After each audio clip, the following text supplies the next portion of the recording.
listening to a great tape of Donald Trump on Conan, which I think you'll like to start the show with.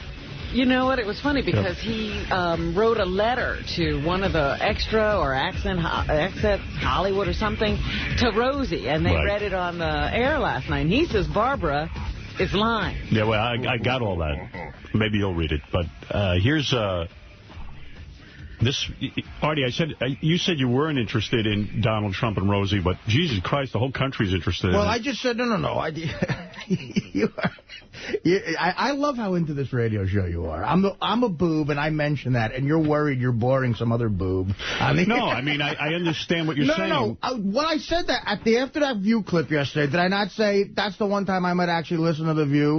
So I'm fascinated with it. All right. Plus, I have to do a pre-interview with Conan tonight, so maybe I can get a joke out of it. Absolutely. Got to refer back. Yeah. This is great. So here's Donald Trump going on the Conan O'Brien show. I thought this was pretty good. Supposedly, there was a deal made backstage, according to Trump, that they wouldn't talk about Rosie O'Donnell. Uh-oh, so he takes off on Conan? Well, they get into it. There's a little bit of controversy backstage because you're here to talk about The Apprentice. That's good. I am not, and we're going to talk about it. We're going to completely cover The Apprentice. I am not doing my job if I don't ask you quickly at the top about this whole Rosie situation. I know it's not your... Even though we agreed not to discuss... Let me ask, if I was a contestant on The Apprentice, and my task was to go interview Donald Trump at this moment in time, and I didn't ask him about the biggest story in the news, you would fire me, would you not? Well, it seems to be a very big story, but I would say yes, it's a huge story. It's on the cover of Time and Newsweek right now. But you also have to honor commitments. Yes, and I told you, first of all, wait a minute.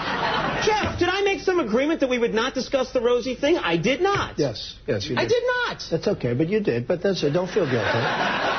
Do you feel guilty? No. I feel no guilt at all because I honor my commitments. I didn't agree to that. I said I want to ask you one question about it at the top, and then we can move on. Okay, but your representatives agreed to that. What representatives? Who agreed to that? Jeff, did you agree to that? You did not. Jeff? Yeah? He said he was just going to ask one thing. One quick thing. Well, I guess where you're not golfing next week. Can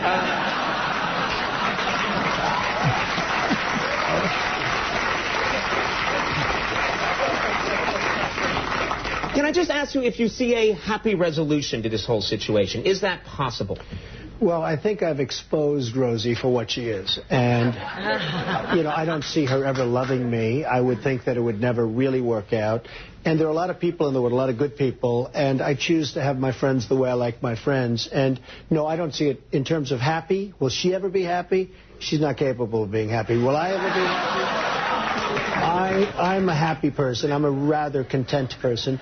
But, no, I don't see us getting together, hugging and kissing. Mm-hmm. Right. No one's expecting that. I don't think anybody's expecting this to end with you two hugging and kissing. I just thought maybe there'd be some kind of happy resolution, and maybe you see that as being a possibility. Well, I don't know. I mean, people seem to be fascinated by the story somehow, and I don't even know why. But, it all started with Miss USA. I gave Miss USA a chance, a second chance, a very important second chance for her. And Rosie went crazy on her show. She just went crazy. She hated that I gave her a second chance. Mm-hmm. And if I didn't give her the second chance, I would have destroyed that young woman's life. Because, you take a crown away so publicly. So, it just worked out that way. And then I attacked back. And I guess all the polls are very much in my favor. And people don't like Rosie. No, but people do not like her. Right. And look, Donald... I didn't come here today to talk about this. I want to talk about The Apprentice. That's what I want to talk about. But no, you got to talk about Rosie, and I'm sick of it. God, am I changing the channel when they get into that Apprentice conversation? Yeah, right. This is the one you want to talk about. How about a Rosie O'Donnell, Donald Trump boxing match? Yeah, they need to be in the Octagon. Yeah, in Bubba's Octagon. I'm going to go down and check it out. Check it out. Are you looking forward to going to Tampa this weekend? Yeah, I think it's going to be a good weekend. Yeah, I think it'll be fun. I'm looking forward. You know me, I get weird just having to go somewhere. Yeah. I'm not a big fan of travel. But once we're there, it'll be fun. Yeah. I think it'll be fun hanging out. I was really looking forward to it until now. I have to fly with the peasants on the way down. JD, come here. Yeah, I know. I don't know how that worked out. I mean, but again, it's something I couldn't avoid because that private jet shit, oh, God, if you got a chance to do that, people, just hop on it. Well, that was the whole idea behind the gift, and now you can't even do it. Well, no, I can do it on the way back, but it's just the stress level that's added to your life going through an airplane. Right, now you got to go through all the security stuff and make a schedule and the whole thing. But other than that, I can't wait. Hey, JD, what is it? No, I was just going to, you said you wanted to see a boxing match between those two. Well, the WWE press release to Gary that they were going to have Donald and Rosie wrestle in a match. Are they? No. That would be really good. I haven't gotten any agreement. No, it already happened. They had two lookalikes, and it was pretty bad. Was it funny? I don't know. You know, I'm going to pull closer. I got to go back, but it was Did they talk like Donald and Rosie? Yeah. They had a Rosie O'Donnell impersonator on there trying to do an accent. And I think actually the crowd started yelling boring during the match. Really? Who won? I think Rosie did. Rosie beat up Donald Trump. Well, even in real life, wouldn't Rosie beat up Donald Trump? I think he could. I think she could, yeah. I think Trump tried to body slam her, and her weight just... Right, she crumbled, right? Wow. She crushed him. Yeah. We should try to get tape that reminded me. I played Rosie O'Donnell in a Mad TV sketch. Did you? I played every fat broad in Hollywood. And I didn't even try to do an impression of her. I just bailed. Right. I was so depressing. They threw me up in like one of those berets she used to wear. It was awful. Hey, guys, I want to take off my sweatshirt because it's so hot in here, but, like, for the TV show, when David Arquette comes in, I guess, or if something happens, just remind me to put it back on. You wore a sweatshirt, not just one of the... Usually wear a shirt that you can take off. I have a T-shirt underneath, but, man, it's 100 degrees in here with this sweatshirt on. It is hot. Yeah, I figured today is a cold day. Yeah. I'm such an asshole. I went running yesterday, and the whole time I'm running, I go, oh, my voice is going to be shot. It's too cold out here, and, you know, it's like I drive myself neurotic, you know, and now I'm wearing a sweatshirt. I'm too hot. I'm going to pass out. You know, I'm a fucking baby. Well, they say that they have a Paxil will now help you with your obsessive thing. Really? Yeah, your hypochondriasis. Yeah, well, you know, Stuttering John was on that stuff, and that scares me, all that Paxil and all that other kind of crap. And that's why I go to the shrink. He helps me reduce my anxiety so much. But a lot of shrinks do prescribe it, you know. But I mean, when I was... Is that what you're on? You were on that. Yeah, well, no. Wait, did you take Paxil? What happened after my first episode, we'll call it. He takes everything. During the 4th episode of Mad TV, I had my own episode. And is there a pill that will help me get over my paranoia about Paxil? Absolutely. I think you want a pill for the pill. I think you want lithium for that. Yeah. If I took lithium, would I not be afraid of Paxil? Or Depakote. I took this Depakote shit once. It made me a zombie. I wasn't depressed because I had no feelings at all. I was walking around like, That's how I walk around naturally. Yeah, well. Do you have a job, like, when you're on Depakote? Like, how can you... Were you working with us when you were on Depakote? No. I swore all that stuff off. What happened was I was in such a desperate situation. I was about to... The first time I had issues at Mad TV was when I OD'd, and I was about to lose my job, and that was only after a few episodes. And again, that's a story where Quincy Jones was so fucking sweet to me and said, look, you get better. And I said to the people at the rehab, I said, what's sort of a quick thing? I mean, obviously, I don't care about drugs. What drug can I take? You know? And the shrink, who was just a pill pusher that Fox sent me to, said, look, there's antidepressants. You start taking them now. It takes a couple of weeks, but you can snap out of this. And I must say, I was as deep into it, a depression and a craziness. How deep did it get? Did you want to kill yourself? I would have called the shrink said to me, are you suicidal? And I said, right now, look, if I lose this gig on TV that I worked literally, I mean, I'm starting to go, I left the port, I'm here, 3.5 years, it's $8 grand a week, I'm done. I said, I might be suicidal, yeah, you might see me on a bridge. So he gave me this Paxil. Do you really think you were suicidal, that you would have killed yourself if you lost a gig? I don't know. Who knows? Luckily, that was never tested, you know, because I did. They say that, you know, it's suicidal thoughts more than, you know, whether you're going to act on them or not, because the more you think it, the more you're likely to act on it. Yeah, right. Yeah. So he just wanted me to get out of that whole mindset, and he gave me these packs, and he was one of those shrinks, looks at, yeah. All right, here's some pills. Listen, it's $89.95. Yeah, he wasn't even listening to you. So... In 3 weeks, just like this guy said, and I had taped enough sketches, thanks God, to where I never missed an episode on the air. Howard, I was at home during Christmas, and I got up one day, and I was like, I looked at my mother, who was really upset, and I said, Ma, I feel like I could build a fucking house right now. She goes, get out. I go, I don't know what the fuck it is, but I am ready to go. Wow. And it was like... I'm going on a diet. Well, yeah, it wasn't that bad. Yeah. But I went out. For the first time, I met some of my old friends. I didn't drink. I didn't get that obnoxious. But I was like, hey, guys, I feel, let's do something. What do you want to do? Life is good. I want to go running through a garden. What do you guys want to do? And I got back to Mad TV, and the producers specified throughout the rest of the first season I had to stay on it. And I must say, I did my best work I've ever done there. You were so funny. And I was funnier than I ever was in my life. Wow. I think, because I was... Hey, guys, let's learn Chinese. Right. And then what happened was I was just scared of the whole... I didn't want to be on this the rest of my fucking life. So in the summer, I just stopped on my own taking it. And, I haven't taken it ever since. Right. But what they did, depressed. What they did was the next year said to balance me off, they put me on lithium. And that was bad. God awful. I had an awful... Well, why not stay on Paxil if you're going to stay on anything? Well, they said if you're worried about the Paxil, this will even you out for a little while till... the goal was to get off of lithium. Oh. And I haven't taken it since, but... lithium is a hardcore drug, dude. That's when you're really messed up. That's when you know you're fucked up. Real mental patients take lithium.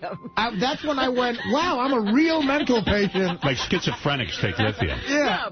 Mental, those obsessive compulsives. That's not the obsessive compulsives, the manic depressives. Yeah. Those people who can go into a zombie-like state take lithium. You do a lot of acid? Because I had to research this because, one night I took too much acid, so I was kind of curious what they would have done to me at the hospital. They supposedly give you lithium because you're hallucinating so heavily. Right. And it takes away the hallucinations and the anxiety about the hallucinations. These were enormous white pills, and... That's going to freak you out, too. They were big. Yeah, and they're packing a lot in there. That lithium is big?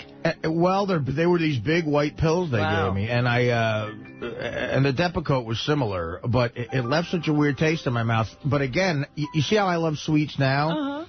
A side effect is it enhances your sweet tooth. So I was like, I couldn't get enough. Like, I was stepping away from rehearsal just to lick icing off something. And they would have to, yell cut and go, oh, do you have icing on your face? And I gained a lot of weight at that point. And then I went back on Coke. And then I lost weight again. Well, there you go. But this last episode with the heroin, I said I was so depressed because, I had missed a week here, blah, blah, blah. And again, it's smart doctors. You always say go to New York.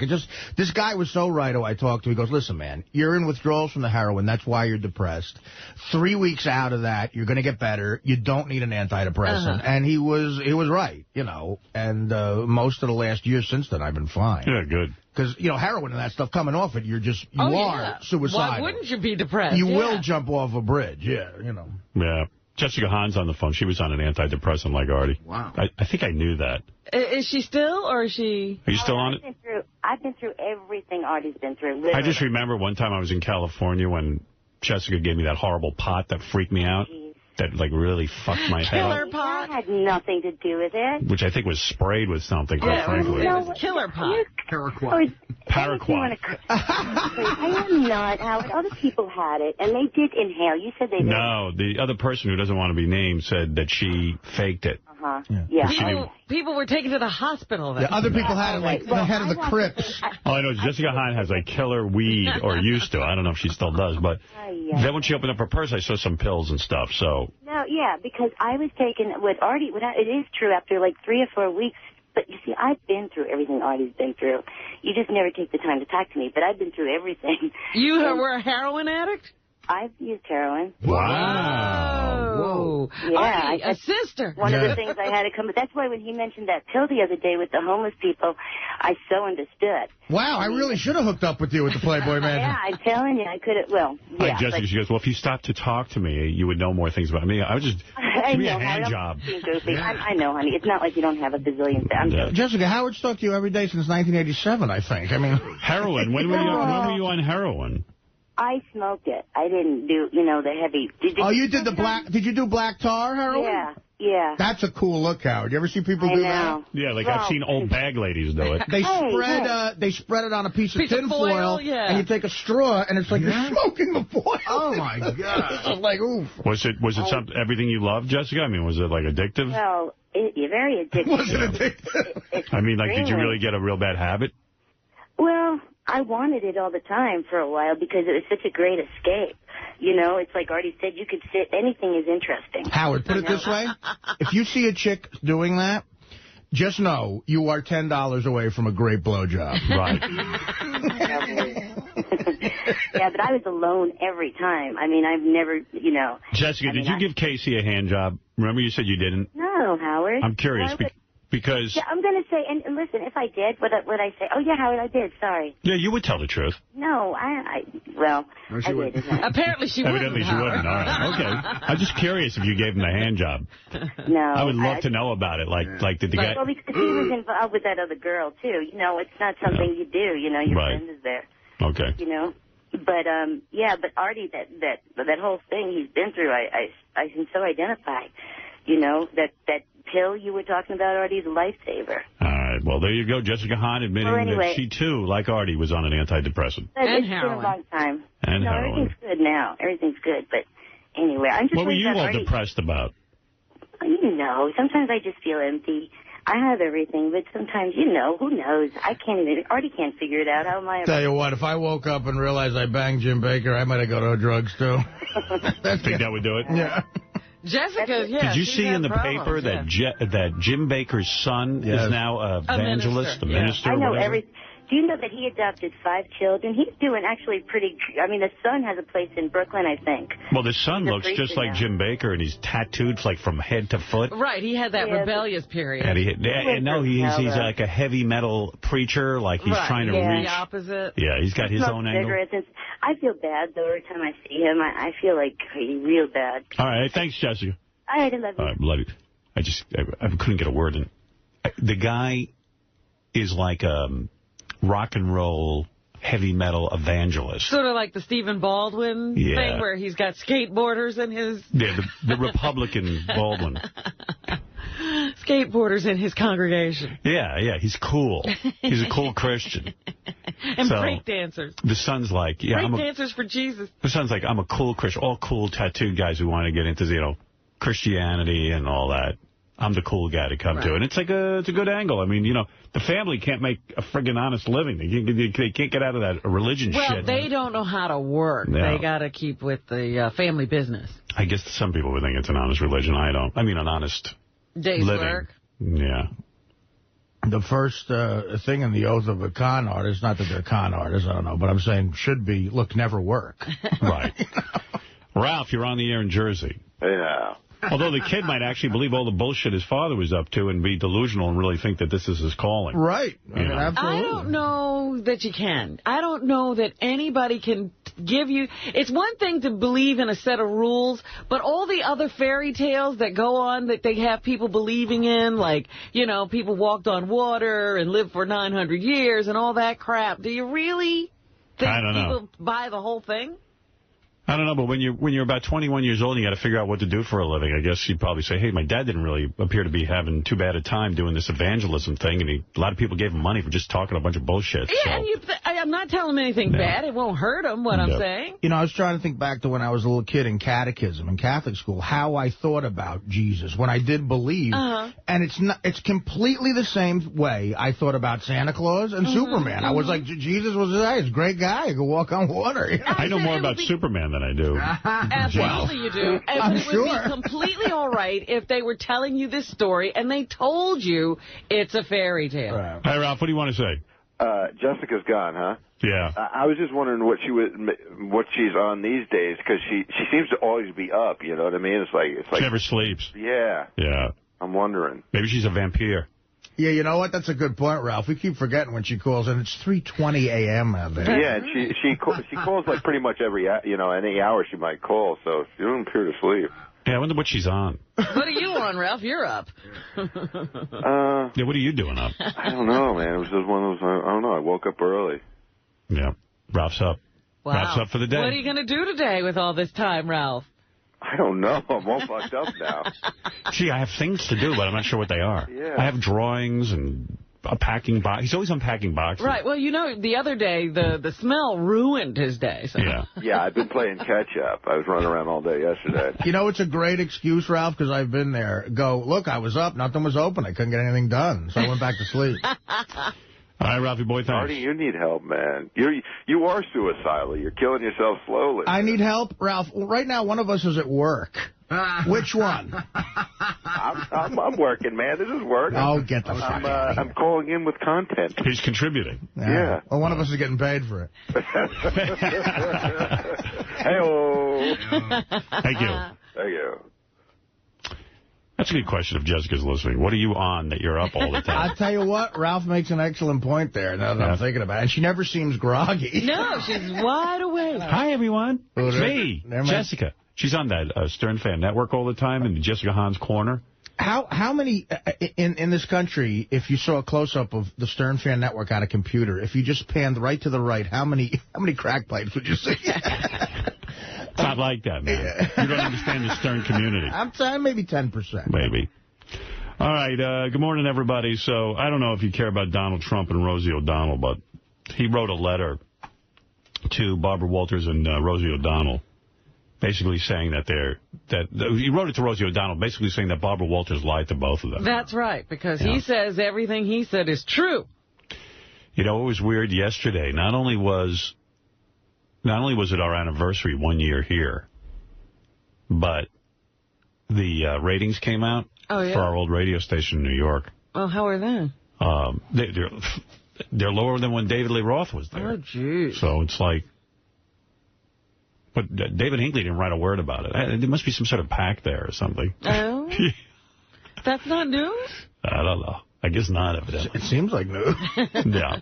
Jessica Hahn wants to respond to Ralph. Go ahead. Are you on anything that you're up all the time? No, I have different hours than you guys. You're going to get me in trouble. What are your hours? Really? My hours are, I get up about 2 in the morning, and I tan, and I exercise and shower and, walk my dogs. It's the whole thing. Then aren't you asleep by like 8 o'clock in the morning? No, I go back to sleep around 1 in the afternoon. I do everything, and I sleep. I have very odd hours because I don't really have hours, Right. This is what you've set up. Yeah, I get up at 2, and I start doing things. I love it because nobody's around. You get up at 2 in the morning, you shower, you exercise, and you tan. I tan, I work What, do you out. have your own tanning bed? Yeah. In the house? Yeah. And the tan is, crucial to your feeling good? Well, it makes me feel healthier. I do it like 3 times a week. I tan, and then the gym's there, too. So You're not concerned tanning that much with skin cancer? I mean... No, I pretty much live my life. Pretty much how I see it. Anything else is crazy. Right. And then I work out and take the dogs out, run errands and stuff, and then by 1 or 2, I lay down. You lay down and then you sleep for how long? For about 4 hours, and then I get up again and go back about 9. You go back to sleep at 9? So I sleep from, around 2 to 5. Do you go out at night and stuff? Do you ever, go out? No, I never go out. Never. Never? Are you a recluse? No, I love my house. It's just why go out to, stinky bars or whatever. I'd just much rather be home. Do you go to a restaurant? Yeah, I mean, occasionally. I really love where I am. I have everything right here. And when do you have sex with that guy that pays you? Howard. Well, you know what I mean. Do you guys have... You say that like you're, mad or bitter. No, I'm not mad at all. I mean, I'm glad. I'm happy you're all set. I'm saying that you basically have a relationship where... Yeah. I mean, most women have that relationship, quite frankly. Well, and then he'll come over, sometimes, in the evening. And I want a guy like that. Wendy, essentially... Yeah, we can't find guys. Yeah. I want a guy who'll come over, fuck me twice a week, and then pay all my bills. Essentially, the question is, when do you pay for the tanning bed? Yeah. When do you have to put out? Whenever he wants. How often does he come over for a little nookie? He stops over all the time. I don't blame him. But, when? You're always sleeping. You're always tanning. To me. Yeah, no. Honey, let me jump in that tanning bed with you. So it's 24-hour banking? So after I'm all clean and smooth and everything and refreshed, and I'll wake up and just put makeup on and everything, and he'll come over for a couple of hours, and we'll, get together and watch a movie and sometimes have dinner, sometimes not, and then he leaves. Yeah. And he keeps his separate place, and you've got your separate place. Yeah, he's like 5 minutes away. Oh, that's down the great. road. So I how know, often do you have to bang? Like once or twice a week? Whenever he wants. Well, you know? what's the average, we're saying? I don't know, three times. Huh. That's not too bad. You know, a week. What's that, a blowjob and a... Sometimes it's just everything else but sex. You got to do the full... But into... Oh, you're supposed to just do a hand job. You're probably like, yeah, that's good. Just got to do a hand job. Yeah, everything but, Got off easy tonight. Got off easy tonight. Just a hand job, maybe a little blowjob. Well, you know blowjob. why? I just want him to lay back, relax, and then it's, you know, he's happy and I'm done and I can, you know, Get back to your life. Yeah, seriously. I know. Can we get through this? Get back to tanning. You said yesterday you only have about 1.5 years left till you hit the wall. Will he still support you if you hit the wall? Yeah, unfortunately, he's really loyal. I mean, for him, but he's super sweet. So, Jessica, I think it's 1.5 years before you hit the streets. Artie. Not all men are like you, Artie. We'll always take care of you. You know what? When he says stuff like that, now, he's going to go back to this, and I'm going to be depressed for the rest of the day. No, Jessica, I'll take care of you. Artie will take care of you. I got less money than this guy. I'll bang you till you're 70. Artie doesn't care. Yeah. Right. I'll always be good to him, so he could put a bag over my head if he wants. Oh, she is a nice broad. Where are you at in your day right now? So you've just woken up. Yeah, I know. I just finished tanning, and I just, I'm about to go in the shower. How long do you tan for? About 30 minutes. 30 minutes you lay there naked? Yeah, I lay completely naked, and I just put something on my feet. And on your nips? Now, do you put it on your nips, too? I cover my eyes and my face a little bit, yeah. But not the nips? Oh, no. No, they're fine. And then you turn over, and then you do your ass? And I have a top and a bottom. It tans from the top so you and don't the have to move. Nice. Yeah, I could read in there if I want. I mean, I do everything in there. I turn over, I read if I want. But Let me ask you a question, and I'm really curious about this. Are your vaginal lips tan because you're nude? No, the funny thing is, you're going to laugh. Well, I make like a little V-shaped cloth. Yeah. Like, it's very bizarre. Over your chooch? Yeah, because I don't want anything hurting it, Yeah, you got to keep that thing. Right, if you burn that, you might be out on the street. I burnt my pussy. Hey. Because it's all skinny. Oh, I burnt my pussy. Oh. My honey's got a burnt pussy.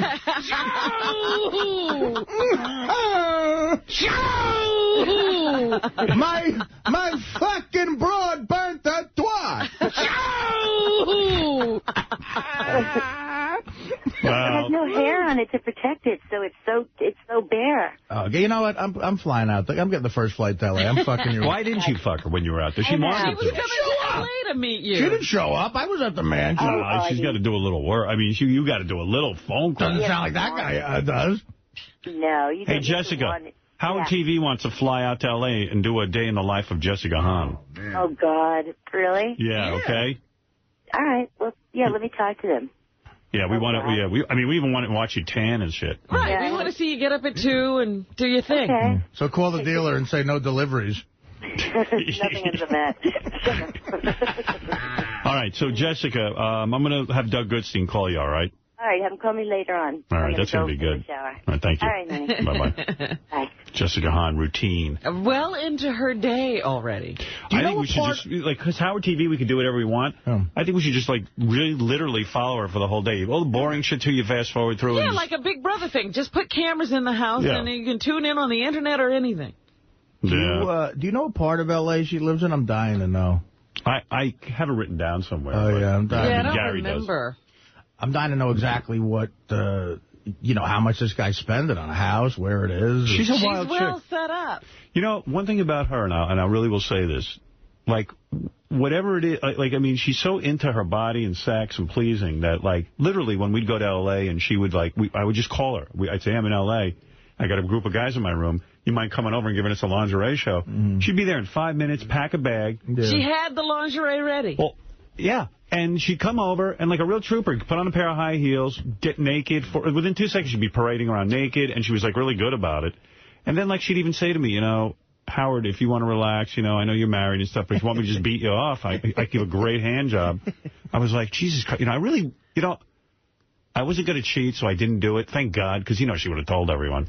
Yeah, that would have been the next book. Right. So I was like, I remember laying there, like, in a towel, and she wanted to put her hand under the towel and beat me off. And I was like, That's willpower. Wait a minute. Man. You were laying under a towel? You were completely naked? I was in a room, where the hell was I? I was in L.A., but a bunch of people were around. And I remember I went into my room in a towel, and I was laying down on my bed. I was trying to rest. And Jessica came in and said, hey, I'm going to beat you off. And I was just like, no, I can't do it. I mean, that was willpower. It really was. Because, I would have liked to have experienced that hand job. Because I could just tell, she gets the lotion going. And I think she would have just given me, the blowjob, too. Right. I bet you she's awesome at it. Oh, she's got to be. Yeah, it's a job. I bet she reminds me of one of those old, like Bugsy Siegel's wife, like Virginia Hill, like one of those old mas who just does anything for the man, and she's there. She wears little hoary outfits. Yeah. Yeah.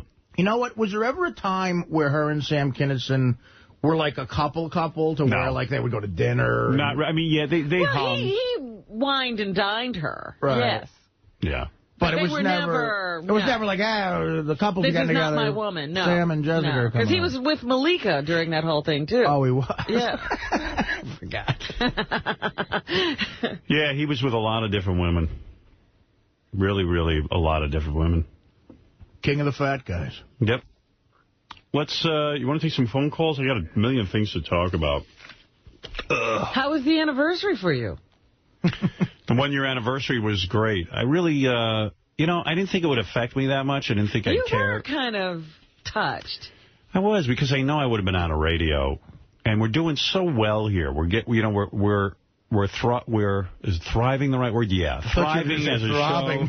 We're doing funny shows. We're having fun. We like coming to work pretty much. And, it's not a pain in the ass anymore to show up and do a radio show. And if we do a shitty show... there are no barriers. When you start to think about what you want to do, your mind can just go. It doesn't say, they'll never let me do that. If we do a shitty show... It's like just saying, Jessica Hahn tans her pussy lips. Yeah. Like, that's funny to me. Yeah, we would have never gotten there. Yeah, and like it would have been like, Jessica, do you ever tan your hey nanner nanner? And then like Tom would hit hey nanner nanner and hit the button, and then that would be bleeped out. Like that would even be, you talked about tanning, about her vagina, and even though you said hey nanner nanner, people know what you're talking about, and it's gratuitous. The FCC has changed its ruling on double entendre. Right. Yeah, literally. I mean, like, everything is just such fucked up, unfunny shit that it's like, you said nanner nanner. You should have said blana, blana. You could say private parts. You could say private parts once, but not twice. Well, I called into Nick DiPaolo's new show. He's at the old place. Right. Just to say hi. He's on from noon to 2. Did you plug Sirius? That's all I care about. If you're going to go on our old radio station that has been so nice to me. I'll tell you what happened. Yeah. Nick has been a friend for a long time, and I wanted to say thanks. And he was like, look, come on. But, he's not ballsy enough to tell me I have carte blanche to do anything. But I just called in unannounced. And I said, hey, Nick, it's hard. And it's funny. I went through 3 different guys, and I don't know if they wanted to put me on the air. Right. Well, Nick was probably nervous. But Nick had nothing to do with it. I think it was their decision. And the last kid I got, I said, look, I've talked to Nick. I'm his good buddy. I just want to say congratulations on, whatever. So they finally put me through, and Nick said, hey. And they were talking about homophobia was the topic. And Nick said, Artie's sort of a guy's guy. He can, comment on this. And what I said was, something like, there are guys who don't mind anal sex and guys who do. Oh, you're already bleeped. Oh. Already bleeped. Okay, so I hear, and Nick starts to laugh, and I hear a guy, a producer go, oh, no. I'm sick of whoa. And I heard a click. So they hung up on you. No. They didn't hang up on me. But what I said was, they said, you can't say that. We bleeped it. And I go, oh, well, you know what? I'm way too comfortable in the great place that I am now. And I got a feeling that got clicked, too. Unbelievable. So I was like, you know what? I said... Don't call in. So from there on, I just said... I said, Nick, you're the best. You're hilarious. Good luck. I love you. And he said the same, and then we just went away. It was an uphill battle. Well, that's a great show. I'm glad I would have listened to that. Sounds really interesting. Look, that's the problem. It's an example. It's not that Nick's not an interesting guy. It's just that, the guy's a comedian. Nick's hilarious. How can you fucking be funny? You should see the ratings at our old radio station. I should read them to you. Yeah, I would like to know, actually. Because the newspaper isn't interested in reporting it. They only want to talk about either how much money I make or that somehow satellite will fail. Right, you're not successful over here. Yeah. Oh, by the way, I got nude pictures, supposedly, of the girl that Garcia, the Philadelphia Eagles quarterback, the chick that he's engaged to. I thought he got married. I think he's engaged. The chicks that a guy gets attached to disprove that you're gay are usually the hottest. Yeah, well, let me tell you something. Look at this chick. Wait, that's picture 1. Oh, my Okay, wait. They're going to get better. Here's picture 2. That's my wife. Shit. Here's picture... Hold on a second. This chick is so fucking hot. The pussy athlete. How's that? Oh, my God. Let me see that one. Artie needs a closer look at that one. Oh, my God. Take a look at this one. This is the hottest chick ever in the world. Oh! How old is she? Right? Are these hot pictures? She's not real. Yeah. How do you fuck that? Yeah, right. I wouldn't even know what to do with it. And look at this. Look at the pussy. I guess he's not gay. He's not gay. He's not a gay guy. Here's the problem. I never said he was. Here's the problem. No, I'm saying people were saying. I don't think he's gay, but the problem is a gay guy could fuck her. Right. You know what I mean? I mean, that's the thing. She's not, it should be like someone who looks like Oprah. You know what I mean? Yeah, you know something? You're not gay. That doesn't necessarily prove anything. Little Richard used to bring around hot chicks when he used to go on tour so he could lure What are in you guys. saying about Little Richard? I'm just saying that's what Little he would Richard's do. all man. Yeah, what are you talking about, Little Richard? I don't know, but someone just wrote a note. Somebody just wrote a note and said that you met her in Vegas, but you don't even remember. No. You know what? What's her name? Because she also looks familiar to me. What's her name? How did you meet her in Vegas? I'm trying to remember. I don't know. How did Artie... She was on our show now. Oh, exactly. That chick? That's the chick he's engaged to? Wait a minute. Was she the Playboy? Playmate of the Year. I was Vegas in love with her. Yep. You guys all went crazy. Oh, wait, is it Tavares? No, Carmen DeCesar, I think. DeCesar. Yeah. I know. Remember when you were making fun of her name, too? Well, I remember. She was the hottest chick ever. I remember saying when that. I was in Vegas, I was seeing Beth and stuff, but she wrote me a note and said, you want to hang out? That's right. She was like 19 or something. I remember I was like, I want to go kill myself. Right, yes. You leaned over and you said, I want to kill myself. Yeah, I said, I can't take it. I don't want to be tempted like this. Look at how hot she is. Oh, she's sick hot. And that's who Garcia got? Yeah. You guys left her alone and Garcia got her? She wanted Artie, too. He wasn't interested. He was with Dana. Not for nothing. Dana was there, too, but when I heard you being a gentleman, we can't. I'm like, where's Dana now? Is she around? Yeah. No, this chick will... Congratulations to him. Damn right. Look, I don't know what he is, but bastard. this chick will turn you straight. Even if he doesn't win the Super Bowl, he's already won. Let's just say for the record, the guy's straight. Yeah, he was playing in San Francisco. They tried to make everyone look gay. Anyway, listen. Like the football team is gay. Yeah. If you're in San Francisco, you're all gay. Look, there are no rumors about Montana. You'd be surprised. But that chick, you know what? Good for you, Garcia, you fuckhead. Beat the Giants. Beat the Giants, you get that kind of thing. Now he's in Philly. Okay, let's go to Joe. Joe, you're on the air. Hey, Howard, what's up? Hey, brother. How you doing? Hey, Artie. Yeah, buddy. Yeah, yesterday at the site. Remember I was the officer. I came up there. You signed my thing. Are you on a horse again, bro? No. I just look so tired. Everybody at the signing said I'm tired. I thought I was going to have to toss you and see if I could find some freaking drugs on you. No, dude, listen, I'm not on the horse, I promise you. You want to know something, though? I can defend Artie on this one, because I know when I get off the air here after, we usually do a 5. Yesterday we did about a 5.5-hour show, and Artie will go over and do the wrap-up show, whatever. Like, I go back to the office, I take like a little 20-minute, half-hour break and like try to close my eyes for a while. You're just so tired. Artie does that here. He takes his break during the show. Well, it's usually funny. Around 9 o'clock, he eats a big meal and then goes to sleep. You're talking about a Tuesday afternoon in January. Our fans are the best. 100 showed up, and I signed from 12:30 to 4, like a 3.5 hour nonstop signing. And this cop took you that long a time to sign 100 things? Artie's working on it was more like his 3. name. It was the guy so said the guy at JNR said they moved between 400 and 500 units. Oh, great. So they, you know, and there was a cop there. There was one kid. I'm not going to mention the company he works for, but this was the best. If you're out there, he's probably listening. Artie had a signing yesterday of his DVD. Yeah, go ahead. He was going to work in Boston, and he heard us talking about it on the air, and he just veered off, called in, and came to the signing. I thought that was cool. Yeah, that's at like great. 7:30, and that's a real fan. Yeah, and they all. I signed a bunch of stilettos. I signed a bunch of the car units that they take out, which is really cool. So. And the JNR guy said, you know, Sirius is doing great. So it was a really, really nice turnout. Yeah, Sirius is doing great. Yeah, God bless him. Yes, sir. You think I can get a stiletto? Because I can't put the radio in a patrol car, man. Well, I don't have any for you, man. I wish I could help you out. I'm going to get hooked up with one. All right. Go to JNR and flash the tin and go, look, unless you want this place tossed every 2 weeks. Yeah, if you guys want to be raided, that's why the cops used to do it. That's right, man. All right, Joe, thanks. All right, guys. Take care. Later on. You were about to do the ratings.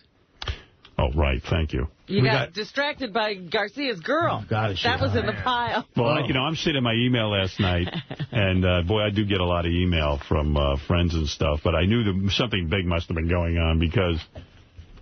Hey, Jason, did you print out my notes for today? Yeah, dude, they're right on top of the email. With the rating note? It's like the first one up there, the second one. Okay, I got it. Thank you. So this is a buddy of mine who's high up in the radio chain, you know, and he, he doesn't want his name mentioned. Happy anniversary. Neat coincidence that today is also ratings day for the former K-Rock. Their last book with you last fall was a 3.2. That means overall the whole station we elevated to a 3.2. We had a much bigger rating. Yeah, we were number 1. Then they had a 1.1 with David Lee Roth and the new talk format. Mm-hmm. Then a 1.4 and then a 1.3. Now... it's 1.2. It's lower than when David Lee Roth was Wait a minute. They brought in Opie and Anthony. Well, they brought in a bunch of people, and it's now lower than... it is now a 1.2. It's in fact, with David Lee Roth, the station was doing better. They better go get him. Just don't pay him, I think. 1.2 is an overall rating. That's the whole station, yeah. I mean, that just sounds like one of their grade point averages in that Animal House scene.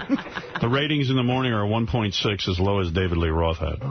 No, so that's not helping at all they did. That's great. Mr. Blutarski, 0.2. Free FM, 1.2. Fat, drunk, and stupid is no. Well, it's not only that. This guy on radio was explaining to me that, forget our former station, okay? They're saying that the Jack FM format and all the CBS FM was a big moneymaker. It's just there's so many in NEW changing formats now every couple of months. They ruined that too. Yeah. So anyway, I just saw that, and you know what? You know, I talked to honestly, I don't care anymore about terrestrial radio. To me, it's a dead issue, boring. And terrestrial radio can go around slamming me in pieces by Inside Radio, which is owned by Clear Channel, and you can slam me all you want. But you know what? We all know the truth. That our listeners are pretty much coming over here in droves, and I'll tell you how I know that. We're up to over 6 million subscribers. And if you look at our old audience, which they estimated at between 12 million, something like that, 12 million people. Right. You know, if there's 6 million people subscribing, and if it's true that 60 or 70% of them are listening to us in the morning, then if you figure it out, that's probably about 4 million people. Right. And they say that for every radio sold, it's probably passed between 2 family members. It could be as high as 8 to 9 million people already with us in the morning. So the idea that somehow, you know, our audience... You're not working out here. I mean, this audience is loyal as hell. And you know what? Everybody loves it here much better in terms of being an audience member. It's just better radio. But you know what? If you don't see somebody listening to Sirius, you see them listening to an iPod. Right. You don't see them listening to radio. Radio is just not fun. I mean, not compared to all the media that's coming out. I mean, the iPod changed everything. Satellite radio changes everything. Cable television changed everything. You don't see anybody without cable anymore unless they're completely broke. Everybody complained about cable when it first happened, but then they started to hear what was on it, and they all wanted it. See, Apple came out with a brand-new phone? Yes, I just heard that. I got rid of my BlackBerry this week, and I just got the new Treo because I went back to the Treo. I like it better than the BlackBerry. Oh, really? You gave up the BlackBerry? Yeah, but now Apple's coming out with a phone, and they're crowing about it, but I don't know. I'm sticking with the Treo. It's all touchscreen, no keys. Yeah, mine's touchscreen and keys. But they have it's nothing on keys, apparently. Then how do you type an email? I guess that comes up on the touchscreen, too. But the touchscreen's only about 3.5 inches. I mean, how the hell can you do that? I just heard that this morning. Pens. Yeah. Oh, pens. I don't want to type with a pen. I don't like touchscreen for a lot of that kind of stuff. I do and I don't. Yeah, for certain things, but not for phones. Well, they're crowing that it's going to be $500 and it's like the greatest phone ever, but you know, I don't know how much it is. And it's an MP3 player as well. Yeah. What's a Treo do and a BlackBerry? You send emails with it too or something? Yeah, you get your email. It's almost like carrying a mini computer right now. You got your email, you got your phone, you got everything in there, you know. You get like the camera. You can get like the internet on it? Yeah, yeah. Really? Yeah, you get on the internet. It's really cool. I like carrying my computer. I don't care about putting that on the phone. I do like carrying my computer. I ordered from IBM. I don't know. I don't know why I can't get it like in a day or two. It's like on back order for weeks. I know. What's up with that? New? I don't know. Yeah, well, I mean, it's not that new. They're selling them. It's a super lightweight computer. It must be good. I like the Vaio by Sony. Mm-hmm. The Vaio AR. How big is that, though? I haven't seen it in person. I did a lot of comparisons. I didn't go with the Vaio for one reason, and I really like it. But I'm used to using the mouse that's in the middle of the keyboard. Right. Me too. Because I'm an IBM user. And I like that feature so much that other computers don't have it. I know. They try to offer me a mouse, you know, sometimes. And I'm like, no, I don't want a mouse. I want my little thing. In the middle, the nipple. They call it a nipple. It's a nipple. That's right. You sometimes have to replace your nipple. Yeah. Oh, I have a nipple. That's what I have on my thing that shit gave me. Yeah, I like that. I don't like that mouse shit. Yeah, so the Vaio, the only thing it is, it has like the little box where you move the mouse and... Is that thing at the bottom? Yeah. Right. I hate that. Right. See, that drives me crazy. So I can never use it. You feel like a biggest retard. So I'm sitting there with Jeff Schick from IBM, and I said, well, you know, let's compare. And the IBM made one that was just as light. Mm-hmm. I'm getting that one, too, because I want a nice... Because I take my computer everywhere now, and I was lugging this huge laptop. Yeah, the one you have weighs probably about 7 pounds. Yeah. This thing weighs under 2 pounds. Yeah.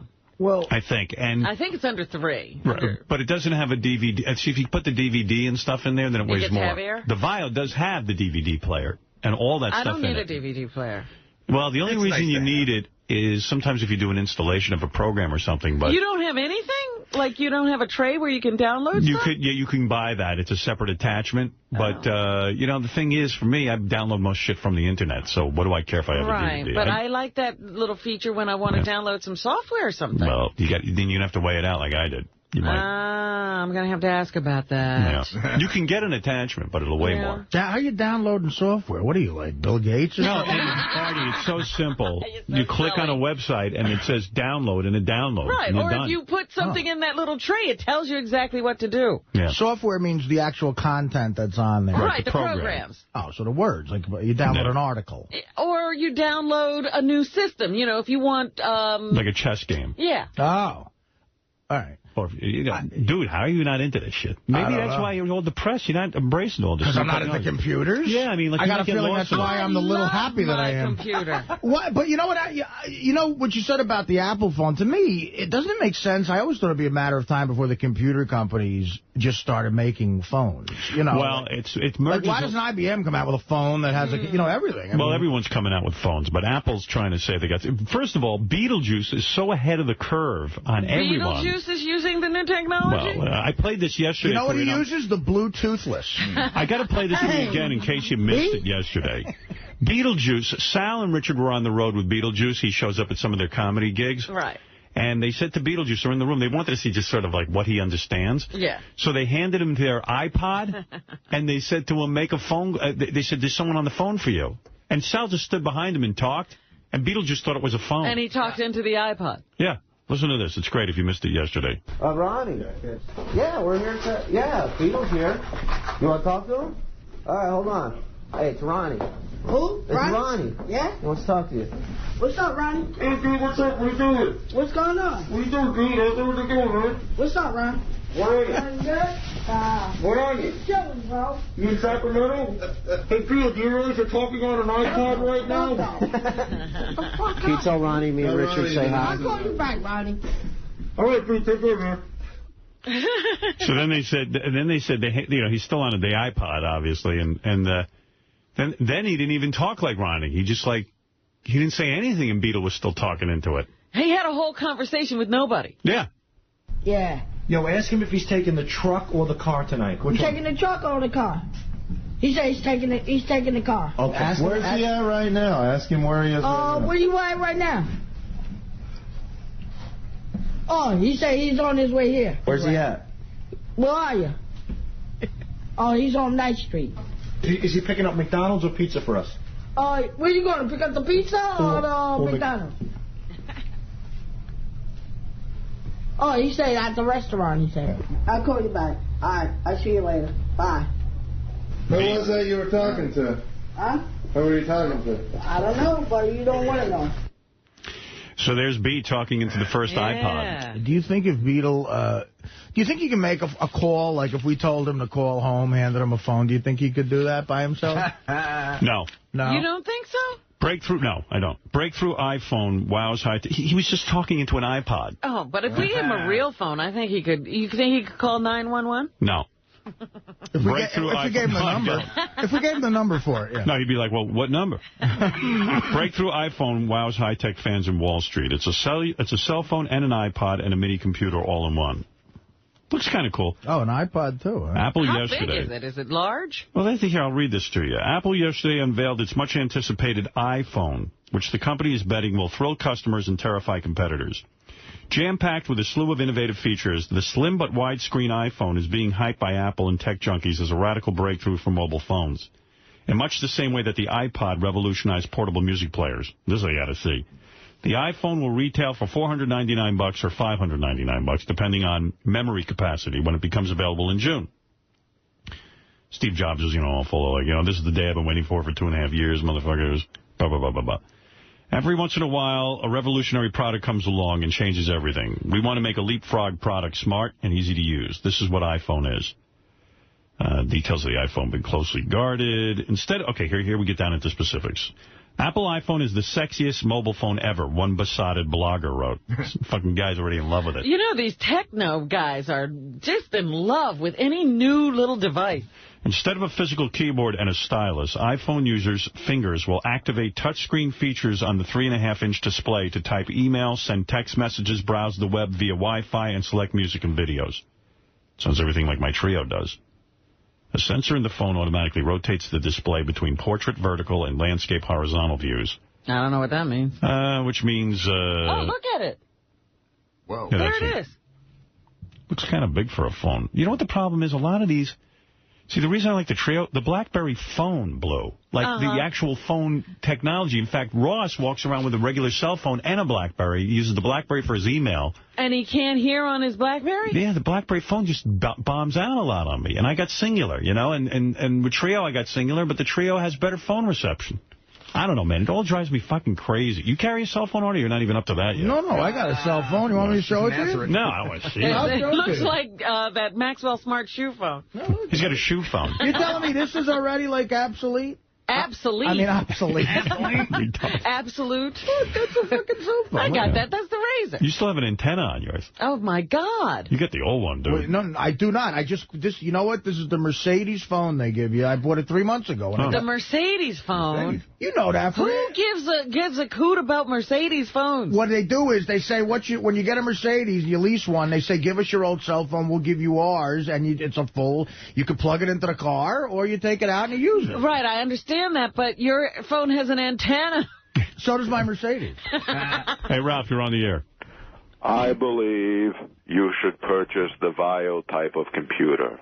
No, I'm not. I like the IBM one because of the nipple in the middle. It is smaller and lighter than No, it IBM. isn't. It's the same size. In fact, the IBM is a little bit lighter. It will fit better into your various purses. Yeah, it's smaller. It's a screen. You saw Vinny's. That thing was like 9 I know. I loved it. But if it had a nipple... You know what? I like a full keypad. It has a full keypad. It has a full keypad. If the Vio had a little center nipple, I would buy it. Have you ever tried that?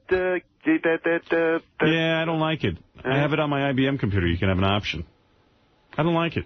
You know, that iPod phone, it doesn't have a camera on it, though. Yes, it does. Does it? Yeah, it says right here in the article it has a camera. And they say the camera is a built-in 2-megapixel camera will snap photos with a resolution that greatly exceeds that of most camera phones. Well, that's true. If it's 2 megapixels. Yeah. That's pretty good. Yeah. The thing's going to cost like $500-600. Yeah, between $400 and $600. $4.99 to $5.99. Yeah, 5 to 6.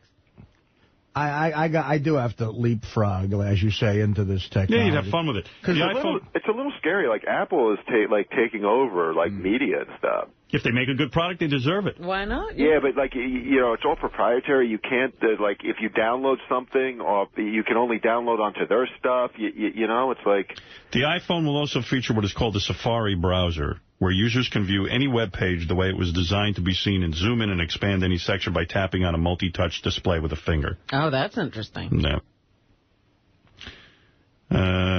One potential drawback is they're exclusively singular, but singular is good, so... Yeah, I like singular. I use them. Yeah.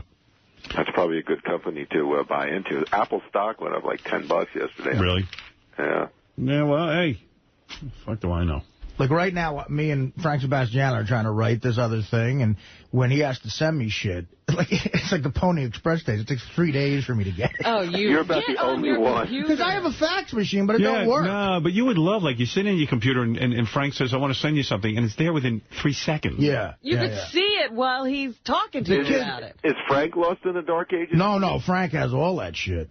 One of the great, well... Why do you do stuff like that, though, Artie? Why don't you make your life easier? Here's a great story about just incompetence. He's not going to answer. It's real quick. I'm zoning you out, Ralph. Like most of the audience. No, Ralph, you know, I agree. He refuses to deal with you on this. You're 100% right, but me and Frank were trying to put the finishing touches like a couple years ago on Beer League, so... He says he didn't want to bug me. He wanted to know our vacation schedule. This is a great My Manager story.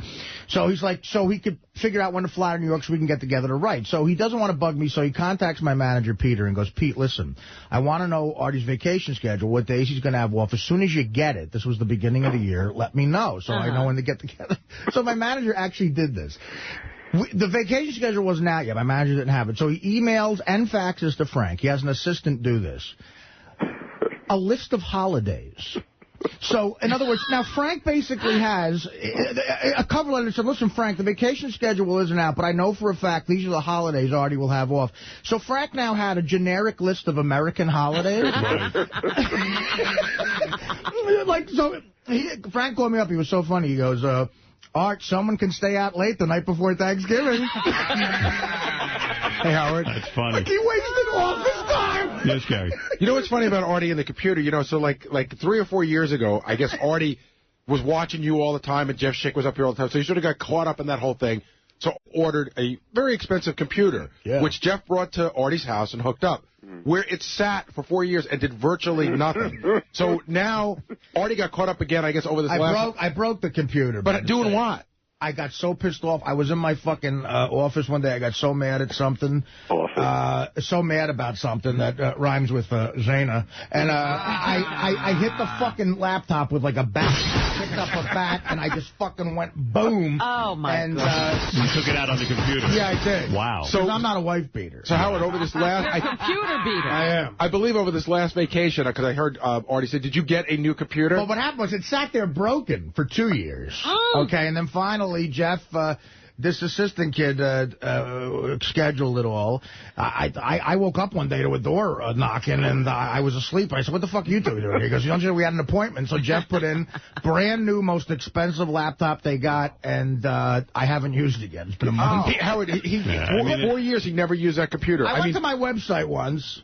It's so great, though. So everything's wireless now. You can wireless your house. I'm not arguing with that. Could email you any pages Right. he just wrote. Artie, does anything normal go on in your life? It's like everything's a story. Everything goes. Well, you know, like a lot of people, Ralph, I do stay home all day looking at action figures, and you know, I have those normal days where I'm afraid of gas and I won't leave for 4 weeks. It's not normal. Your driving is not normal. How about 40 years? My driving's not normal. How is my driving not normal? You squeeze yourself in that little car and then you drive 900 miles an hour drunk through the streets of New York. Oh. Excuse me, I did hear something Fuck the you, other like day. one time that happened. The other day when Artie...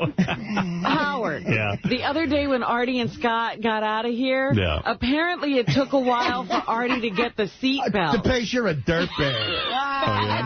No, because DePace has one of those awful conservative Republican, I'm conserving everything, shitty safe cars for one of his jerk-off kids not to, like, hit his head or something. This is great. And it's like an enormous, like, ugly fucking K car. It looks like a guy who just never had an ounce of fun in his life. It's a Dodge Charger.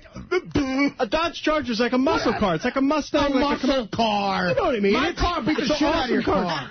Bullshit. 350 horsepower. So what happened? You couldn't get the seatbelt on? It looks like my car's Big Dumb Bodyguard. What did you do?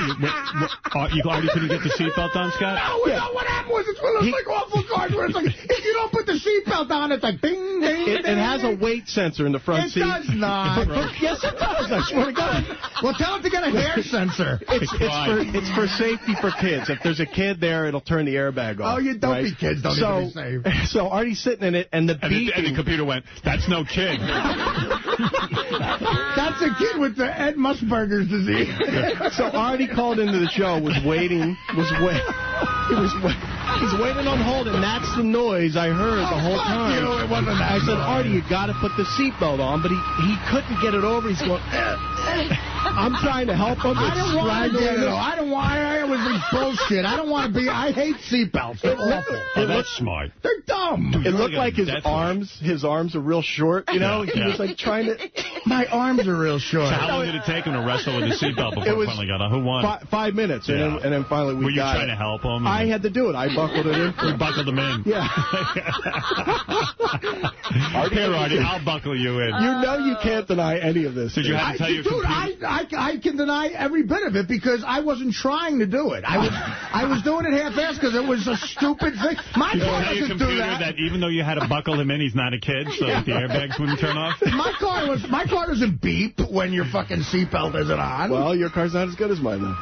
Yeah, it's the car's fault, Artie. Yeah, but he was making noises, grunting. I just want to go back to one thing with Artie and technology, because he said something earlier that I thought was funny.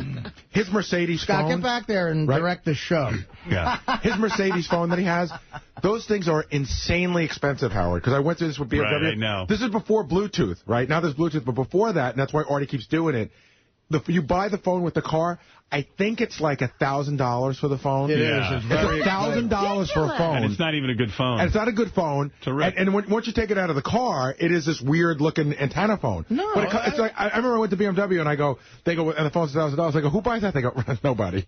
Right. Wow. Yeah, they offered it to me when I got mine. I said, no, thank you. Oh, really? And Artie's like, wow, this must be some phone. It's $1,000. No, but you know what happens to me? I just don't care. I just go, what'll get me out of here quickly? Wait, Artie, you know what's really funny? Like, you have when did you get your car? A year ago? 6 months? 6 months. They make every company now makes a phone that's Bluetooth. That's like, for like $200 you can get it, that will connect with your car. Now, granted, it will take you 10 minutes to set it up, and already Artie's like, I'd rather pay the grand. Right, he could never set it up. I know. I would rather pay the grand. There's more important things to do. Does Mercedes charge you for the minutes? Because that's got to be like probably like $50 a minute. Ralph, how about when my girlfriend had to stuff herself in the back of my convertible because your back hurt? And we had to drive out to Stuttering John's party for 3 hours because Ralph's faggot back hurt. Hey, Artie. Too much jizz on it? And she's gone. And she's gone. What a fucking asshole. It's a good thing Ralph sat in the front. Yeah, right. Yeah. Yeah, what is she Maybe want that's to why, for? that's why Ralph's she's still gone. with you. Yeah, right. Thank God. And you're still on fucking drugs, Artie. So I'm not on drugs. Oh, please. Who were you meeting in that parking lot? What parking lot? That bookie, that supposed bookie? Yeah, I still gamble. It's the one thing I have left. Yeah, what bookie you got to meet up for? Yeah, Ralph gave me this whole theory the other night, how he thought that There's no way you were meeting a bookie. I go, he was meeting a bookie. Why I go, call me naive, but I believe the guy. Why wouldn't you have to meet a bookie? Well, and you got all upset that, like, Howard was ruining your bookie. Meanwhile, the bookies must be lined up around the corner for you because you lose everything. It's not true. Well, you don't know what I do. You don't know what I do at all. You don't know my gambling record outside, the big pool here. That seems to be everybody's life. I do, I mean, Ralph. I love how Artie puts down other people's gambling. Yeah. Lightweight. Well, this isn't, it is sort of ridiculous. Who cares? That was Penny Ante. It was only 25 grand. Right. All right. Thank you, Ralph. Ralph, go back to bed. But, Artie, look at this phone. It's the same as your phone. No antenna. Gets perfect reception. I can take it in and out of my car. I like it. You still got an antenna. Crumbs Bakery. All I know is computers are getting smaller and the cupcakes are getting bigger. Artie, the reason everything's fucked up in Artie's life is he just loves telling stories. Ralph, what is fucked up in my life compared to your life? Would you want to? Let's take a poll. Whose life would you rather have, mine or Ralph's? Honestly, you want to take a poll right now? I got to think about that. I'd take Ralph. You would? Yeah, oh, my God. Are you kidding? He does nothing. He gets luxury vacations off Sam Simon all the time. Well, I could do that, too, but I, make my own money. Yeah, that's a tough one. What time do you get up every day, Artie? Yeah, and you have to go to work, Artie. Yeah, you work for it. You idiot. Yeah, but I mean... Don't ask that question. Ralph's going to die alone and broke. What are you going to do? What are you going to do? I'll have money. There you go. You're going to die of osteoporosis or some fat disease. Oh. And you're going to die of some fag disease. AIDS takes a lot quicker than osteoporosis. I love how you're examining your life by how you're going to die. Listen, let me tell you something. Well, Ralph brought that up. That was horribly dark, Ralph. All right, listen, we're both going to die alone, but I'll have money, so fuck off. We have a lot to get to. Let's just say that this conversation about cell phones and Artie's, whether you'd rather be Artie or Ralph. I think my life is way more normal than Artie's, though. Oh, God! You want to go normal? You want to go normal now? All right, that's a better word, Ralph. You just brought that up. Whose life is more normal? Yours. Mine is without question more normal. I go to work. What's normal? No, I think with the, if you're going to weigh it all out, the drugs. Don't bring Wayne. Oh, Ralph's not on drugs? And the Ralph's on drugs. Ralph does that shit all the time. Mr. Ecstasy. I have seen Ralph sleeping in the street. Yeah, Ralph, just calm down. I'll give you the answer on this. You saw me what in the street? I saw you sleeping in the street. Like 10 years ago. He was unconscious. And you're gay. Gay isn't normal. I'm going to tell you right now, and Artie, I mean this will come across as it's a backhanded compliment, but it really is. I would much rather have Ralph's life because Artie has a conscience. And Artie gets tortured by things all the time. Ralph will show up and do things. It doesn't bother him. Artie has. You'd rather be an asshole. But Artie has an asshole must be a great thing because assholes don't care. That's right. Wait, what do you mean I have no conscience, Gary? I mean, like you have no problem making Dana sit in the back of the car because you're back from. You have no problem taking. She offered. She did not. But a person with a conscience would sit in the front. Like a pussy. Hold on. A person with a conscience would sit in the front seat and go, you know what? This is wrong. I feel bad. I'm making her sit in the back seat. I felt so bad, but my back felt bad. He didn't feel that bad. And normal guys don't steal their friends' money. I'm just thinking about the other day. He was sitting here and he said, I'm going to stay with my mom. Everybody felt sorry for him. Now he's got a room. Yeah, okay. Right. If Artie were in your shoes, if Artie were in your shoes and Artie went out to Sam Simon's for a month, Artie would be going around going, God, what can I do for Sam? I feel so bad. Right. Let me make Sam dinner. I would love to go out and put on Sam's slippers and robes and not give a shit. Right. Well, what makes you think I don't do anything for Sam? What do you do for Sam? I'm not gonna.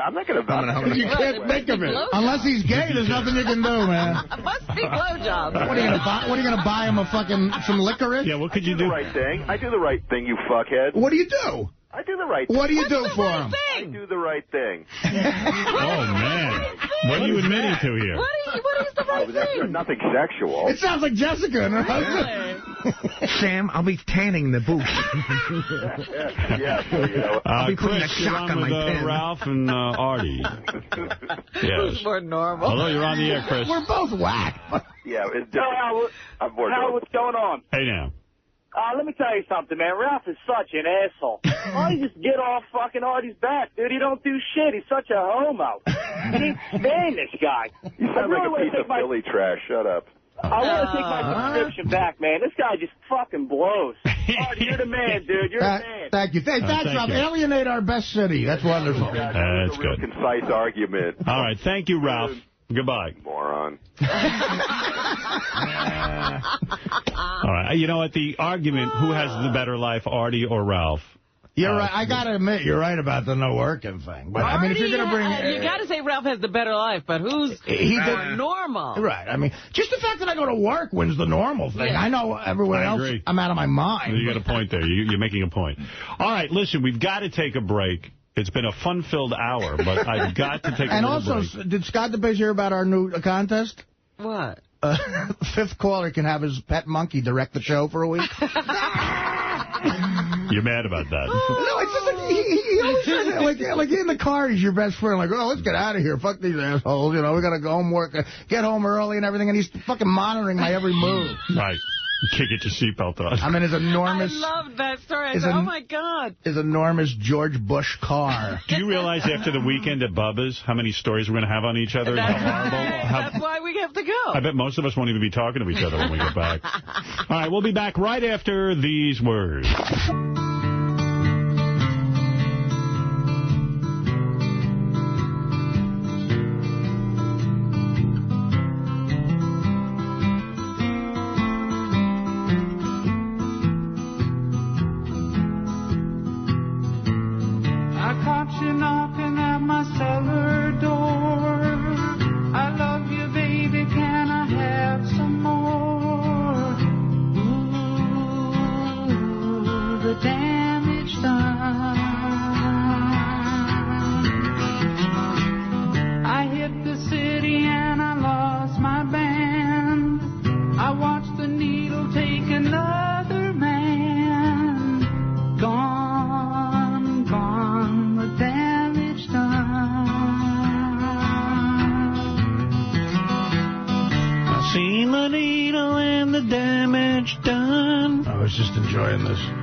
Sorry. No, not the artist, not the subject matter. Right. This has special meaning to you. Sal was pitching something to you, and I was like, wow, I put the headsets on, I couldn't hear him. That's all I heard. It's a great song. I know that some of you don't understand. Milk blood to keep from running out. I've seen the needle and the damage done, a little part of it in everyone. I tried so hard to learn this on guitar. It's a hard song to play for me. Is it? Yeah. Can you play it, Fred? Yeah, kind of, sort of. I mean, I'd probably have to listen to it more, because he plays in these weird tunings and shit. Because that's one guy playing. That's not like two guitars. You know, you listen to it, you can almost think two guys are playing. Again, like... the scourge that heroin, I guess still is, but was, like, something else that Rolling Stones book taught was basically that Keith Richards was just like this infection. Everyone he met, he would turn on to heroin, and they'd all become junkies. They would all die, and he just kept going. Like engineers that recorded albums with them, engineers' assistants, young guys. He would just shoot them up. And well, what's wrong with people that they can't say no to Keith Richards? I don't know, but it was the early 70s maybe. There wasn't as much knowledge. You're a young kid. This is like a rock god you're with. But the point is he's fucking... You want to hang with him. He's still doing concerts. Oh, yeah, no, he's going just strong. Joe, you're on the air. Go ahead in Philadelphia. Hey, Howard, how you doing? Hey, now. Hey, you made a New Year's resolution your first day back. Yes. Not to talk over each other. Yes. I don't know if it's Ralph that's making it more prevalent, or I feel like I'm listening to The View. Uh-oh. Well, that's not good. We gotta stop that then. I mean, Artie's jumping on Robin, and Ralph's jumping on you, and then Gary comes in with his big-ass lips. And we get excited, I guess. That last segment was, this guy's got a point, I guess. Because, you know, that happens when arguments start that are sort of passionate. What are you going to do, you know? Yeah, Artie and Ralph were going at each other pretty good, but I like the argument. The argument. Yeah, I mean, Artie... I wasn't going to slow it down, you know, so... All right, hey, thank you. We're going to try and be more aware of that, okay? Love you, Howard. Love you, buddy. It'll happen, though, from time to time. I'm going to tell you, we're not perfect. Shouldn't be a standard, though. That's right. We're going to be aware of it. Now, everybody just shut up. No one will say anything. Now I'm afraid to talk. Yeah, we'll all be afraid to talk. Okay. David Arquette will be here today. He's married to Courtney Cox Arquette. Courtney Cox. So, she's still... Boy, he's got the best deal ever, David Arquette. He married smart, man. He did it right. Who's got a better life, him, me, or Ralph? Him. Who's more normal? I saw him. Well, me. It's funny you bring that up. I saw Arquette on Letterman the other night, and God, is he an odd guy. I mean, Letterman was looking at him very confused, you know. And, he's funny, though. I mean, I have some clips of that when David was on David Letterman, and he even called Dave J. That's funny. And Letterman didn't even acknowledge it. Wait, let me see if I can find it. I missed that. I caught the last 2 minutes of it. I don't know what. There's 50 million pages on my computer, and I don't know. I don't remember. I don't have the retention to know which page. What page is David Arquette on Letterman on? I'm going to guess JD page. I had to follow him once on Conan. He came out in roller skates and a Hawaiian shirt. Yeah, he would come in some weird outfits. There he is. How was your New Year's Eve then? Oh, it was fantastic. Yeah, we went down to Cabo San Lucas. Oh, what's that like? I've never been down there. That's in Mexico, right? Yes. Yeah. It's very Mexican down there. No. It's fantastic. There's a lot of tequila involved, especially on New Year's, which is interesting, and a lot of singing and just, you know, it was a fiesta. Yeah. He's happy, and he should be. He sounds like a pothead. Yeah, but you know what? I'm just listening to that, and when you act like that, people expect, you know, just they automatically assume that, yes, it's funny. I'm glad you're here, but he's really not saying anything. No, he's saying nothing. He's giggling. Hey, he gets to bang Courtney Cox, which is a pretty good deal. She's got a ton of dough. They go to Cabo. Yeah, look at the life he's having. He's got the better life than Ralph. Yes. Yeah. Do you have other celebrity memorabilia? I don't know that that's the right term for that sort of thing. I do. I have the booking chair from the West Hollywood Police Department. I guess I don't know what that means, Dave. It's like the booking chair that it's on this platform, and it's a really cool old chair, and it's got this thing that swings around, and you can flip the numbers for the different criminals. It's the chair that people sit in when they have their mugshot. Yeah, and in West Hollywood, there's been quite a few characters in that chair. So, you know, Hugh Grant, among others, was one of the guys. I remember when Hugh Grant. That's right. He was in trouble with a. Yeah. So one time it's a great chair. I bring it to parties, and you have to haul it to parties, but then people can all take their pictures like they're criminals. People love that. It's good times. Yeah, he sounds like that guy in Fast Times at Ridgemont High. Yeah, Sean Spicoli. Spicoli. You know, it's funny. I think I sat in that chair. You probably did. You had your picture taken in there? You know, I gotta find my mugshot. I have a mugshot. Yeah, we want to put that on the internet. We could mount that here. Sorry I'm late. It's just like this new schedule's totally confusing. Mr. Spicoli. That's the name they gave me. That's the name of the game. You're ripping my car. Yeah. Hey, bud, what's your problem? No problem at all. I think you know where the front office is. You dick! David, if you listen carefully, he calls Dave J. All right. You got to really listen, though. Luckily, with my show, in case of emergency, I get to kiss Lori Loughlin. Well, there you go. Yeah. I know, she's wonderful. Is it Loughlin or Loughlin? Do you know? Jay. Yeah. Jay, is it Loughlin or Loughlin? Oh, you know what? That's that's the part I saw, and I didn't even realize it when I was watching. Yeah. Because she calls me Arkle. So, yeah, she calls me David Arkle. I know in Nevada, the small town on the river is Laughlin. Oh, yeah. So I think it's Loughlin. Are they spelled the same? I don't know. Not a speller, Dave. Man. Then he calls him Dave. Remembered. What a... Jay, Dave. You know, that's one of my biggest fears when I do Letterman. That you'll call him the other guy? No, I'll call him Jay. But you know what? It's never happened. But, I know he would think I was doing it on purpose. But right. Well, if you do it, yeah. Right. What Jefferson was saying was, hey, we left this England place because it was bogus. So if we don't get some cool rules ourselves, pronto, we'll just be bogus too. Yeah? I wonder if David's like a big stoner, because he sounds like Spicoli. That whole family had an odd, pretty unconventional upbringing. The Yes. Arquette, you know, I think they were like Hippies? very 60s type hippies. Yeah. The world's finest surfers showed up today to battle with what's turned out to be the biggest waves to hit this coast since 1946. Hello, everybody. I'm Stu Nahan. I'd like you to meet this young man. His name, Jeff Spicoli. And, Jeff, congratulations to you. Things look kind of rough out there today. Well, I'll tell you, Stu, I did battle some humongous waves. But, you know, just like I told the guy on ABC, danger is my business. You know, a lot of people expect that maybe Mark Cutback Davis or Bob Jungle Dead Gerard would take the honors this year. Oh, those guys are facts. That's fantastic. Let me ask you a question. When you get out there, do you ever fear for your life? Well, Stu, I'll tell you, surfing's not a sport. It's a way of life, no hobby. It's a way of looking at that wave and saying, hey, bud, let's party. Where'd you get this jacket? I got this in the network. Let me ask you a question. What's next for Jeff Spicoli?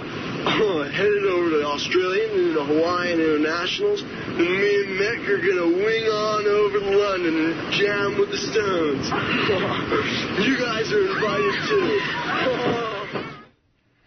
You know what? You might be right. I do recall he hangs out with a couple of people who were big potheads. And David was raised in a commune, and he was raised Islamic. Really? Yeah. Hey, David's here. Hey, David, and Lisa G's here, too. Maybe I should just, Lisa, do a real quick thing. Lisa, just come in and do a quick what's going to be on Howard 100 News, and I'll bring David in. Find out. What's the matter? Come in. What? He was ready to come in. He stood up. Oh, yeah, well, he's in next. But what He's do you guys, after you. What's the Howard 100 News covering? Well, we were at the signing yesterday, Artie Lang's DVD signing, and something really funny happened. Shuli was there.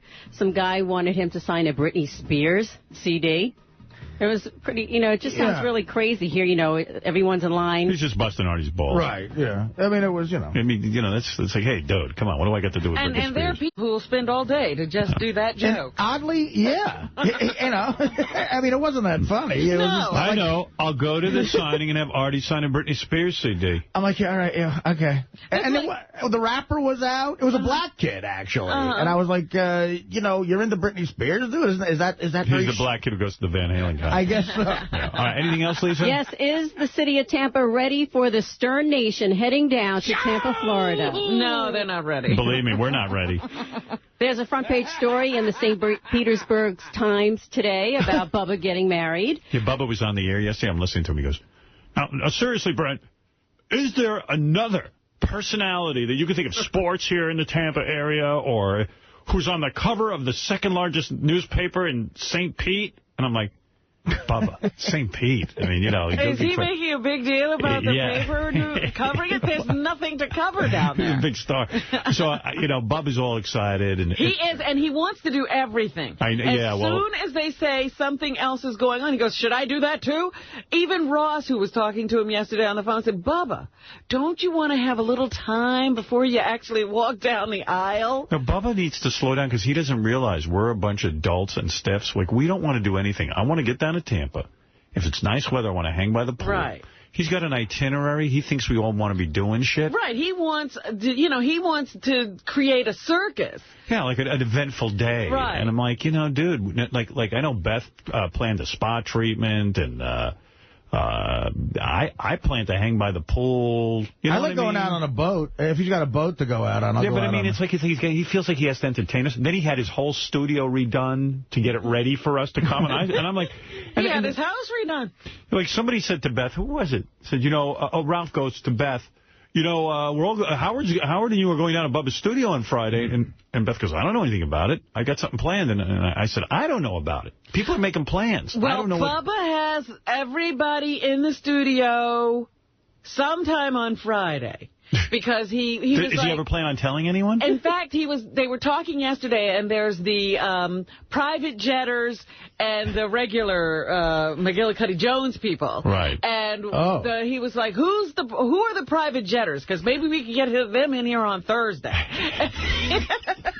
Well, Lisa, anything else you covering? Well, we will be talking to a wedding expert about all the wedding etiquette. You're talking about a destination wedding. Why are there so many things planned?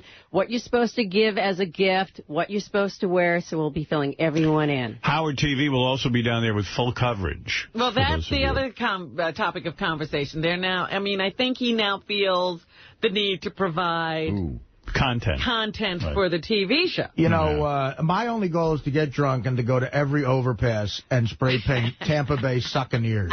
Nice. That's all I want to do. That's a good idea. All right, Lisa, thank all that you. And more. Yeah, you can listen all weekend for information on the Bubba wedding. Yeah, it's pretty funny listening to Bubba talk about it. So like I said, I don't think there's a man on the planet who has a better life than David Arquette. He's here. He's got a new show, In Case of Emergency, tonight at 10 o'clock on ABC. And his wife's show, Dirt, is Tuesday nights at 10 o'clock on FX. There he is, man. I haven't seen him in a while. There he is. Looks good, man. Hello. You look handsome. You look That's good. how you got Courtney Cox. He's handsome. Yeah, you get the Courtney Cox. Hey, what's up, man? How you doing, Dave? He looks healthy, you know. Yeah, you do. Where'd you go in Cabo, man? I was listening to you on Letterman there. I was in Cabo. Probably just missed you. Oh, yeah. We were New down... Year's you were there? Where'd you go? Esperanza. Oh, we weren't there. No, where were you? Pamilla. Beautiful. Very nice. Yeah. What, does Courtney, does she have to bring Jennifer Aniston, too? Does she go everywhere? Yeah, right, exactly. The poor guy. I don't know, man. I'm just curious. What the fuck? Help me out. I mean, how difficult is it to have her be the best friend of Jennifer Aniston? You were in the middle of all that, man. You got all the friggin' dirt. Think about it. I just realized all that. I really did. Because when Brad leaves, like you, Brad, and Courtney, and Jennifer used to hang out all the time. Yeah. And then you get Jennifer as the friend, and Courtney's there, evidently, accepting the tears on the shoulder routine. What do you do during all that female bonding? Oh, boy. I don't know how to navigate these waters. Yes, you do. By the pool, man. I mean... Jennifer's great. I mean, she's, it was, they broke up. Do you have to act the marriage ended, and it was sad. But do you have to act like Brad's an ass now? Like, he was a fucking asshole. Do you know what I mean? Well, I love Brad. He's a great guy. He did, some stuff that hurt our friends. So, but that, You got to pick sides, bro. I got to say. We had to. Yeah. I got to say, I mean, I'm a Hollywood outsider. I'm going to stay that way, so I don't mind doing this. I was at a party once with Sandler. Was Sandler down there, too, with you guys? Yeah. Jennifer Aniston, a couple of these characters. And all I'll say is there had to be weed down there, right? Yeah. Hey, easy. What happened? There had to be a lot of weed down there. Weed Come on. in Mexico? Smoking. Are you a big stoner? Because, you sound... I just realized on the Letterman, you do sound like Spicoli a little bit. Oh, really? Oh, it's probably just residual. Yeah. I mean... It's cool. I mean, no big deal. I mean, Artie's on heroin. What's the difference? Oh, well, I said that myself, though. This is a little embarrassing. Do you guys... Out them. Do you and your wife and Jennifer sit around making fun of Brad adopting half of the world and stuff? Take a goof on that? It's kind of a cool thing, but, all of a sudden, he's got, tons of black kids, and, it's weird. Why couldn't he just have a baby? He's taking care of the world. Why couldn't he have a baby with Jennifer? Gosh. Is she do you actually see her crying and shit? It must be wild. Oh, you had to. No. I mean, weren't you around the Never, house? not one tear shed. Was it weird then? What you might think. Was it weird then you had to be best friends with Vince Vaughn and all of a sudden hey, wait a second. Or did you ever meet Vince Vaughn? Oh, of course he did. Of course he did. Well, I don't know how to answer any of these questions. Answer me this and I'll make it easier. And there are speculations that wasn't even real, that whole Vince Vaughn thing. No, that was real. They really did. They were a couple. Really dated? They really cared I could about tell. He was fucking her. They cared about each other. Yeah. So how did you find out that Brad Pitt split? Like who tells you? Courtney? Or are you there and get it straight from Jennifer's mouth? We knew. We all knew about it. Forget that part. When did you know that he was sleeping with Angelina Jolie? Wow. That's pretty much it. was a surprise. I think David's secretly happy for Brad Pitt. He's probably out of a lot of misery. Well, you know what it's like. Courtney probably told him, because it's like, you know, when your wife has a friend who yaps to her about her life, it's like, and she comes in with gossip, and you're just trying to do whatever you want to do in the house. And he gets it all. Huh? Yeah, it's like, yeah, right. Yeah, you go, okay, what happened now? Who gives a shit? It's so exciting, though, isn't it? To be in the middle of all that. The two most famous people in the world. Oh, my God. I would be so wrapped up. I would, like, think I died and went to heaven if I was married to Courtney Cox. I say you have the best life. Married to Courtney Cox, who's, let's face it, piece of ass. Great money. You know, Hollywood, great homes, the whole thing you two have. You got a great life. Got kids now and shit. One kid. Sorry. And sorry I'm not up on every detail. Yeah. All right. Come on. And, like, it's this great thing. That's right. Coco Cox Arquette. Right? Right? Cox Arquette, is she? Yeah, she's a Cox Arquette, right? No, I mean, Coco Cox Arquette. No, there's no Cox in it. Nah, yeah, dude, yes, stand your ground with that. No, shoot it, Coco Arquette, man. Coco. Thanks, Artie. Yeah. Coco, not Coco Cox Arquette. Honestly, I wasn't making a joke. I thought it was Coco Cox Arquette. No, it is definitely just Coco Arquette. Coco, her middle name's Riley Arquette. Well, congratulations. Hey, thank you. Yeah. And I imagine you're like a fun dad and stuff. Yeah. Good dude. You're a good dude. But the thing is that, you know, like, it must be just so great to be in the middle of all the everything. Like we it's have, like being the eye of the storm. We have friends we gossip about, but it's like Ross and Melissa. Right. Who cares about them? Yeah. Well, Reggie and his wife. Didn't David call you? Didn't David Arquette call you, Howard, and ask what it was like when me and Dana broke up? How you found out? He wanted all the gossip. I had to find out. But you, too, were tight-lipped about it. But you're not... But do you enjoy gossiping about your friends? Seriously. I mean, I do. I'm not a big gossiper. Right. So Jennifer and Brad can have all this going on, and you're not on the phone? No. Calling somebody? Guess what? What'd you say to Jennifer when she, like, was breaking up? Like, did you give, like, words of wisdom, like advice and shit? Well, in general, I think, like, you know, if something's not working out for people, then move on, you know. But it was working until he met Angelina Jolie. It was working fine. Sure. Yeah. Well, everything works. They wouldn't have broke up if, you know. And plus, he's the best-looking guy on the planet. To lose him is a big blow, because, like, who do you go to next? Yeah, how do you replace that? Anyone you go to next is going to look kind of shabby. Yeah, it's a step down. I wouldn't want to follow Brad Pitt. You know? Yeah, I broke up with Brad. This is Ed. Ed from accounting. My friend Balthazar Getty, he's a great guy, and he's always like, well, you know, Brad is, you know, if he walked in, I would be like, here, Brad, here's my wife. You can, you go fuck her. Take her. That's right. It's like a lion on the Serengeti. I want you. Yeah. I mean, I'm pretty sure Brad could get any woman he wants. Yeah. But then, Brad? No. But he would get laid a lot if he was a plumber, you know. But now he's a multi-millionaire movie. But if Jennifer Aniston was like a close friend of my girlfriend's and stuff, if she's coming over, like if I got People magazine out and stuff with pictures of Brad and Angelina on the cover, I hide that. Yeah, you don't have it. I mean, we didn't buy those at all until we started doing the show Dirt, and then. You had to do research. In the writer's room, we have just every one. I mean, from, you know, all over the world. How do you avoid that story, though? The only channel you could have on is, like, the Science Channel. Right. Don't you love looking at tabloids, too? I mean, that like don't you love those pictures when they get, like, someone's cellulite on the beach, like someone who you think is hot, and then you see their cellulite circled? I know. I love that. That's nice. Yeah, don't you love that, too? I do. I do. I mean, I don't know, man. And I have actually had pictures of me taken in my bathing suit and put in tabloids. Sure, we've seen those. And then it's not so funny. No, it hurts. Other people, it is funny. I thought it was funny when I saw your picture. I did, too, I have to admit. They circled my man tits. And the babushka on your head. Yeah, it was great.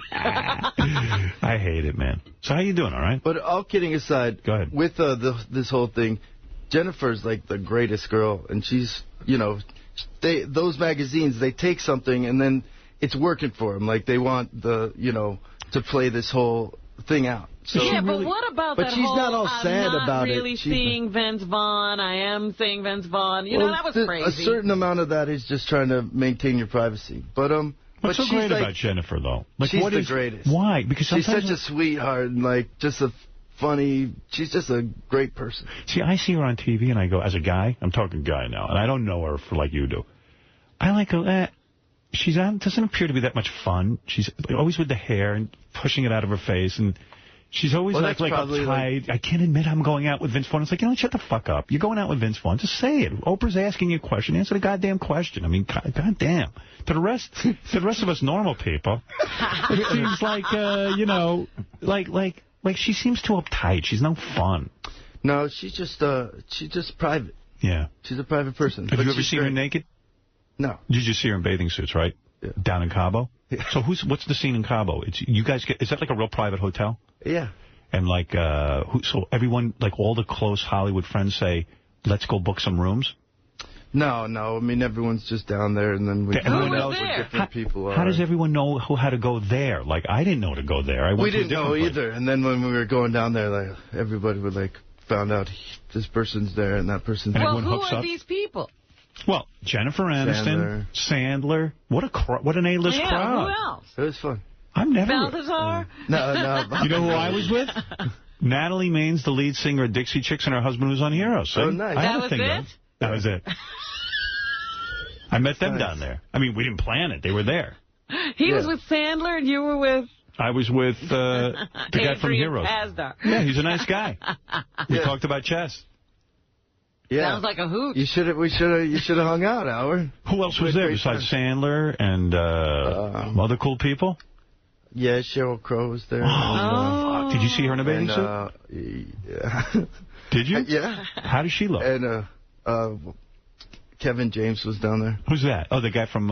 is he in a bathing suit? He's kind of fat. Sandler, he was awesome in a bathing suit. Sandler takes him everywhere now because they got a movie coming. Oh, really? He's like his new best friend. Oh, I see how it works. Didn't know that.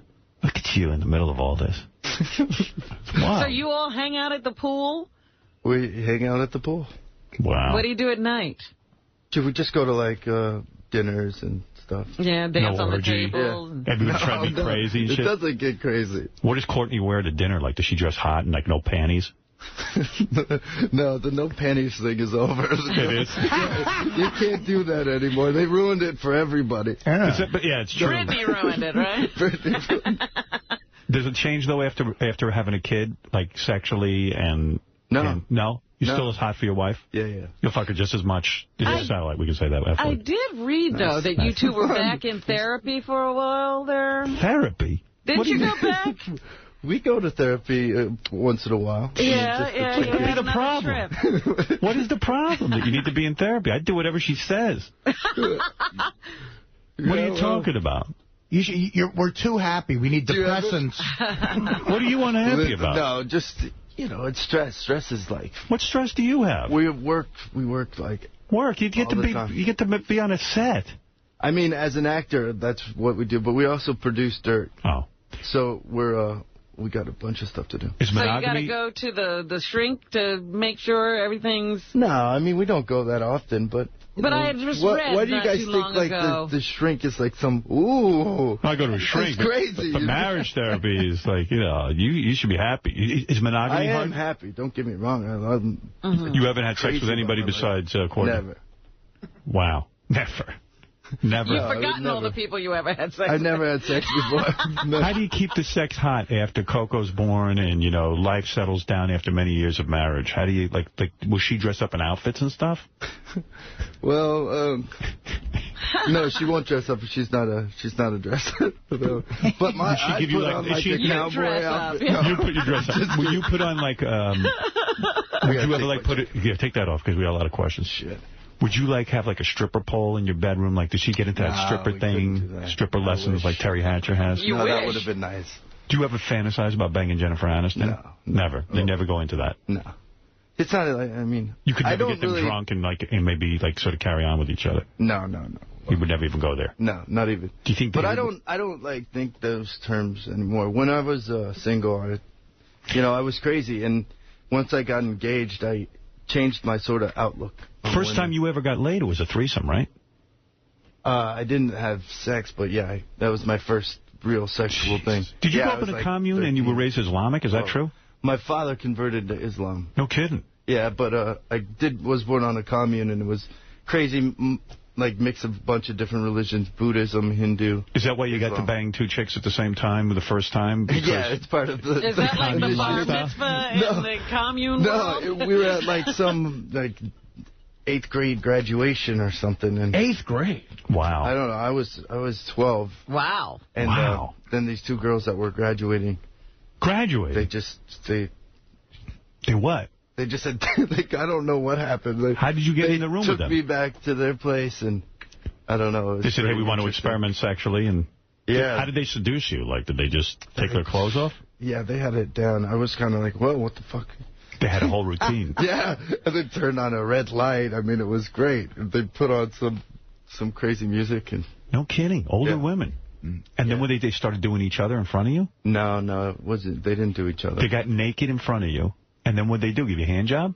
No, we were just all messing around. Gave you oral? Blowing me. Yeah, blowing you? Wow. Okay. 12 years old. Wow. 12 years old, you're getting blowjobs. I was a little like... Oh, you've had some life. Now you got Courtney Cox. No wonder you got Courtney Cox. No wonder. I didn't realize you had that kind of power. It's tough to keep your head in the wiffle ball game after that. Is David that good looking, Robin? He's cute. Yeah, he's a cute guy. Yeah, very cute. Thank you, Robin. There you go. Is he cute because he's got Courtney Cox? No. I was looking at him out there in the hall. I was like, you forget how attractive he is. Nice. Fuck you, David. I'm really sick of it. You know what the move would be? Here's the move. Can't take it anymore. After Brad Pitt dumps Jolie, you should fuck her. Oh, that's a good one. No. Have you met Angelina Jolie? Way back. Yeah. Man, if you see her now. She used to be married to my buddy. I wonder if you met her now. Could you be friends with her? Like could you? Or I don't think you could because Jennifer hates her. No. Yeah. Jennifer shouldn't hate her, though. She should hate Brad, but not her. But does Jennifer want to meet I don't think Jennifer hates her either. I don't think it's like... I mean, Jennifer's... she's got it. The way they depict it all is completely wrong. She's a very strong woman. She's totally solid, and she's just got a great attitude. Have you spoken to Brad since the breakup? I mean, you spent a lot of years with the guy. I spoke to him once. No, I didn't actually speak. I texted him. You texted him? What'd you text him? Way to go? Yeah, I just said congratulations on the baby. Oh, that was nice. Did he write you back? Yeah. Look, I'm fucking now, but I'll talk to you later. But there's this whole period that he won't talk about where Brad came back. And he and Jennifer were trying to work it out. That must have been fun. In all of that. He was in on all of it. David's right there, man. You're right there, bro. That's some story you got in you. You could only do projects with people that hate Angelina Jolie. That's right. Like her father. Let's go to Ralph. What do you want to say? Oh, no. Hey, now. Oh, boy. Hey, wait, first of all, Courtney's looking hot again. Yeah, you got to see her on Dirt. She's unbelievable. When was she not hot? She wasn't ever not hot. Well, she had a baby. No chick is hot when she's having a baby. Well, Ralph saw her then? She was a little off for a while. Did she have work done, David? Or No. No work? No. Huh? I'm really against Then it's the baby thing. She's looking good. Anyway, no, she's like just working out like crazy. She's doing the show. Howard, you're so right about that rap of like watching something like that, because like when John and when Stamos and Rebecca were going through their stuff, it was so great to hear about like what she was up to and then who he was up to with, and they're all famous people, and they're like, oh. Yeah, John will call me off the air and tell me like who's banging, and it's wild. Yeah, he's jumping over fences to get into this chick's house because there's photographers outside, and Yeah, it's it's like, great. wow, this is great. Oh man, You see, I think David's been dropping the ball here. I think he's a great guest, but he's on a show, Dirt. Wouldn't it be great promotion just to give us all the dirt? Yeah, just make the papers. That's what your show's about. Yeah. Courtney would dump his ass, though. It ain't worth it. You're right, man. It You'd ain't never worth see it. Coco again. It's a tough line, No, I mean that's part of the whole game. You have to, you have to have people around you trust. Yeah, well, that's true. So your sister, Patricia Arquette, recently said that your mom used to beat you fucking guys, like beat you and stuff. That was bad. Yeah, when I felt bad for you. Yeah, well, my mother came from a dysfunctional family, and she was abused, and she was, especially on the older kids. I got a little, but you sort of missed it or something? Pretty much. I mean, I saw the sort of tail end. But then my mom ended up going and becoming a marriage family counselor.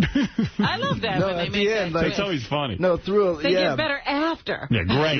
Glad you raised us and beat the crap out of us, and now you realize what you did wrong. Thanks a lot. How about working on that when I'm a kid?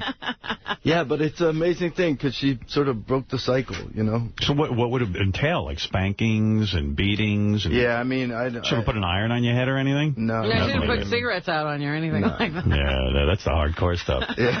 Hanger? Have you used a hanger? My mom used to beat me with a hanger. Electric cord, anything like that? That's nice. Belt with studs in it. I used to take the hanger. Wooden hanger with a piece of wire in it. Took a good beating here and there. I mean, you know. You got a couple of whacks, I'm sure. See how it straightened me out. That's what your mom do, hands and stuff? Yeah, I mean, you know, yeah, it's just, I don't know. I don't know, man. That's hard. Do you forgive her? Oh, of course, yeah. Yeah, that's cool. Yeah, my mother's passed away, my father's gone too. Oh, really? They're both gone? Yeah, so Better we that. do. Because it's easier to deal with them then. Yeah. To burn you. And then, what was it when you admitted to doing heroin or something? I used to, I mean, I smoked it? I used to, yeah. Were you in the black tar thing, too? What? No, I mean, I never got, like, nuts about it. I mean, I got nuts about it, but... Right. It's awful. It's just like growing up in Hollywood's a crazy place. You get into all kinds of trouble. Right. Or Jersey, or... You got into a lot of trouble? Van Nuys. Yeah. Wow.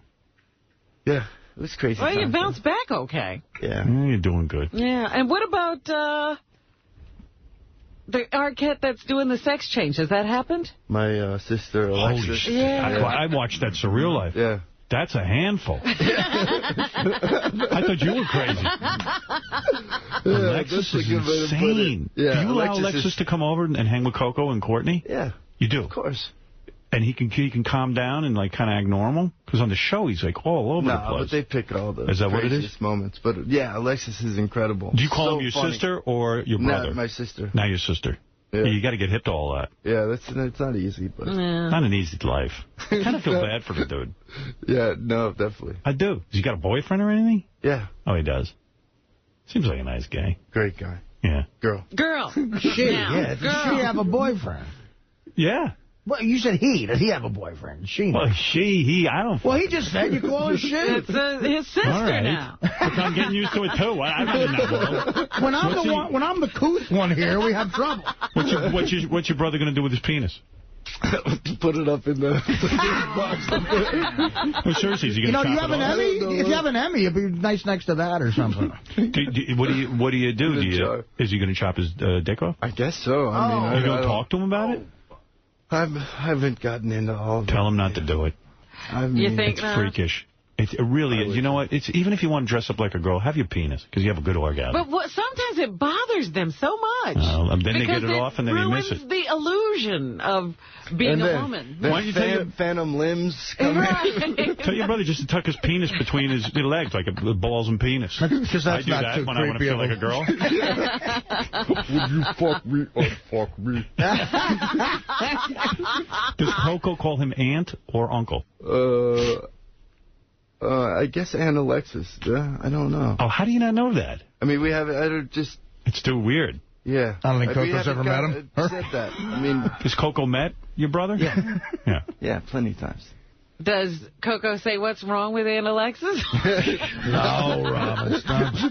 Little kids pick up on that, believe it or not. They do. They get very confused by stuff like that. They're like, well, is he... I don't understand what's going on.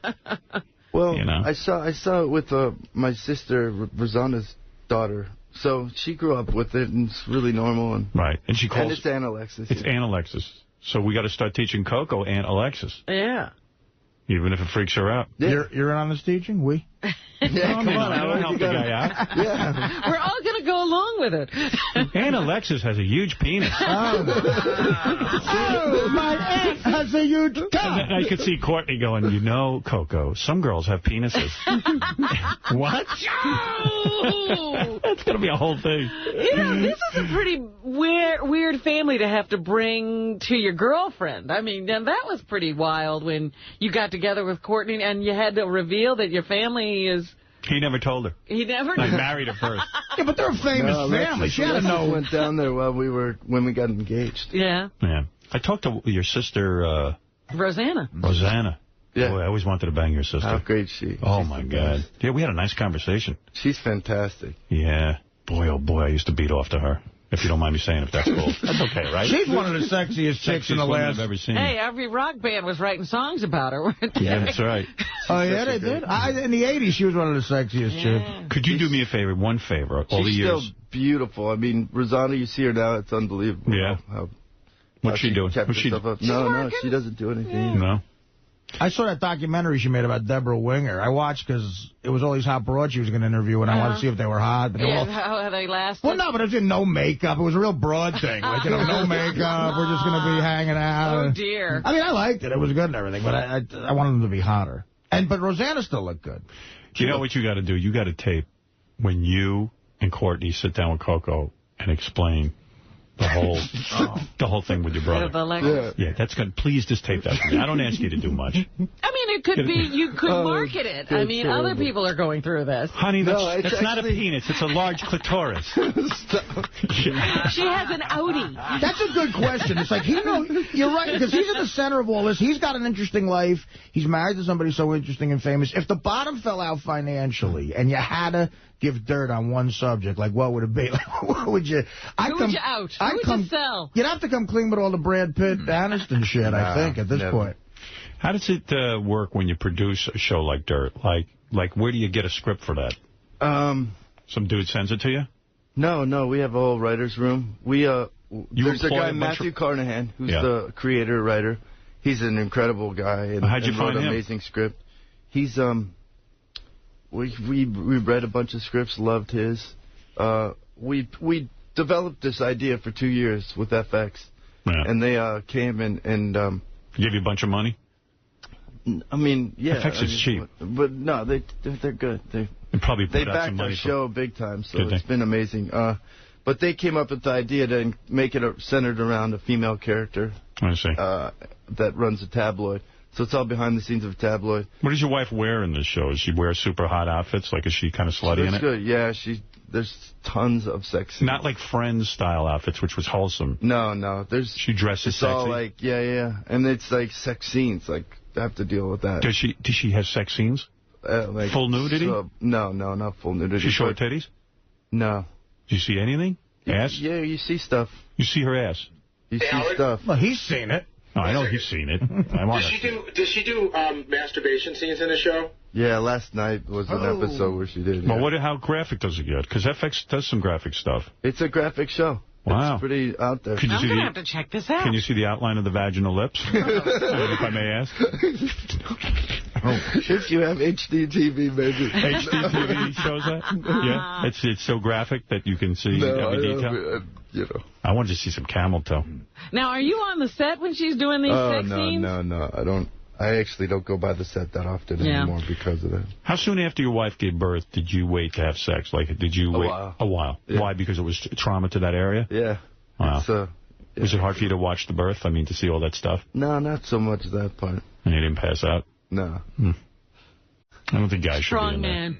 I don't think guys should see that. I really don't think so either. No, I saw it. I said the other day, nobody invites you in if your wife's having an appendectomy. Right. Why should you watch this? How'd you say? I don't want to watch you take a shit either. Why another medical procedure is everybody invited in on? What's your favorite thing to do with your wife? What, sexually? What's your favorite thing to do? Oh, just... I don't know. When we have time alone, that's the best. Really? Really. What do? Do you play games? Yeah. No, we just, hang out. When it's just us three with the baby, that's the best. Time. Yeah. When it's just like no phones are ringing. With the baby? You guys are freaky. I mean, when Jennifer isn't calling every minute, and like you can kind of fucking have your own phone. The phone finally stops ringing? No, and I can't find a guy. Assistants and I'm in love with Brad. Well, what kind of life are you living? You got a butler? Yeah. How many people you got helping you out with the kid? Got a nanny? We have a nanny. Nanny? Live-in nanny? No, it doesn't live in. All right. Black chick, white chick? Black? Mexican? Hispanic? Yeah. Mexican. I knew it. Coco has an accent. I figured out. Aunt Alexis is here. We tell the nannies to speak to her in Spanish. You do, because you want them to be bilingual. That's the ticket. Very good. I got them figured as the next celebrity couple to get the black kid, though. Don't they seem like right for that? Are you into a black kid? I would adopt a You would child, like a black kid? I mean, any adoption's an amazing thing. So, yeah. It's, I mean... Would you adopt a black? Yeah, adopt any... A real black. I'm not talking about a light-skinned black. I'm talking about... An African. An African. Yeah, I mean, that doesn't matter. It doesn't? No. Someone who's killed a lion. Someone who could kill a zebra just as easily as that. What would you name this kid? Shaquille Arquette? It could be an option. I'm talking about you want to go to 158th Street in Lenox and get a 12-year-old kid. You want to save somebody? Yeah, do that. Please. Oh, babies. That guy's doing fine, the 12-year-old on Lenox Avenue. What kind of phone do you have? No, he ain't. BlackBerry. What's going on? You're being BlackBerried right now? Yeah. Who is that Courtney? Is that Courtney? Stop talking. Probably, Is that what it says? No. X-nay on the dirty. Stop talking about our black child. So you don't have any plans to adopt now? No. I see. Any plans to have another baby on your own? Not at the moment. I mean, we're working pretty hard right now, so I don't know if we're going to... Now, what does it mean to be the producer of Dirt? And I'll get to your show in a minute. We created it. Right. You have to read every script? Yeah, we have to read every script. You have to yell at people if they do shit wrong? Or Well, we have other... people to do that. People like deal with this minute to minute. But casting, network notes, read all the scripts, make notes on cuts. You're a big deal. You're a mogul. This was our first scripted thing. We've done a few other shows. This is our first scripted one that went on. Congratulations. Thank you. That's Tuesday nights at 10 o'clock. And what is this? Now you have your own show in case of emergency? Yeah, in case of emergencies tonight, Wednesday nights. This is the premiere episode? This is the second episode. And what is that? What do you play on that? It's great. I mean, it's so funny. It got great reviews in the paper. Yeah, Kelly Hu. Do you know who she is? She's a beautiful girl. Chinese girl? Yeah, she's Hawaiian. Hawaiian? Yeah, I think maybe Hawaiian. I don't know Kelly Hu. Do we know her? She was in The Scorpion King. Yeah, we had her in the show. She sat on the couch when we were at K-Rock. Oh, she's super hot. Yeah. And then Jonathan Silverman. Chinese chick. I know him, Silverman. They have a great... it opens up at a massage parlor, a sort of a happy ending massage parlor. Yeah. She comes in and, if this is on ABC, and she jerks him off. Yeah. Right on ABC? Right on ABC. Wow. And then he recognizes her as the class valedictorian. Oh, that's great. She sees him and that's funny. Kicks him out. And that's funny. It's really funny. And my character is suicidal because I'm a Enron type of guy and facing jail time. So I'm about to commit suicide, but I can't go through with it. And I toss my gun, and it hits me in the foot. So I end up going to the hospital, and I meet Lori Loughlin's character. Lori Loughlin? She hot? Yeah, she's beautiful. Yeah. You get to do love scenes with her, huh? No, not love scenes. No. It's, Lori Loughlin. Stamos used to bang her. She was on Full House, right? Didn't Stamos bang her? No, I don't know that they banged, but that was his wife on Full House. Oh, come on. What are the odds they didn't bang? How's she holding up? She's great. Yeah? Yeah. She didn't hit the wall? No. Wow. No walls near her. No wall near her, huh? Kelly and Lori, they're both How much weed do you smoke a week? No, not a lot. You don't smoke a lot of weed? No, once in a while. Once in a while. At the most. At a party if someone has it. Right.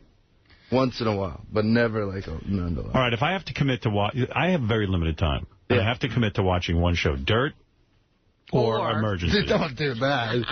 This is like Schindler's List for you, pal. What was that one? Sophie's Choice. Sophie's Choice. What should I watch? Should I watch Dirt? Which is the better show? Tonight, you should watch Dirt. I mean, sorry.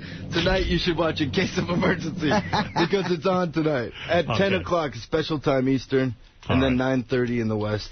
Sounds like a good show. What do you play, a cop of some kind? No, he said he was an Enron guy. When I get to the hospital, I fall for Lori Loughlin's character. She's engaged. And you straighten out your life a little bit? And I become a volunteer nurse to, be around her. Oh. And then there's Greg German. Do you know him from Ally McBeal? He's a really funny guy. He plays a character that's like a self-help guy who wrote this book and to help people lose weight. So when you're doing all this work... And then he goes nuts and he steals like one of those dessert trucks. When you're doing all this work, I mean, how do you have time for a kid? The nanny must be raising this kid. No, not at all. Really? I spend every morning with the baby. All right. Courtney puts the baby down for all of her naps, and baby comes to the set every day. Dirt usually, unless some kind of scenes are going on, then she'll come visit me. All right, quick. What's Coco's birthday? Quick. June 13th. Oh, all right, good, all right. What You year? could have told us anything. We don't know. How do we know you're wrong? You're wrong, actually. It's the 14th. Well, listen, man, it sounds like you're doing good. It's great. Thanks for having me on. Yeah. You want to take a few calls, or you want to just... Oh, boy. Yeah, let just the take 5 madmen out of As Chris Rock says when Howard says that, here's where I get called a nigger. Chris, go ahead. You're on the air in Nutley, New Jersey. Hey, now. Hey, now. How you doing, brother? Hey. Hey, Davey. Yeah. Just wanted to ask, does Courtney shave her grundle?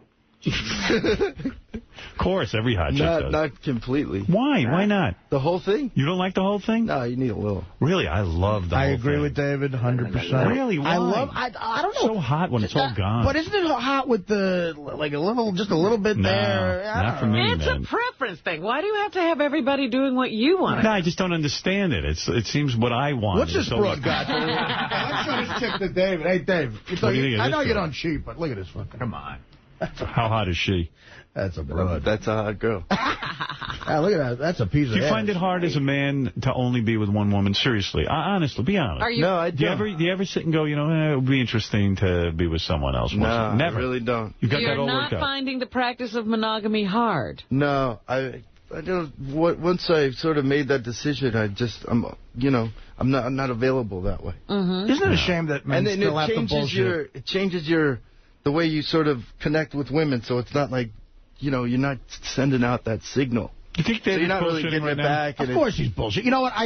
You're a good guy, Dave. But we've come so far as a civilization that men still have to bullshit women that we don't think about fucking other chicks. I mean, come on. Yeah. David, are you lying? Do you watch are you porno? out of your mind? Do you watch porno? Oh, yeah, once in a while. Yeah. Once in a while? For sure. Yeah. When I need to. Do you watch it with Courtney? No. Is Courtney in the pornos? So you beat off still with the porno, right? Come on. What else are you going to do with it?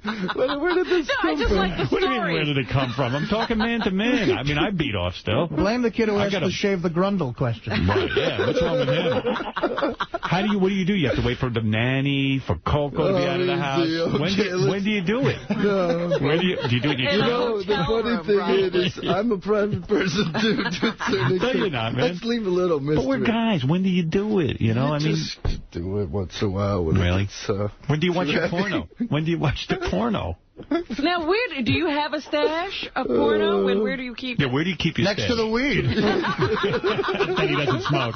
Yeah. The porno he doesn't watch is next to the weed he doesn't smoke. Oh, is it so hard? Live for just this interview. You know, Dave, you almost got out before the phone call. I should have gone. Oh, man. No, but it is hard. When I think about beating off, as soon as my girlfriend leaves, she went away for 2 days. I was beating off like a maniac. I got into my porn stash. Right. I'm watching Chloroform Girls 2. I'm watching it all. You know what'll stop it? We talked about Paxil before. Take Paxil because you can't. You can't do that? You can't come. No. Yeah. It's the worst. But if you're totally faithful to your wife, which you are, and you don't think about other women, and yet you do rush to watch the porno, see? So. Yeah, I mean, to me, that would, and that's only like when you have to, but it's more of a, different thing. Look, maybe what does that mean? It's more of like a, it's not a real person or anything. No, of course it's not cheating. We're not saying you're cheating. Do you read Playboy and all that, or are you into magazines? No. No, just hardcore porno. Just fist fuckers. What do you like? Yeah.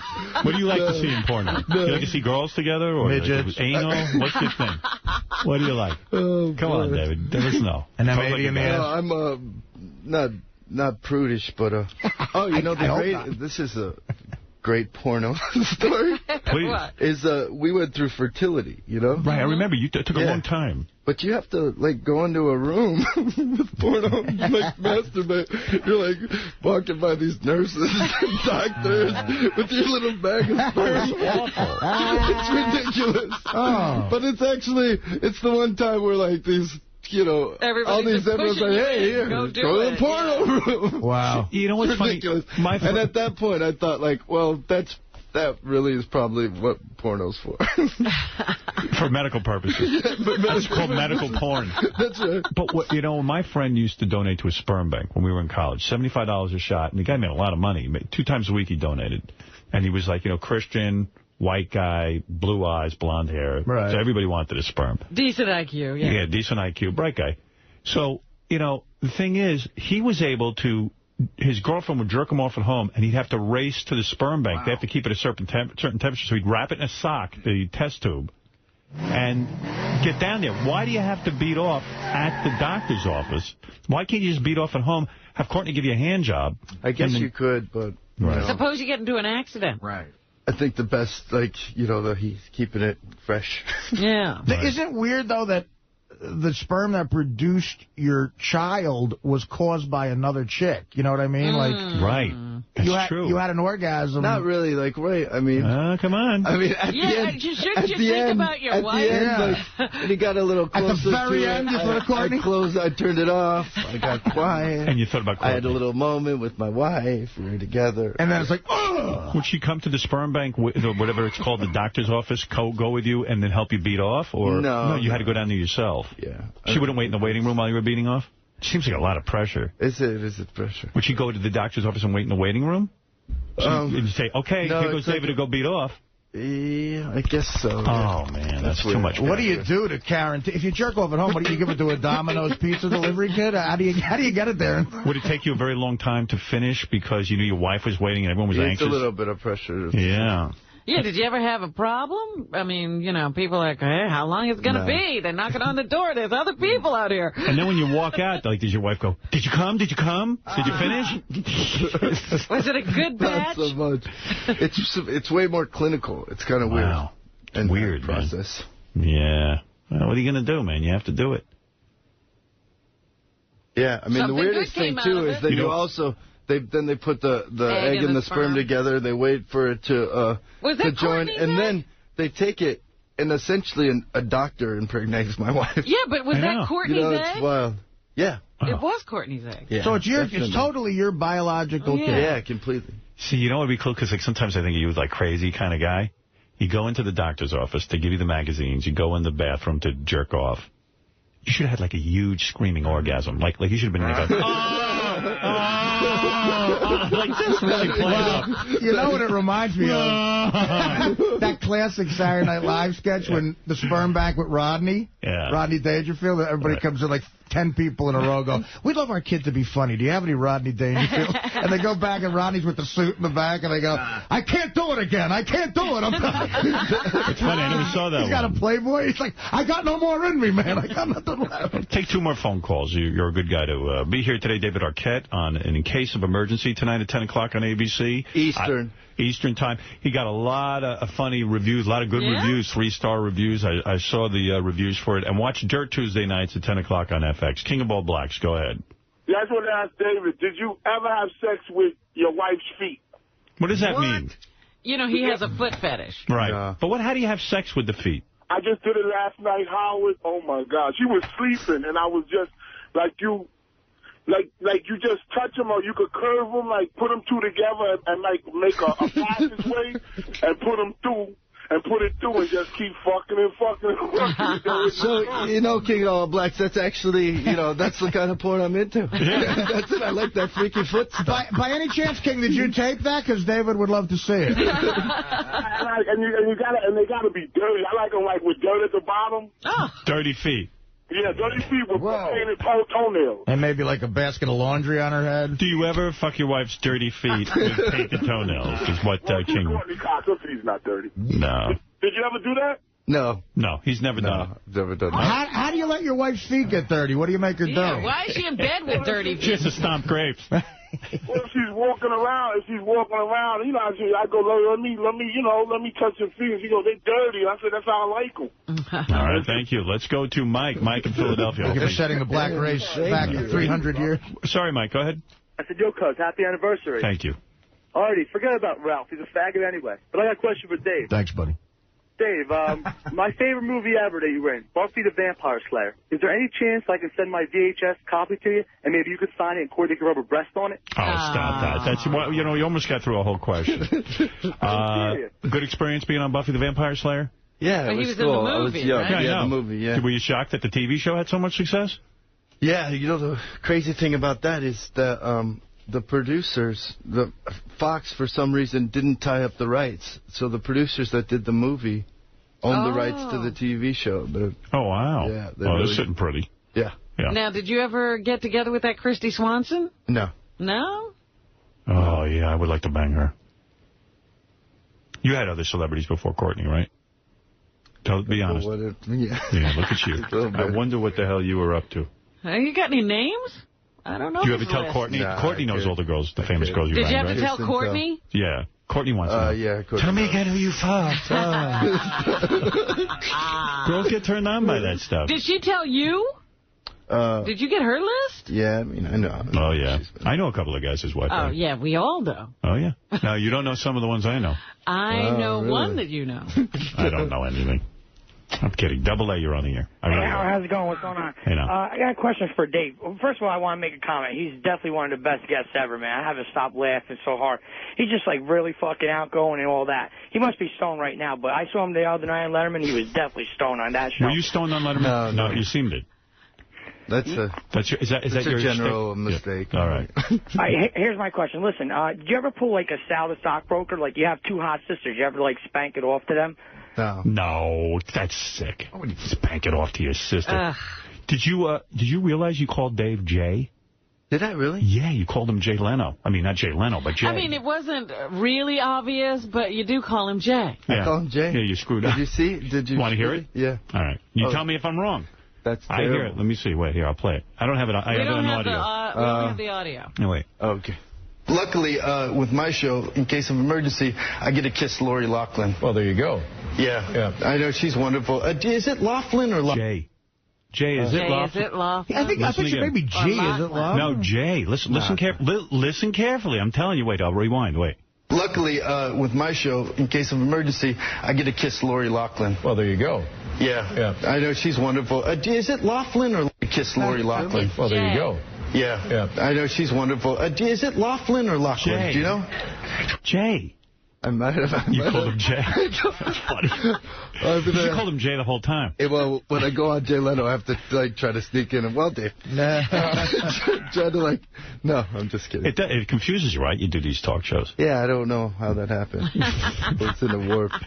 Oh, you're a great guy, man. Hey, thanks for having me. I always like seeing you. I wish you luck with the new show. It's David's show is called In Case of Emergency. It's tonight at 10 o'clock on ABC, and it really did get great reviews. 10 o'clock Eastern and then 9:30 on the West.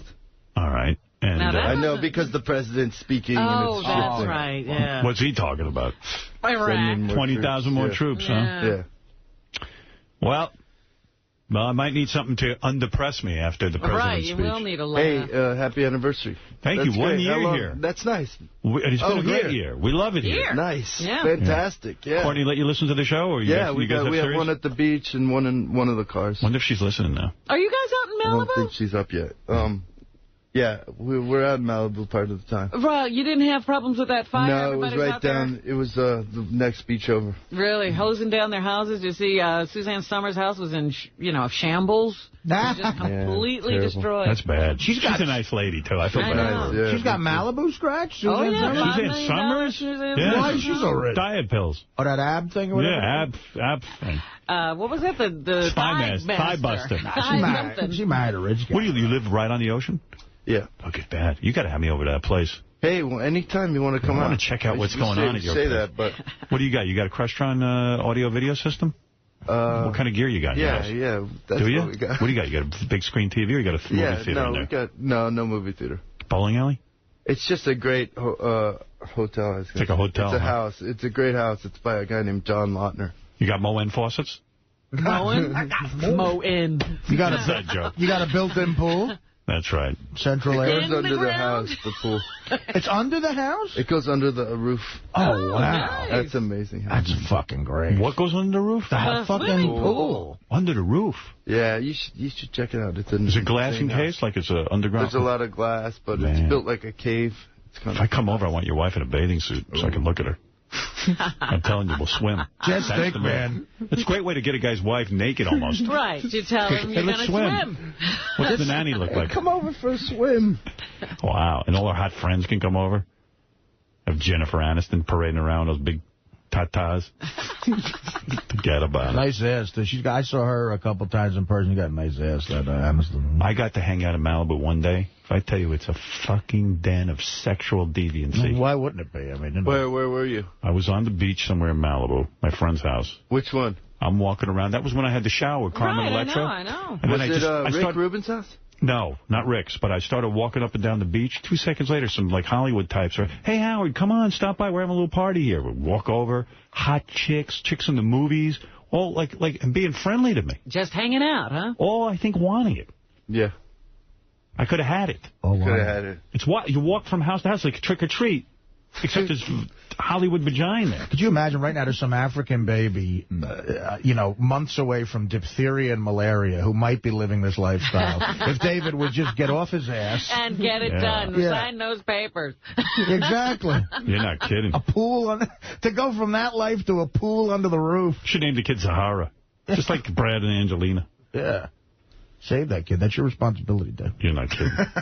Yeah, right now he's looking at dirty water. He's looking at a pool that's like a cave. Right now he's looking at some warlord about to cut his arm off for a diamond. That's right. You got to adopt really been great. You got to adopt a black kid. You really do. We're not leaving here till you adopt a black kid. All right, say hi to Courtney for me. I will. You got to check out her show. I think you'll like it. You know what? I have it on tape. I've got it sitting on my desk. Check it out because you're going to be like, I'm going to enjoy what the hell? It sounds like Howard's kind of show. I like that. It's all like sex and drugs and violence. Mm-hmm. I like that. Yeah. All right. So watch both shows. Dirt, Tuesday nights at 10 on FX. And tonight's special time in case of emergency at 10 o'clock on ABC. And tell her to come in here and promote it with you next time. I will. Yeah, she's afraid to come in here. I would. I think so. I'm afraid to come in here. No, you're not. All right, we're going to take a break, and we'll be back right after this.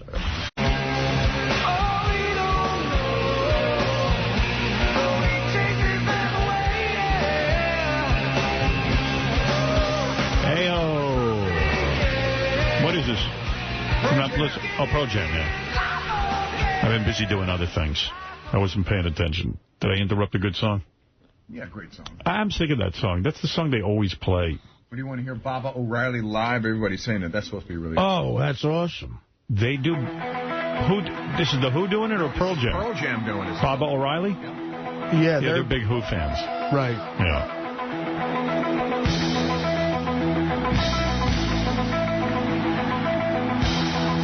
Honestly?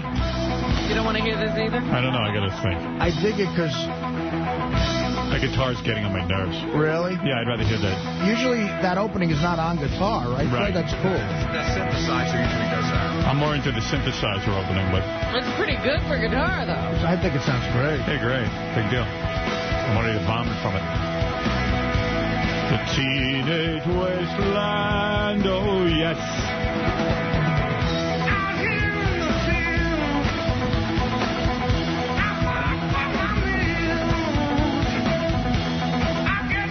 I don't like it. No. The original is much better. It ain't the Who. It lacks energy.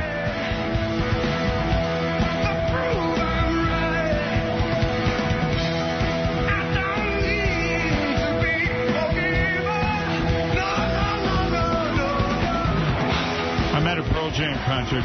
They got enough good songs. I want to hear Pearl Jam. It shows you why Roger Daltrey's great, though. You know, I might have to change my opinion of Roger. I think he might be great. He is great, because he can't do this.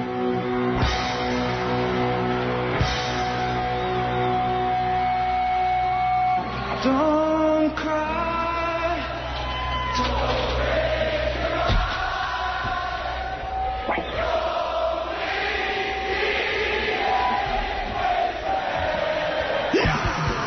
Good, I got to hear the audience sing. I don't like it.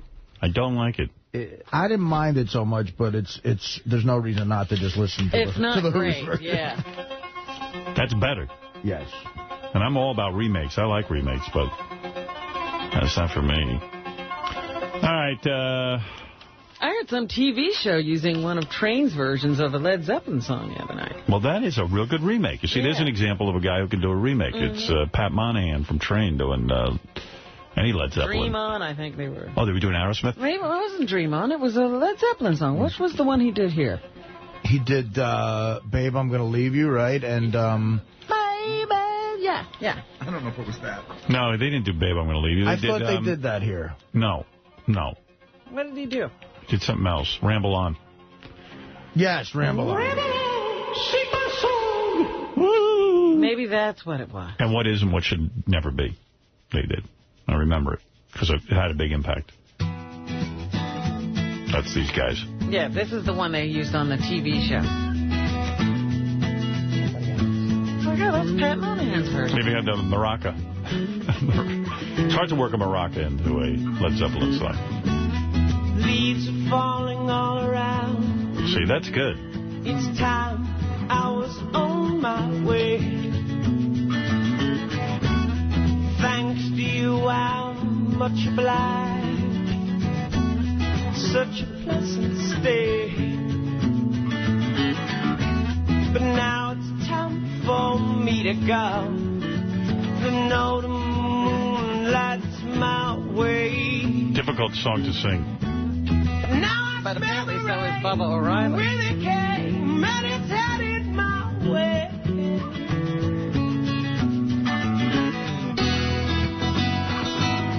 Oh, sometimes I grow so tired. But I know I got one thing I got to do. Ramble on. Well, now's the time is now. Sing my song.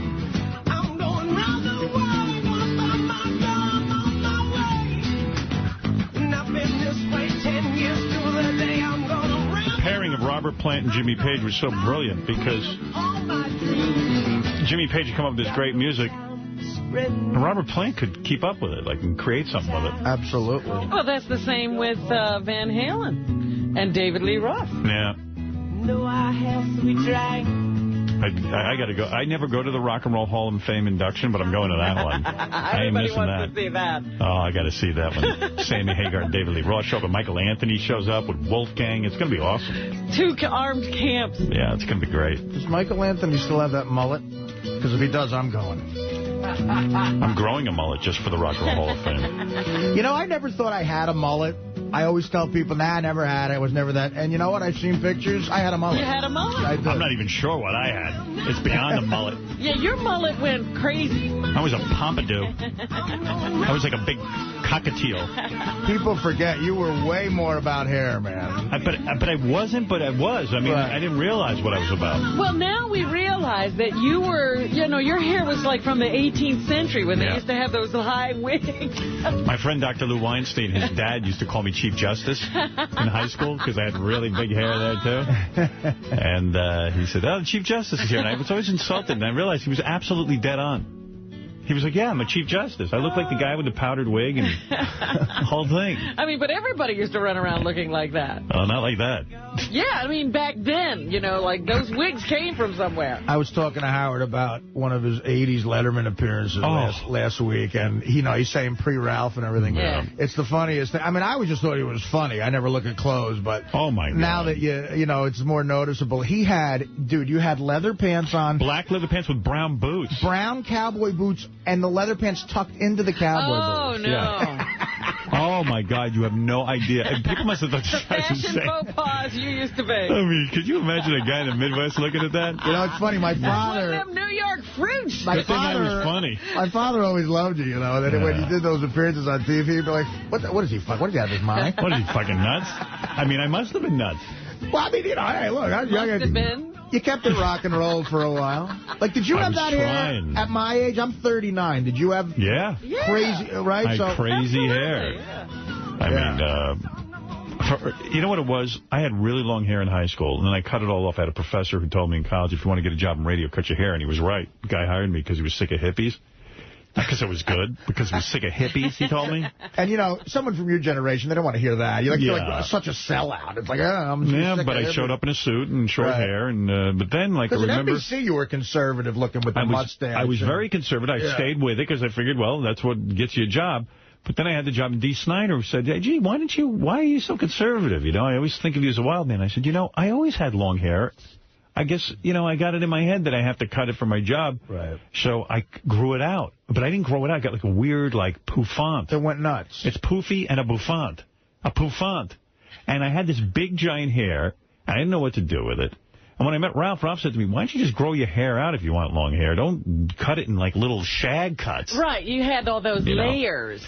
But there's no way to really get the full impact till you watch some of those old Lettermans, which is really amazing. It's like your hair has a life of its own. It's disturbing. I mean, it looks like a mental patient. And I didn't realize it at the time because, you know, I saw you like that every day. Oh. But no, looking back. How an embarrassment. Even when, you know, I did those banners for your birthday party, you know, some of those shots are of that hair. Oh, my God. I mean, just shame on me. That's true. You would have been my age around the Channel 9 show. Yeah. So you did have huge hair at the Channel 9. Well, when people said, why did you hire Ralph? I go, hire Ralph because if left on my own, I look like a fucking mental case. I mean, my God, what do you mean, why to hire Ralph? You know, I always used to say, you know, Jessica Hahn's breasts, you know, like she could never contain those things. But your hair was the thing you couldn't contain. No, and I didn't know how to do it myself. Like, I literally needed, I didn't know how to even groom this hair. This hair was such a burden. But look, no one is more in the dark style-wise than me. I mean, obviously. But even I know black leather pants and the brown boots. I mean, because that's even, you had to try to look like that. That's a risk. I thought I looked handsome. Right.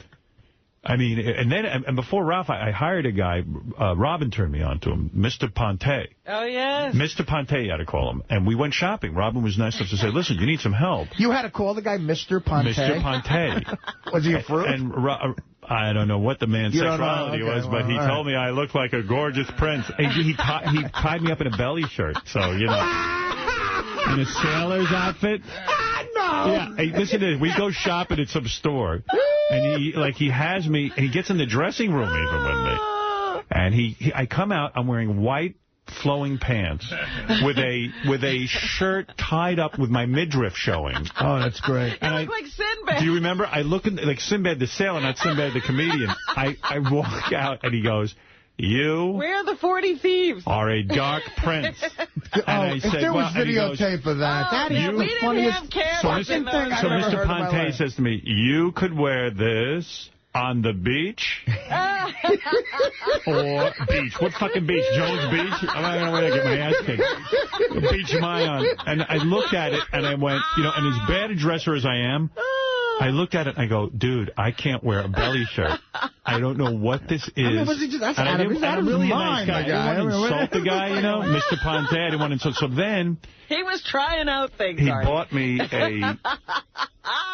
bought me a mustard yellow jacket. Like Howard 100 News. Yeah, that color, but like a suede. It's a suede jacket. Suede jacket with black suede pants with Capezio shoes. Remember those? They look like ballet shoes. They were the worst. They were the worst. I had friends who wore those. I wanted to punch them in the fucking head. And a velour shirt. And this was everything I bought with the guy. So I had to go on Bill Boggs, which was a show I had been fired from NBC. I had to do promotion for a When you tied him up and squirted him with seltzer? Right. I had it on tape. I had it on tape. Check out what I'm wearing. That's all Mr. Ponte. I remember you wearing like a bluish sort of no. I walk into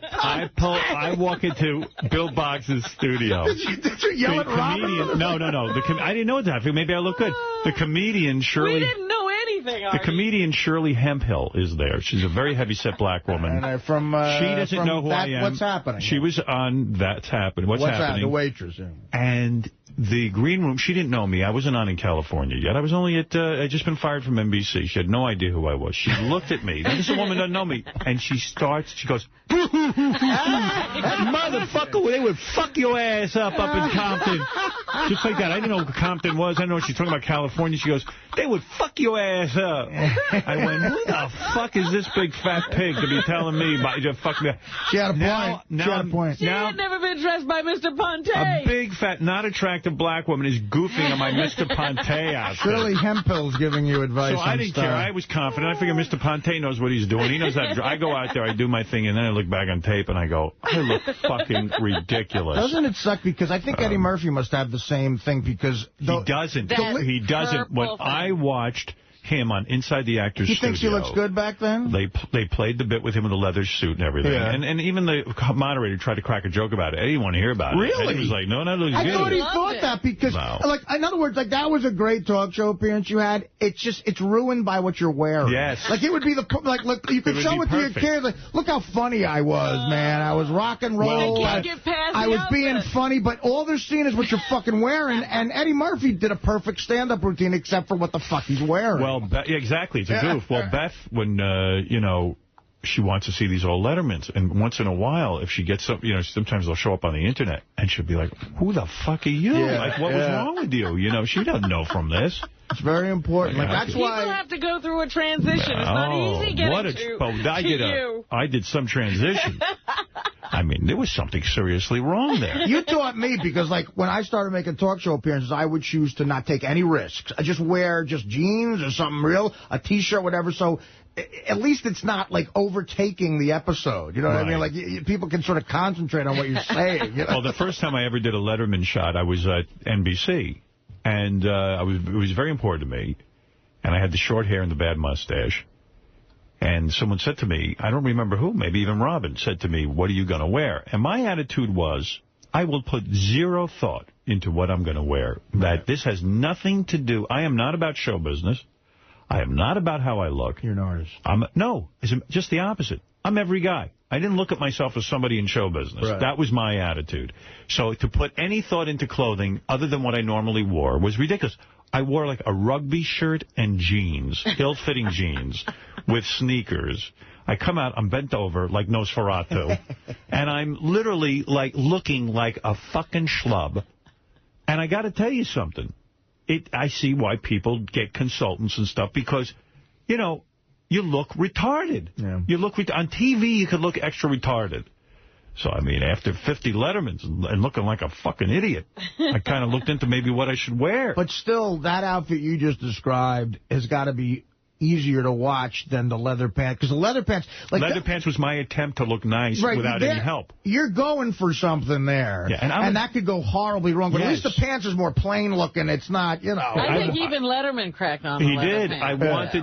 I wanted to look stylish. Right. And it shows you what a guy I am. I don't know what stylish is. I don't know anything about it. And that was the Eddie Murphy leather era, probably. Yeah. Right. Yeah, everybody was wearing the leather pants. I don't even know. I don't know what looks good on me. I look in the mirror. I go, how the hell do I know what to wear? What am I, Mr. Ponte? Maybe I underestimate Ralph because you've developed a look that really does work for you. Yeah. Even my sister says that, who's into the stuff. She goes, Howard has a very good look for him. Yeah, well, you got to work on this thing. I'm telling you. That's why, you put a little time. Because you know what? You see these appearances, and like you were saying... They stay forever. You hated your turtleneck that you wore. Oh, right. Exactly. That's all I can see. We're guys. We don't know what to wear. You got to get someone with an eye for that, a design eye. It's just like that stupid high school picture, that's why I hire Ralph. Forever. Yeah. And it hit me, too, because my mother called me right afterwards, and I was so happy because it went so well. And before she said I was funny, she said, what were you wearing a turtleneck for? And I'm like, that's it. You know what? If I ever have kids, years from now, I'll show them. That's all I got to see. Daddy was enormously fat in a turtleneck. Stuffed in a turtleneck. Might as well have the mute on while they're watching it. Looks like you were, imitating a sausage. Yeah, well, thank you, Robin. I mean, Jesus. I'm doing my sausage impression.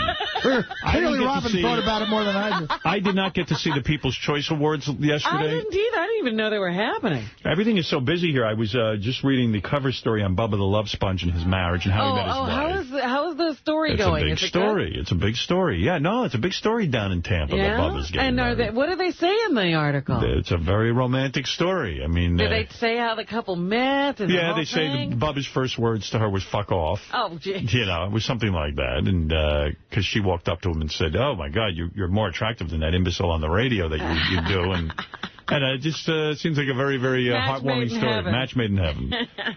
Let me see. People's Choice Awards. Where is that, Gary? Real quick, I'll buzz through that. I haven't heard it. Who won what? It seems to me, when I'm looking at the lineup of the People's Choice Awards, they just give an award to everybody in Hollywood. J.D. Page, Howard. The only thing I know about the People's Choice Awards, Ralph wrote me a note saying that Johnny Depp now has developed the British accent.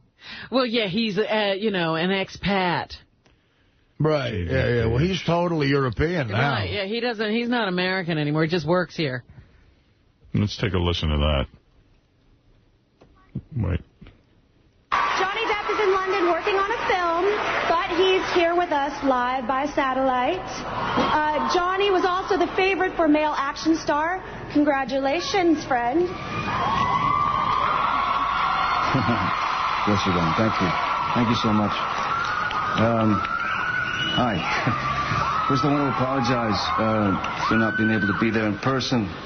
I'm across the puddle working on another film. I just wanted to thank you so much for this great honor once again. And I know that I've said this before, but the fact that these awards come from the people. I don't hear a British accent. No, he's talking regular. Who said that? Ralph was saying it.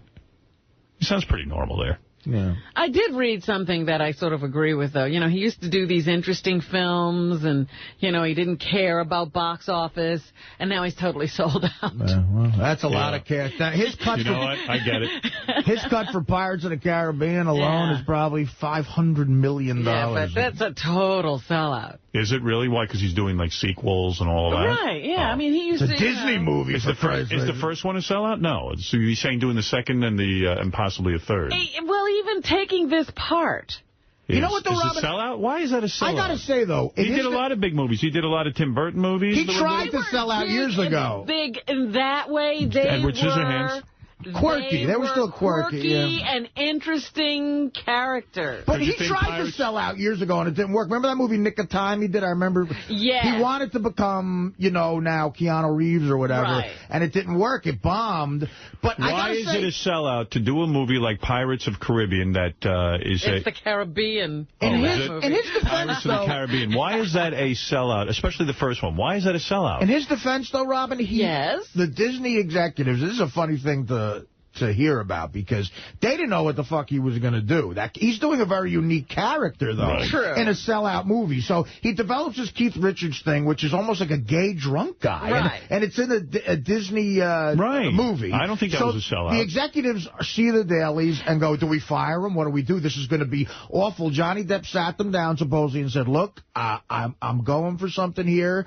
I hope it works. If it doesn't, I'll take full blame, but I'm going to try this. And it's the only reason people go to see the film now is because of him. So he did take a risk. I mean, you know. Fred, is Johnny Depp a sellout because he did Pirates of the Caribbean, as Robin said? Yeah, but so what? So is De Niro. Well, De Niro sold out, too. Why is it a sellout? To be doing something commercial and who knew that Pirates of the Caribbean would be commercially successful? He's still a great actor. That doesn't take that away from him. No. De Niro, though, the other thing that Depp is doing, he used to never talk to the press. He used to never be at award shows. That's the business. And all of that stuff. So that's what he's doing. He's playing the game for the money. I think he admires... I'm sorry, the business climate has changed. You can't pull that shit anymore. People aren't going to put up with it. You got to go out and support the movie you're in. I think he admires... Who is not a sellout? Who is an actor, then? Tell me, name someone who's not a sellout. Fred's right. It's changing. There are no modern-day De Niros like in the 70s. De Niro, you could say he was a sellout. Sold out. No, he has, but not back then. So who are you saying is not a sellout?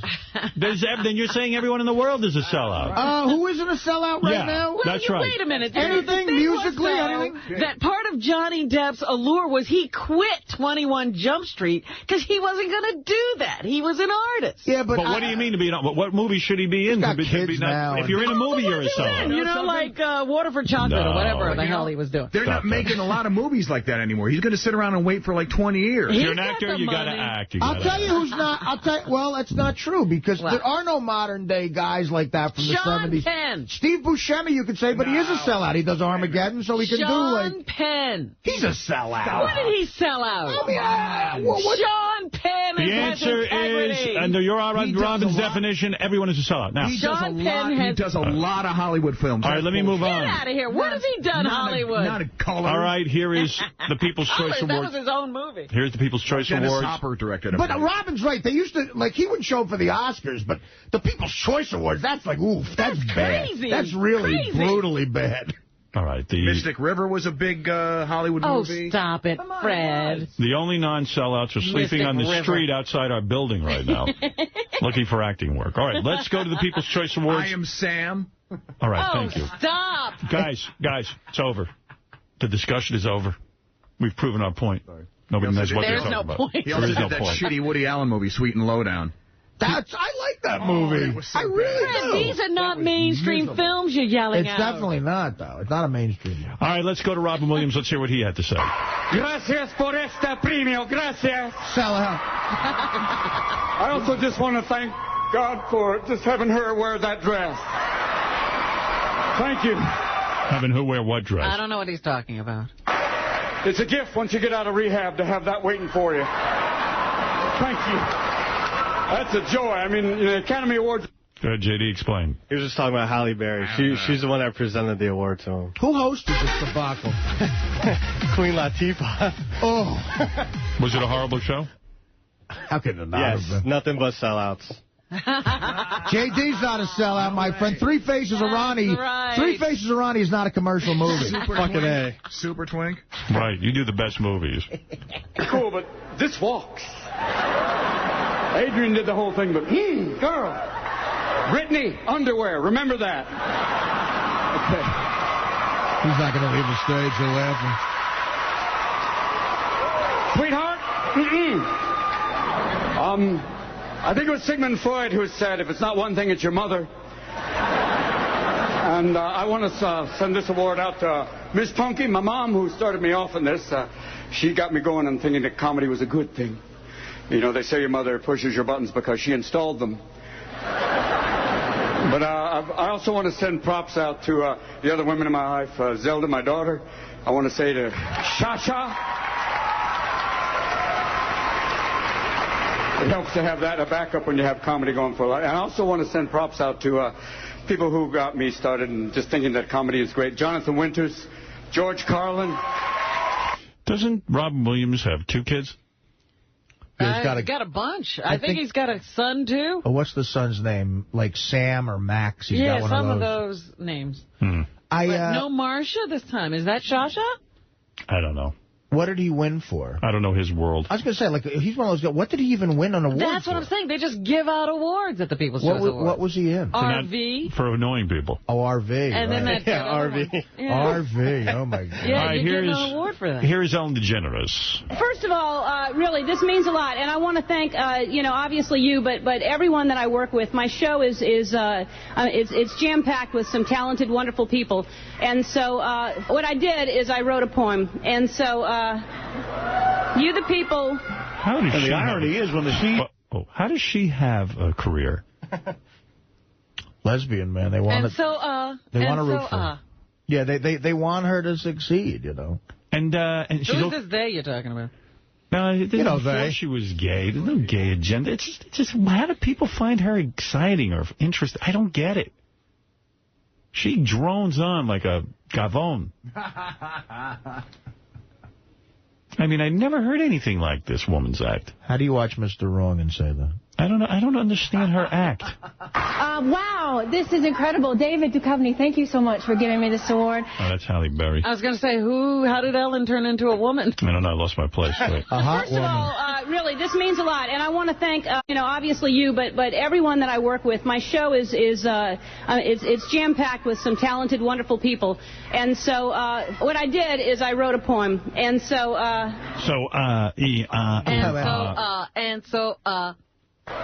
You, the people, have made a choice. I thank you all, especially Joyce. Anybody? Joyce? And Fran and Nancy, you're here and dressed fancy. Hey, Carol and Tina, I want to thank you. And Joan and Gina and Jeremy, too. Even that delivery, like, what is that? Like, nothing I say is important, but... It's all thrown away. You know? Yeah. And there's like an anxiety thing there, like she's supposed to be so anxious. Yeah. Shut the fuck up. Just shut up. How about you shut up? How about you have a talk show where you don't say anything? I don't get her. Hopefully I'm getting all of you. I don't have time to name you all. Oh, maybe just one more. Paul. Hey, thanks a whole lot. It means a lot to me. Should she get a People's Choice Award if she can't beat Oprah? Doesn't Oprah get it? Yeah, what is that? Yeah, she actually did beat Oprah. Wow. But not in the ratings. Oh, no. Cameron Diaz, what does she win for? I don't know. Female leading lady. I don't know. Something stupid. I'm like, I can't even remember the movies these people were in. Thank you so much. I have to say that I love making movies. Yeah, no kidding. Who wouldn't? I love making movies. Movies, shit. We all want to make You movies. lucky girl. It would be fun if there was some sort of Masons award and a guy went up there and said, I love building porches. Love it, I love it, I love it, I love it. It's the best job in the entire world. Yeah. You're right. You're right, and you're rubbing it in, and who wants to hear it? Yeah. None of you will ever have this job. Yeah, if it makes anybody feel any better, I hate doing what I do. Oh, stop. I do. I mean, I don't know. Most people hate their jobs, but if you're in the movies, it's great. If we work I'm telling you, I did a movie. It's great. Oh, you want to feel like a princess? Yep. Every day of my life. Yeah.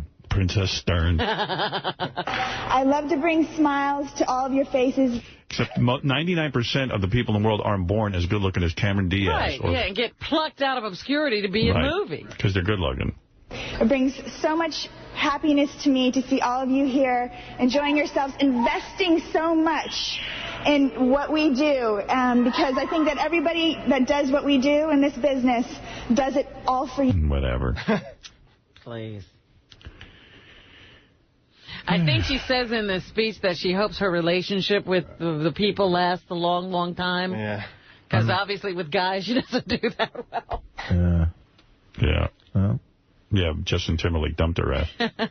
I mean, it's about time. He's a young guy. All that fucking fame. What I got to admit, I saw Justin Timberlake on Saturday Night Live. He did 2 songs from his new album. I like those songs. He's all right. I like it. I don't like his music. You don't like that Sexy one Back. he's got now? Oh, it's horrible. And I like that other one he does now. No, you don't. Yeah, I like it. Don't tell me you like that. I like it.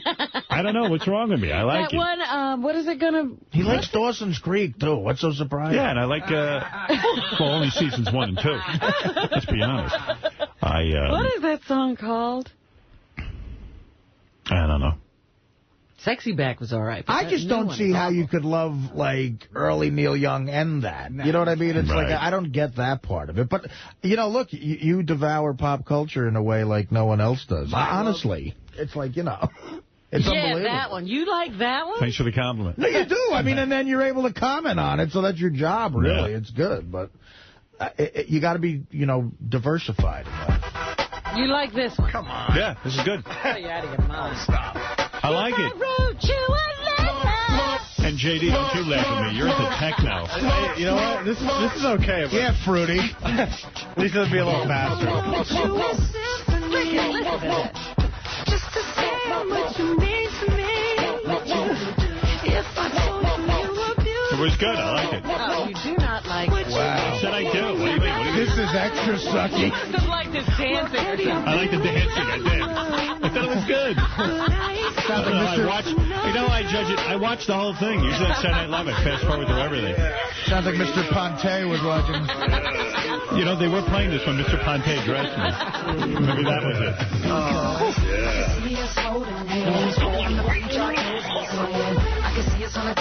I like the music. Most irritating song. I could work out to this.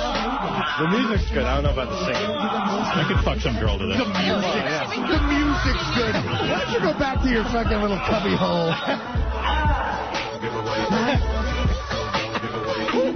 I don't know. And the other thing I can't stand is this rapper comes on in the middle of the song and starts carrying on. He's excited. He starts talking. But you just said the music. He talks in the middle of the song. It's not music and it's not singing. It's neither one. Right. And by the way, if you're at your computer writing me email about that I'm gay because I enjoyed the song, like, just save it. It's not going to affect me. I liked it. I'm being honest. I don't know. What am I going to tell you?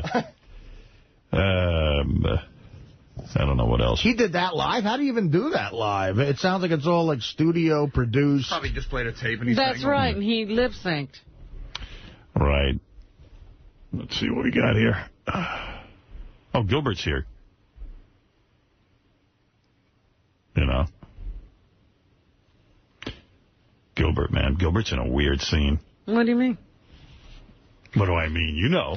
You know exactly what I mean. Well, he's alive. When wouldn't he be in a weird scene? Did we ever bring up what we know about Gilbert besides the fact that he's getting married?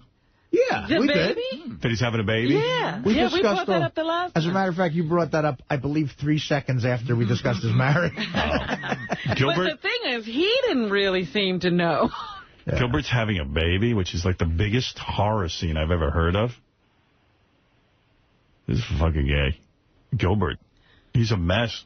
How's he going to be a dad? I don't know how he's getting married. I don't know how he's going to be a dad. I don't know how he's going to manage any of this. Andrew, go ahead. Say what you have to say. I'll take a break, and then I'll get Gilbert in here. A big fan, Howard. You know, I had to watch that stupid show last night because I knew you'd talk about it. It's like doing homework. But when Ellen won her award, they showed her making out with her girlfriend. Oh, really? Now that's fun. That's good. All right, Yeah, I can except see. Ellen was in it. Except Ellen was there, right? Yeah, if you could just have Portia. Hey, Howard, is J.D. Dan Foreman's kid? Sounds just like him. And looks like him, too. That's funny. That is interesting. I never thought of that. They do look alike. If I ever do another TV show like that, I would have J.D. be our mascot, like our Alfred E. Newman. It's weird when you only know guys from your description, because about 2 years ago, Dan Foreman stopped me on the street. I was walking down, like, 6th Avenue, and he goes, "Hey, Artie, Dan Foreman." I heard it. Well, yeah, of course. And I go, and he starts to say who he is. I'd met him briefly before, but I go, "Wait, Dan, no introduction needed. I'm a big fan. I remember them talking about you all the time." And he said, "You sound good on the show." And I'm just thinking of Fred doing, rah, rah. I can't. I'm like, he was the nicest guy. Really nice, and I just can't help but listen to you guys goof on him. Phil, you're on the air in Fort Lauderdale. Hey, what's up, Howard? Hey. Hey, was there the day that you guys broke for your Christmas break? And I got a little tour of the studio. I want to thank Richie and also Baba Booey for the little tour there. Good. And I also left you some complimentary badges, the Deputy Sheriff's Star. Thank Did you. get it? We love those badges. We often said we don't need those stinking badges, but Yeah, I never know what to do with those Turns out we badges. do need badges. You're supposed to put them in your wallet. When the cops stop you, you go, "Oh, my brother's on the job." But You know what the move is? What you do is, and God bless some of the cops lately, they've been giving me some real actual good stuff. If the badge is in a little pouch, the move You is... flip it open. You put your license registration in the pouch, hand it to the cop. Let him discern everything, and then he'll come back and go, "Who's this? Who do you know?" And then you get into the discussion that way. what I do with my badge is I pull over hot chicks and arrest them, and I tell them they have to blow me unless Like my friend who went, "You can either walk to work for the next 6 months, or you could take care of the kid." I can't believe your friend did that. Well, he's now not a cop. What's the move, right? I've got the card, right, the PBA card. So I get pulled over. I'm going to tell you the story. I got pulled over about 4 months ago on the West Side Highway, right? So the guy goes, very angry. He goes, "Let me see your license." So I get my license, but along with my license, I pull out the card, right? PBA card. And I hand the PBA card. I hand both of them at once, and he goes, "What the hell is this? Is this a license? Did I ask for this? What do you give me? What's this crap that you give me?" So I was like, "Oh." The move is what I just said. So you give him Phil. it in the license. I know. I gave him both together. Phil, what did Baba Booey do wrong? Nothing. He didn't do anything wrong. It just depends on the cop. I mean, some of us will, take that into consideration and cut your break because obviously you got it from somebody of importance. But why are the cops so hostile, some of them? Because that's not fair. If we have a brother on the job, he should honor that. Well, that's another thing. He said, he goes, "Who gave you this card?" I go, "My cousin's on the job," which is my Say your brother's on the job. But then, so now he starts grilling me about who my cousin is. He wants to know exactly how we're related. Cousin's the thing people always say. They're ready for that. Then I came right out and I said, "Listen, here's the deal. He's not really my cousin. He's like a cousin to me." You're an asshole. You know that? I'm going to say, excuse me. You're a fucking asshole. You deserve 20 tickets. Why? Because you don't know what the hell you're doing. If the move is to say to the cop, "My brother." Okay, why do my brother and I have different last names? My brother's name is on the back of the card. Well, then you're an asshole. You're not supposed to put any name on the back. No, of course, no. The guy who gave me the card, who you know, puts his name on the back of the card. Brother-in-law. Okay. Okay. So what's the difference between brother-in-law and cousin? Cousin's too far removed. And then 2 seconds later, if you're going with cousin, don't say, "Okay, he's not really my cousin. The guy gave it to me." You come clean in 2 seconds. The guy was screaming at me. I guarantee you, I don't care how good a liar you are. Don't lie. Burst into tears is what you should Go ahead, Ron. Here's the deal. Here's what you do. You take your license, you put it in between all the cards. Right. Okay? Whatever cards you have. Then first you open you don't say anything to the guy. You play it really cool. You open up your wallet. You got your badges lined up, first of all. On the How top many of your badges wallet. do you have? I got 3. All right. All How right. do you carry all this? I wear my badges. They're small. They're small. I'm like Marshall Dillon. I wear all my badges right on my shirt. And just so you know, Phil, this guy who gave you the badge, it's got its own separate wallet. It's a trifold, or you open it up and the badge is in there. It's like the only thing in there. Yeah, I'm going to carry that. So you open your wallet and you got the badges lined up, first of all. Then you pull your license out and you don't say anything. You just let the cards fall out. And the guy starts laughing usually because they go, what is all of that stuff? Then you explain to him, you know, half the time you don't even have to explain it. Officer, I blew half the police department for these cards. I would hope you'd honor that. What if I only have a money clip? That's all I have. So in my money clip is my license, my credit cards, and a very good PBA card, like a good one. Right. All right, so now what happens? Now I take my thing out. I got all my cards. What am I supposed to do now? What did he do wrong? Here's what you do then. If you only have one, okay, you don't hand it to him with the license. Right. You hand him the license, but you have it in your hand so he can see it. Right. You can't by accident. See, now you're making it like... You're making it like a bribe. You're actually making the guy look like an asshole. Okay, that's by what I do. handing him the card. You know what I'm saying? Yeah. That's why I stay out of all of this stuff. I just say, give me the ticket. But Howard, you didn't know that till 2 minutes ago, right? Or what? That you don't hand it both at once. Of course I know. Gary, honest to God, I love you like a brother. But I got to tell you something. Tell him he's your brother. You are thick as a brick. But you didn't know. Oh, so how come you're a fucking authority on this 2 minutes after? You didn't say it before Ronnie came in here. I would never go to a cop and hand him my PBA card. You didn't say that before Ronnie came in. Now you're a fucking authority 5 minutes later. Hey, dude, I always... No, really, you're an authority after the fact. You're the greatest quarterback. It's happened to me twice in my life. Right. And I open up my wallet, and when you open your wallet, they see the card. You don't hand but I don't have a wallet. Card. I don't care what you... So have it sort of like in your lap or have it fall out and just say, oh, whoops. You know, when you hand the guy, it's almost like handing him a $100 bill. But I did that once. You don't do that. But I did that once, and the cop didn't see it. I had it out. Well, but your teeth distracted him. Too. And then afterwards... Seriously, you really don't get the world sometimes. Yeah, right, because you're a fucking genius. Well, actually, I am. You know more than everybody. I know more than you. I know how to be a little bit sort of on the QT and not embarrass the man. He yelled at me a lot. Of course, because you're handing him a bribe. He doesn't know if you're with the internal affairs.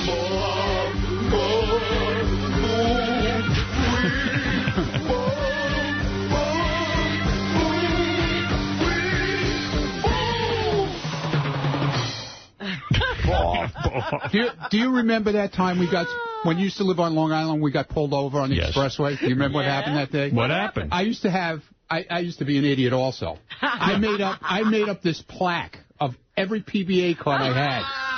And I put it on my dashboard in the window. And we're doing 85 on the expressway. And we get pulled over, and the guy comes over to the car and he goes, nice billboard. What is that? He goes, listen, I want that card, I want that card, and I want that card. What do you want? Wants it for good? Yeah. He says, he took 3 of them. So they basically get out of jail free cards, and he took them. He took them, but I had about 6 of them there, but he only took 3. He goes, my son goes into the city a lot. He needs them. It was a Nassau Highway Patrol guy. Because it makes it seem like you're saying, okay, I can break the law no matter what. You guys have to give me a free pass. What you do is you kind of like, you're subtle about it. I was officer, I'm sorry, let me see him. You fumble around, you have a little trouble in your wallet. And he sees when you go into the wallet, you got 50 fucking badges and shit. He's going to say to you, what are these badges? Also, you got to be insanely polite. Like, I mean, yes, they love to get their asses just lathered up. Sir, please. Oh, yeah, I'm like, oh, my God. My God, officer, I'm a very law-abiding man. I'm sorry. Will you use these badges? Yes, well, what I do is, see, I find that you play the humble thing. Yeah. I go like, look, man, does this mean anything or am I wasting your time? And you show them, like, you say, I don't want to waste your time. Does this mean a thing? I don't play it like that. It has worked for me. They go, all right, well, that's sort of an honest way to approach it. And then they ask who gave it to you. And that has worked for me in the past. I play it like, one time it worked for me. I didn't even have the PBA card. Right. Like one of those traffic cops, brownies. Now, just before you're famous? Yeah. Right. I got fired from NBC. I said, I I don't know how to drive. I said...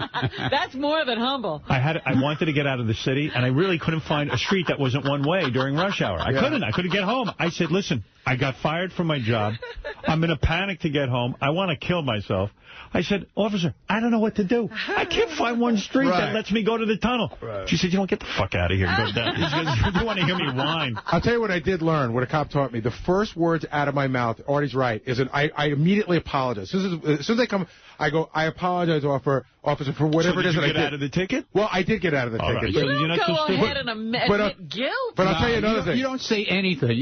You play it really cool. You don't even say hello. Have you just Bobo, go ahead. Open your you wallet. don't deny doing what he accuses you of doing either, because that calls him stupid. You don't do anything. You don't volunteer anything. Right. Yeah, there's an approach. Officer, you're stupid. Yeah, well, if he goes, you ran a red light, they'll go, no, I didn't. Yeah, That's say, the right. you know why I stopped you? You go, no, sir. What was it? Oh, I know. I'll tell you how it's done. I've been teaching with law enforcement over 20 years. This is my expert. You have an awful toupee and they can't stop staring at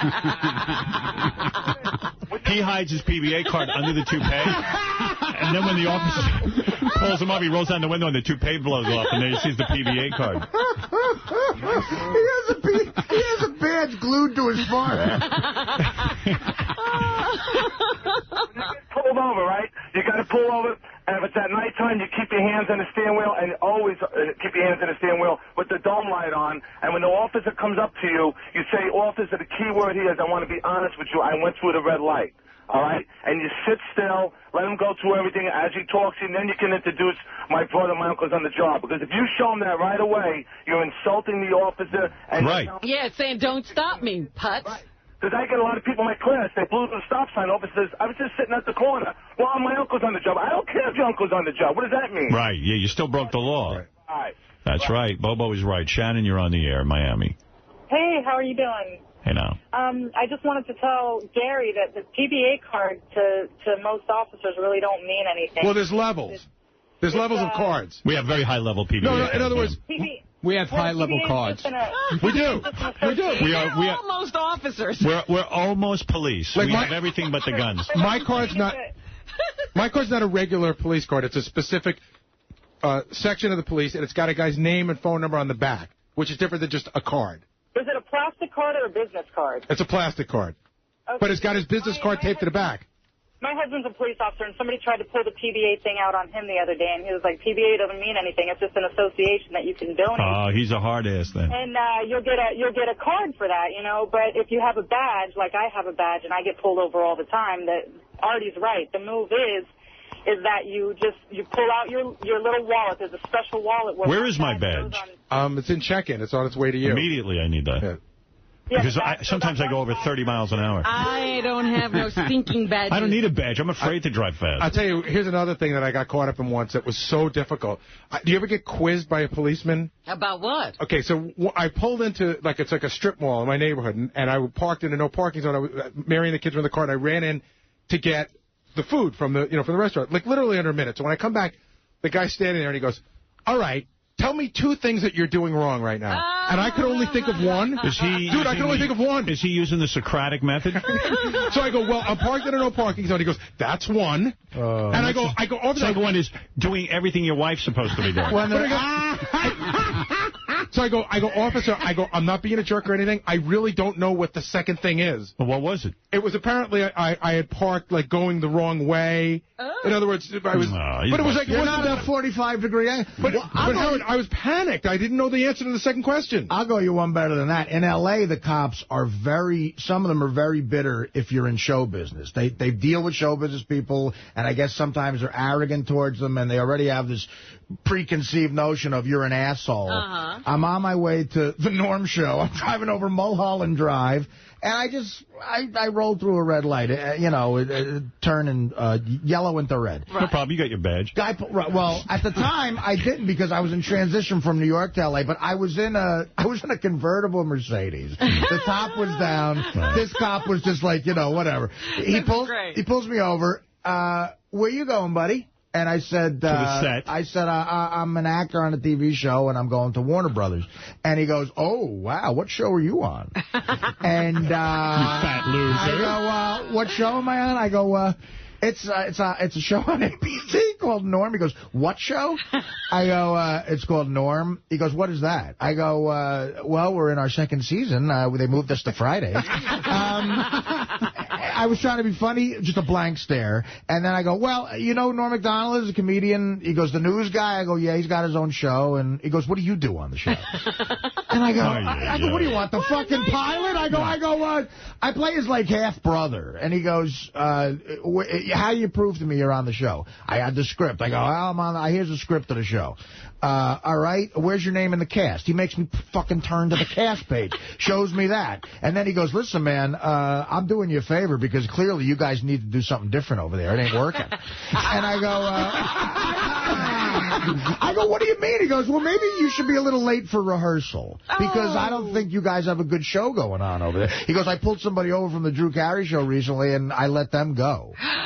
And so now he's really, really breaking my job. Goodness. Then he goes, it's a nice car. He goes, on the Norm show, you can afford a car like this? I go, well, I've been in business for a while. And then so he does this for like 15 minutes. I'd be like, officer, do you want to do some rewrites? Well, listen. Yeah, I was going to say, what are you, the script police? He does this for like 15 minutes, and then he goes to his car. He does that whole thing. I'm worried. Of course I'm getting a ticket. Comes back, no ticket, hands me back my license. He goes, tell Norm I'm a big fan. I think he just fucking, he just made me shit my pants. He busted your balls. He busted my balls. He was so condescending. Like, that show's not working, man. Hey, I got to get Gilbert in here. You need to do something different. I got to get Gilbert in here. Yes, we must. When's the wife due? I don't know. And he's going to be all weird when we ask him about it, but, like, you know, he's not even proud that he got her pregnant. He seems just to think it's all funny. He looked like he was in pain. Right. All right, I got to take a break first, and then Gilbert's coming in. Gilbert's doing some... Howard. Yeah. Sorry, I just wanted to tell Gary that, you know, the badge is just a little bit more official, that's all, because police officers have to buy the badge, and I'm going to send him one. Yeah, thanks, because we get these badges, and I don't really carry one, but we got better stuff. I'm going to send Gary a real badge so he can get a real wallet. And... You know what I want to do? I want to, like, kill someone and then show my badge. Say to the cops, hey, come on, guys. Go ahead. Like you know, I got my brother on the job. But here's my question. Like, what can you do besides get out of a parking ticket with your badge? Or a speeding? You can get out of a speeding ticket. You can get out of all kinds of tickets. I mean, I got into an accident the other day, and the cop gave me a ticket because it was my fault. But actually, since I had my badge, hooked me up and showed on the ticket as no accident. Wow. Can I smoke weed? And not get busted, maybe? But, Howard, what do you do with the... You want to take it out of the car, huh? Yeah. Do that. I want to get out of my car with the badge and see what I can get away with. Well, you know, we're running behind, but I got the classic story about that with the guy who... my gig in Albany, I had a cab driver drive me home. I was on your show now. That's a different level. So I'd been here for a few years, and I sleep through the whole cab ride. I wake up, my cab driver from Albany, 2 minutes from my house. He's smoking a huge fat fucking joint, blowing it out the window. I wake up, and I go, dude, I got to throw up. Pulls over to a Texaco station at 4 a.m. off Route 17. I violently start throwing up. Pot smoke billowing out of the car. Cop pulls over, gets 2 feet from me, shines the flashlight in my face. Now I'm violently throwing up. There's pot coming out of the car. The dude's trying to hide it in his crotch, and the cop puts the light up and goes, Artie! And they just drove away. No, that's different.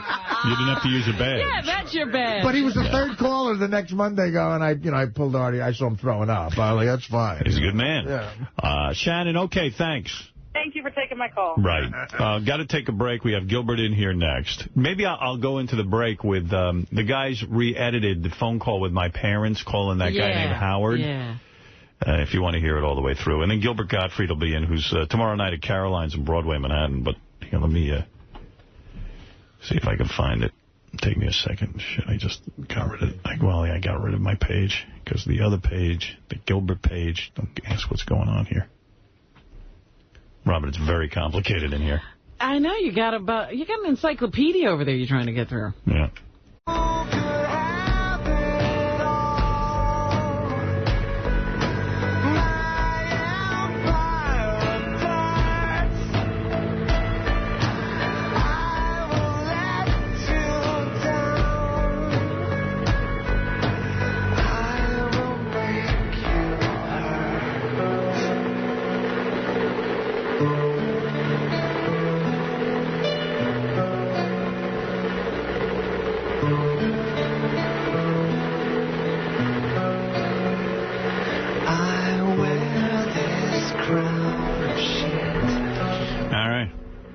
was a good song. What happened to this guy? He's not good anymore. I liked his last album. Yeah? But, I mean, he's not turning them out like pancakes. He was cool. It was a great one. Gilbert's here. I want to get him in. I don't like leaving him waiting around. He gets upset. Big star. There he is. He was eyeing. I got him to eye the enormous free cupcakes. Oh, I'm sure he took advantage of that. He loves free. Gilbert's got a real short haircut now, almost like a Chinese guy. Yeah, I'm doing Schindler's List, too. Wow. You're almost completely bald. Yeah. Are you going bald? No. Why are you cutting your hair so short? I don't know. You're lucky enough to have hair. Give it a little growth, no? I guess I should. Kind of look like Robert Blake now. Not really. It's like he looks Chinese. A little bit, you know. You could put him in front of a rickshaw. It wouldn't look strange. Do you go to a salon or do you go to like a barber shop? Oh, barber shop. Or do you get the Flowbee and just do it? If you go to a barber shop because it's cheaper, the salons charge too much money? Oh, sure. Right. Yeah. No, you're very, very cheap, right? Yeah, no, I don't go to any place that gives me a Perrier water when I walk in. You don't need that. You don't want to pay extra for that. So what's going on, man? When's the wedding? When is the baby due? Oh, God, I try to block out all of that stuff. He is so miserable. I would love to know how this all happened. Why did you ask her even to marry you? Because you knocked her up? What happened? I don't know. I'm still expecting to wake up and have my old life back. Why are you getting married exactly? Is it because you're having a kid, or is there other, like, romantic reasons? Yeah, I have no idea. It's just too horrible. Have you asked her to sign a prenuptial agreement? I'm working on that, certainly. Right. It's hard, though, once you have the kid coming. Yeah. Huh? Yeah. But, Gilbert, do you know, is there a wedding being planned? Is there a date set? I think so. I'm not involved in it. I believe that. Yeah. Oh, my God. So how will you know to show up? Yeah. Is it hard to get you to come and look at centerpieces? When is the baby due?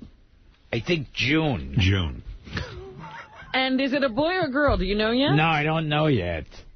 I know. I interviewed the baby. Yeah. I went over with one of those, what do they call those?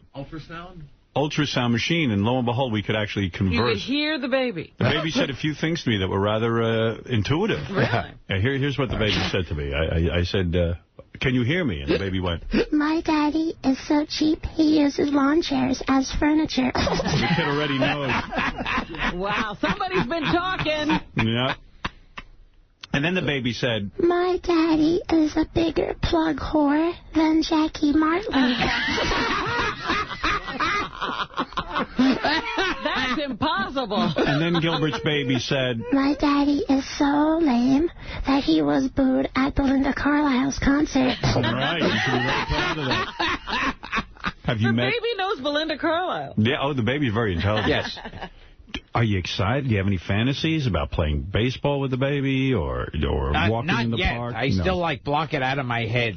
Was this an accident, Gilbert? Honestly. I mean, what happened here? Were you set up? This is so not typical of you. You're very much a loner. You were never into any kind of romantic love. I mean, I know that. I mean, it's not just a persona that you put on. You're very uncomfortable.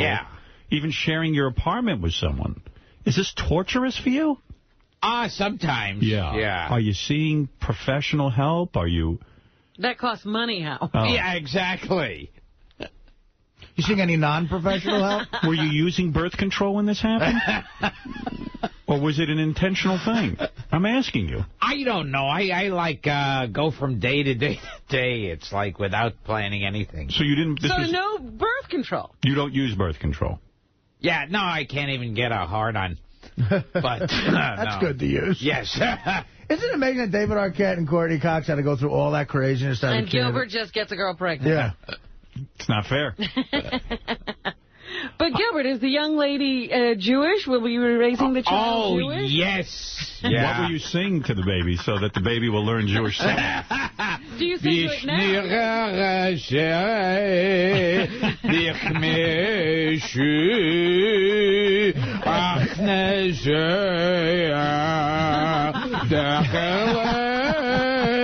שמרש דוכניה שלה שמריה כחמר שילירה תחליה. Will you ever, that's a sweet lullaby. Yes, it is. Are you singing to the baby's stomach now? Because they say you should talk to the baby's stomach. Yeah. God. Well, the baby said some interesting things to me. Gilbert's future baby. Here's what the baby had to say. Why couldn't I have been shot out of Bobcat Goldthwait's cock? He has more of a career than my daddy. Your child wants to be Bobcat Goldthwait's child. And then your baby said this. Yes. My daddy made a DVD of old jokes because he's too lazy to come up with a new act. How is your DVD doing, all right? Yes. Yes. Gilbert Gottfried, speaking of his act, tomorrow night at 8 o'clock at Caroline's on Broadway in Manhattan. Have you incorporated your new situation into the act? That's... You're not going there. Those comics who do that, it's just too horrible. Not for you. All right. Yeah. And for reservations, you can call 212-757-4100. So you will play it like you are a single man and not attached to anyone and not having a baby. Yeah, and I could get all the same pussy I was getting before. Right. Yeah. And to purchase Gilbert's DVD, Dirty Jokes, go to GilbertGottfried.com. And one more thing, his baby did say this to me, and this is rather revealing. My daddy is so cheap. He fills my baby bottle from creamers he steals at diners.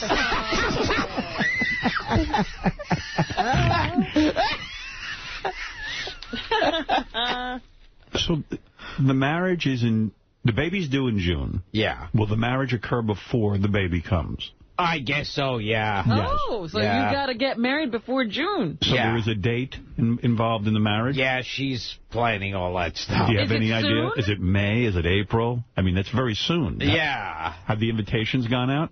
I don't know. She's in charge of that. Can we please come to the wedding? I like run and hide when it's discussed. But is it going to be a big ceremony? Are there going to be invitations? You're not eloping to... No, not a big... Who will be there? Uh-oh, Gary's here. What is it, Gary? Don't turn it around, Gilbert. Now the microphone's behind your head. Oh, okay. You got to turn it around. Oh. What did he do? He switched his put mic. my gun backwards. I hate weddings. He's nervous. I tried to get out of my cousin's wedding. I hate weddings. Gilbert, please, can I come to your wedding? I would love to. Yeah, who's going to sit on your side? You got to have people. You can give me some advice on it. Let me tell you about broads. So on the honeymoon, generally they have sex on the honeymoon. What are you going to do with a wedding? I mean, you're going to wear a suit and you're going to get up in front of all the people and walk down the aisle? I mean, you're going to... nothing that big, no. How about a best man? Is there a best man? Do you have anyone in mind? Richard Lewis? Yes. How about who is your best man? Fred Stoller? Yes, Charlie Sheen. Who is your best man? Honestly. Yes. Kip Addotta would be a good one. Who is your best man? I don't have one. No. Are you standing there by yourself? I have no idea. I'm like... Wait. Yeah. See, there's two issues going on here. There's one is Gilbert's not looking to get married in the first place, but then the second thing is he's agreed to do it, and every move costs him money. You know what I mean? And there's tuxedos, and there's food, and there's flowers and there's people. And that's making him crazy, too, I'm sure. Did you meet with her parents? Have you met them? I met them, yeah. You did. How many times? Oh, more times than I'd like to remember. Do they look at you like you're a filthy Jew? Yeah. Now, did he didn't go and ask the dad permission to marry his daughter? Oh, no, he would never do anything nice. Yeah.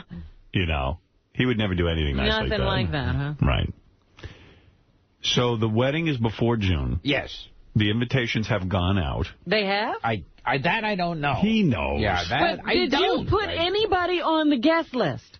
It's going to be so small. It's just going to be your so we're few not family being members. Invited, I don't think. Right, you wouldn't have us there. But but Gilbert, for real, who's on your, like, you give your fiance a list. You say, okay, these are people that I need to have there. And there's I don't know if your mom's not alive anymore, but his sister. So who else is on your list? Manuel Lewis. Come on. No, but really, Richard Lewis, yes. All the Lewises. Jerry Lewis. Yes. You're very ashamed that you're getting married, aren't you? Gary Lewis and the Playboys. You're really upset about it. I mean, you're just freaking out. You I mean, can't even talk about it. I mean, this is so weird. You're not a romantic guy. Yeah. You don't really like women. I mean, you'll have sex with them, but you don't like them. Yes. And there yet, must be something about this girl, though, because you said that they broke up and Gilbert had to have her back. That's how he got into this. Gilbert, are you in love with your future wife? Oh, jeez. Do you love her? Do you? Oh, sure. Ooh, that was hard for you to say, wasn't it? Oh, God, he's gulping that water like this. I know. I'm going to be needing 3 more bottles of water before Have you the ever show's said to up. her, I love you? To the wife? Have you ever said that? Like, I love you? No. Never. No, really? I never say stuff like that. You don't? Are you going to write your own vows? God forbid. Have you ever said it? You ever said I love you to her as Arthur Godfrey? How are you? How are you? You know, go back to the baby thing. You had asked us to get this for you. So if you go to Gary preview page 1 in orange, you know, Doug Goodstein just had a baby. Right. So there's just 20 seconds of Doug's baby crying. All right, it's pretty amazing. We taped Doug Goodstein's baby. This is what you got to look forward to. This is real. Yeah. Wow. That's so cute. That's in your apartment, Gilbert. That sounds like a porn baby. Oh, yeah. Oh, take How are you going to deal with that? How about when that's on a plane? That's what's going to be running through the father's mind when he hears his baby cry. Here's, I interviewed the baby. Here's what the baby had to say about her future father, Gilbert Gottfried. My daddy tells my mommy that he is way funnier than J-Lo now. And then the baby said this. I don't care what anybody says. I think my daddy's old Groucho impression is relevant.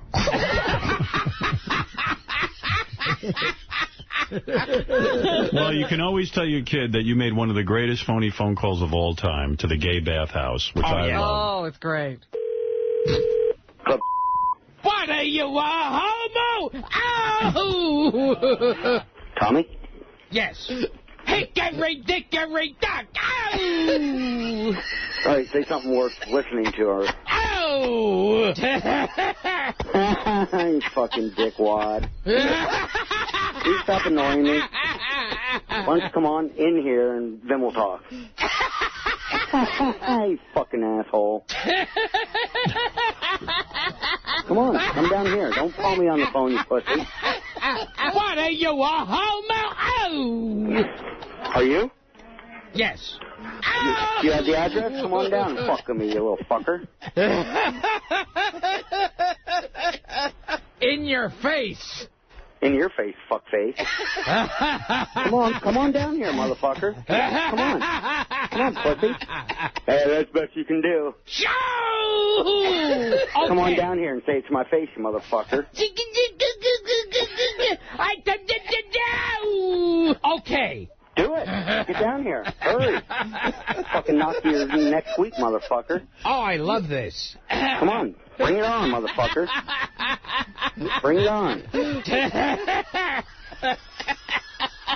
Oh, I don't like what Joe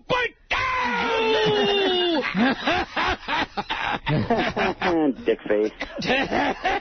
Come on, bring it on. Yes. Fucking, oh, my don't muscles have balls feel come down so here. much You're better just going to call me on the phone and be a dick. Why don't you come down here and try it, dickhead? Oh, that's right. Asshole. Oh, excellent. You love that, don't you? Yes. That's the best. Well, Gilbert will be at Caroline's, 8 o'clock tomorrow, Broadway, Manhattan. I don't get much of a sense of happiness about the marriage or the baby. I don't know what to think this will come to. I don't know. And to purchase Gilbert's DVD, Dirty Jokes, which is now number 7,149 on Amazon's DVD sales list. Congratulations. I heard that we're not invited to the wedding. Who was it who helped you through that horrible illness? Your wife wasn't around. Yeah. Oh. Howard was your wife. Neither was your kid. Your kid did say this to me. Up All Night is one of the most important comedy shows in history. Up All Night, yes. My father doesn't even want to marry my mommy. My daddy is considered the comedian's comedian. Oh, great. That just means he never made the big time. Wow. Your kid's got a lot to say, just like you. Very opinionated. If I hear Daddy do Dice Godfrey one more time, I'm going to strangle myself with my umbilical cord. You think, I wonder if it would be annoying having Gilbert as a father with all his impressions and loud laughs. You think he's going to do the impressions and all that? Absolutely. And sing to the baby? Please, I'm begging somebody to abort me. I don't want to go through life being a cheap money-lending Jew. Oh, my goodness. When my daddy leaves for work, my mommy says, "Where did Hitler go wrong?" Well, good for you. Gilbert, congratulations. Yes. Sounds like you're a real family man. Yeah. Yeah. And you will never have another woman again, a different woman. Oh, yeah, because I was getting so much before. Right. Yeah. Well, That's not a problem, really. Does anything get to you emotionally? How do you feel about these soldiers in Iraq dying? And do you ever get political and think about the boys overseas? Or do you ever have any feelings or anything?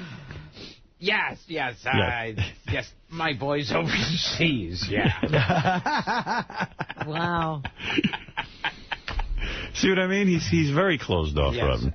Very uncomfortable. You think you're closed. This is dark.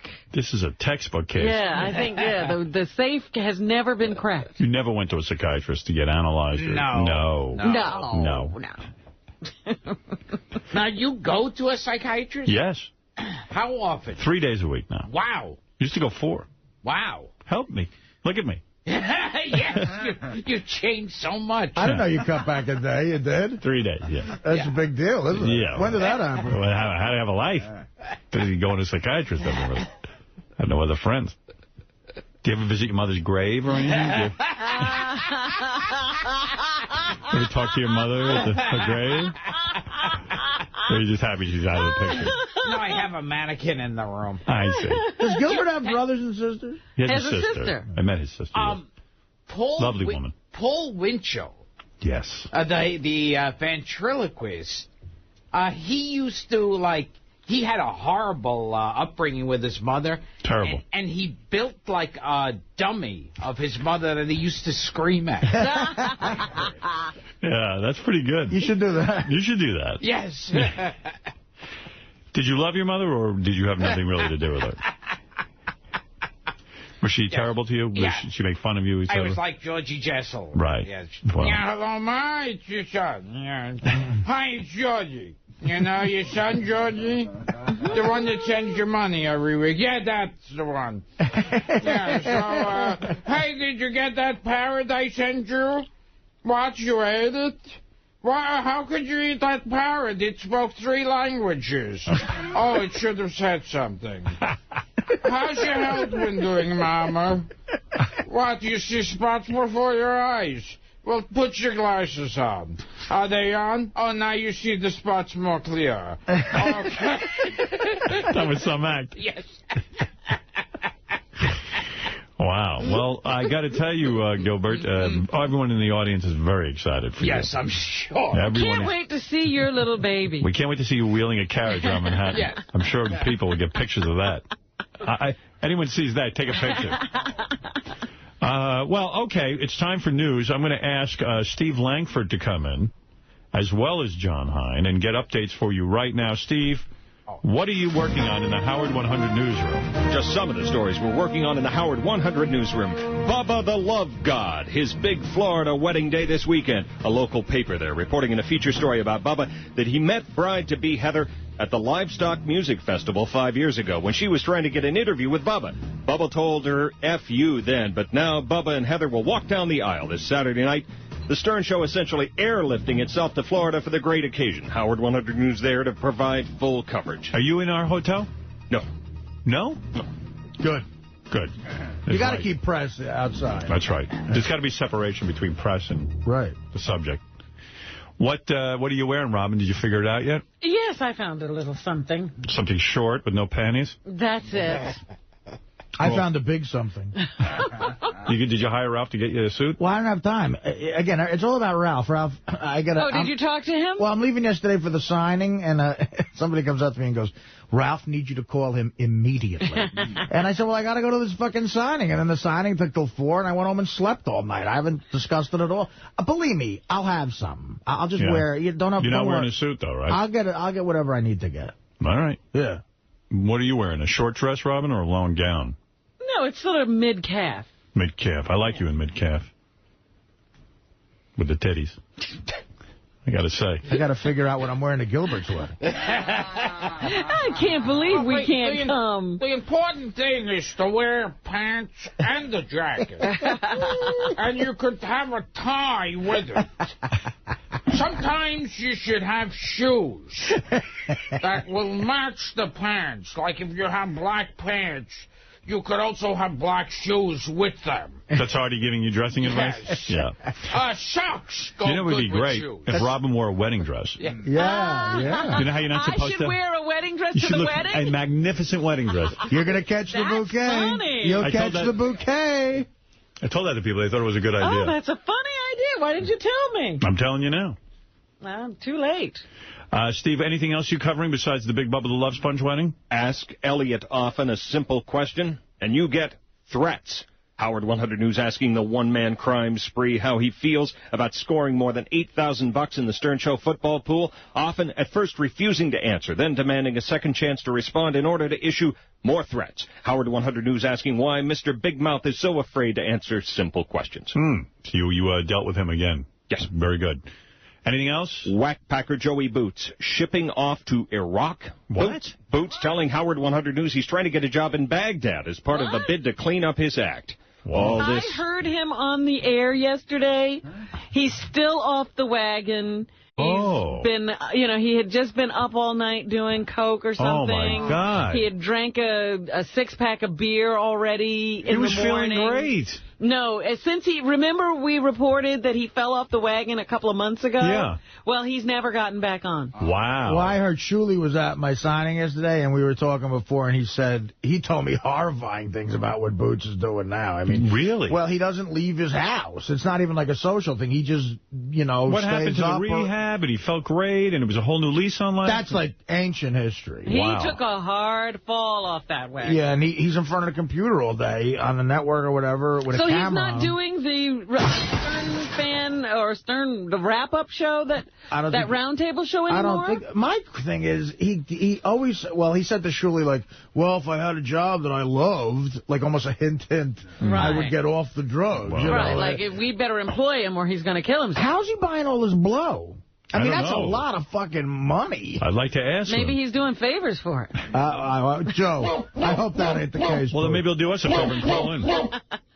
What else you got there, Steve? Anything? A New York Daily News gossip column claiming TV host Pat O'Brien is about to get dumped by The Insider. Pat O'Brien's credibility never recovering, according to the story, from those rip-roaring voicemails 2 years ago that revealed Pat's inner wild child. Saved message Sunday, 7:09 p.m.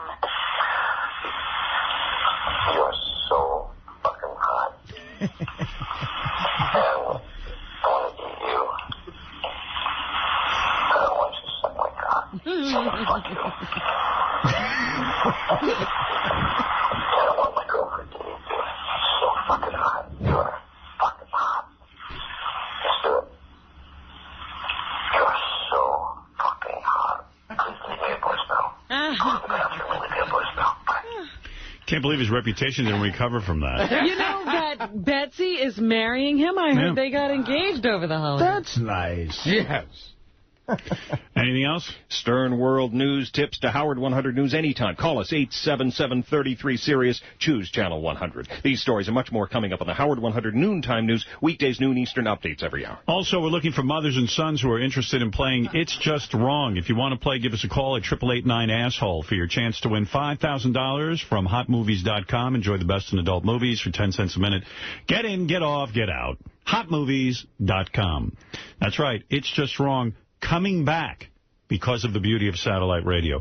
Considered too risque for terrestrial radio. This is the only time I ever stepped in and said, I'm offended by something in the history of this show. Me too. Mothers and sons undressing one another.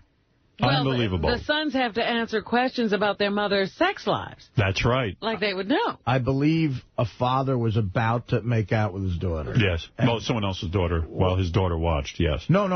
I'll make His out own with daughter? His own daughter. They were about to kiss. Was I here? Yes, you were. This And is I actually wrong. said, you know what? I'm against it. I was against it Yeah, myself. no, you were too. But We're all against it, but hey, they're adults. It happens. I don't know. All right, let's go over to Johnny Hine. Thank you, Steve. We'll listen to those updates all day long and listen to Howard 100 News as they cover the Bubba the Love Sponge big event, the big wedding, and also John Hine has the wrap-up show today. Johnny boy, what are you doing? After a fierce debate, the question still lingers. Whose life would you rather have and whose is more normal, Artie's or Ralph's? Who would you rather have, The Artie or Ralph? the normal question's a black and white issue.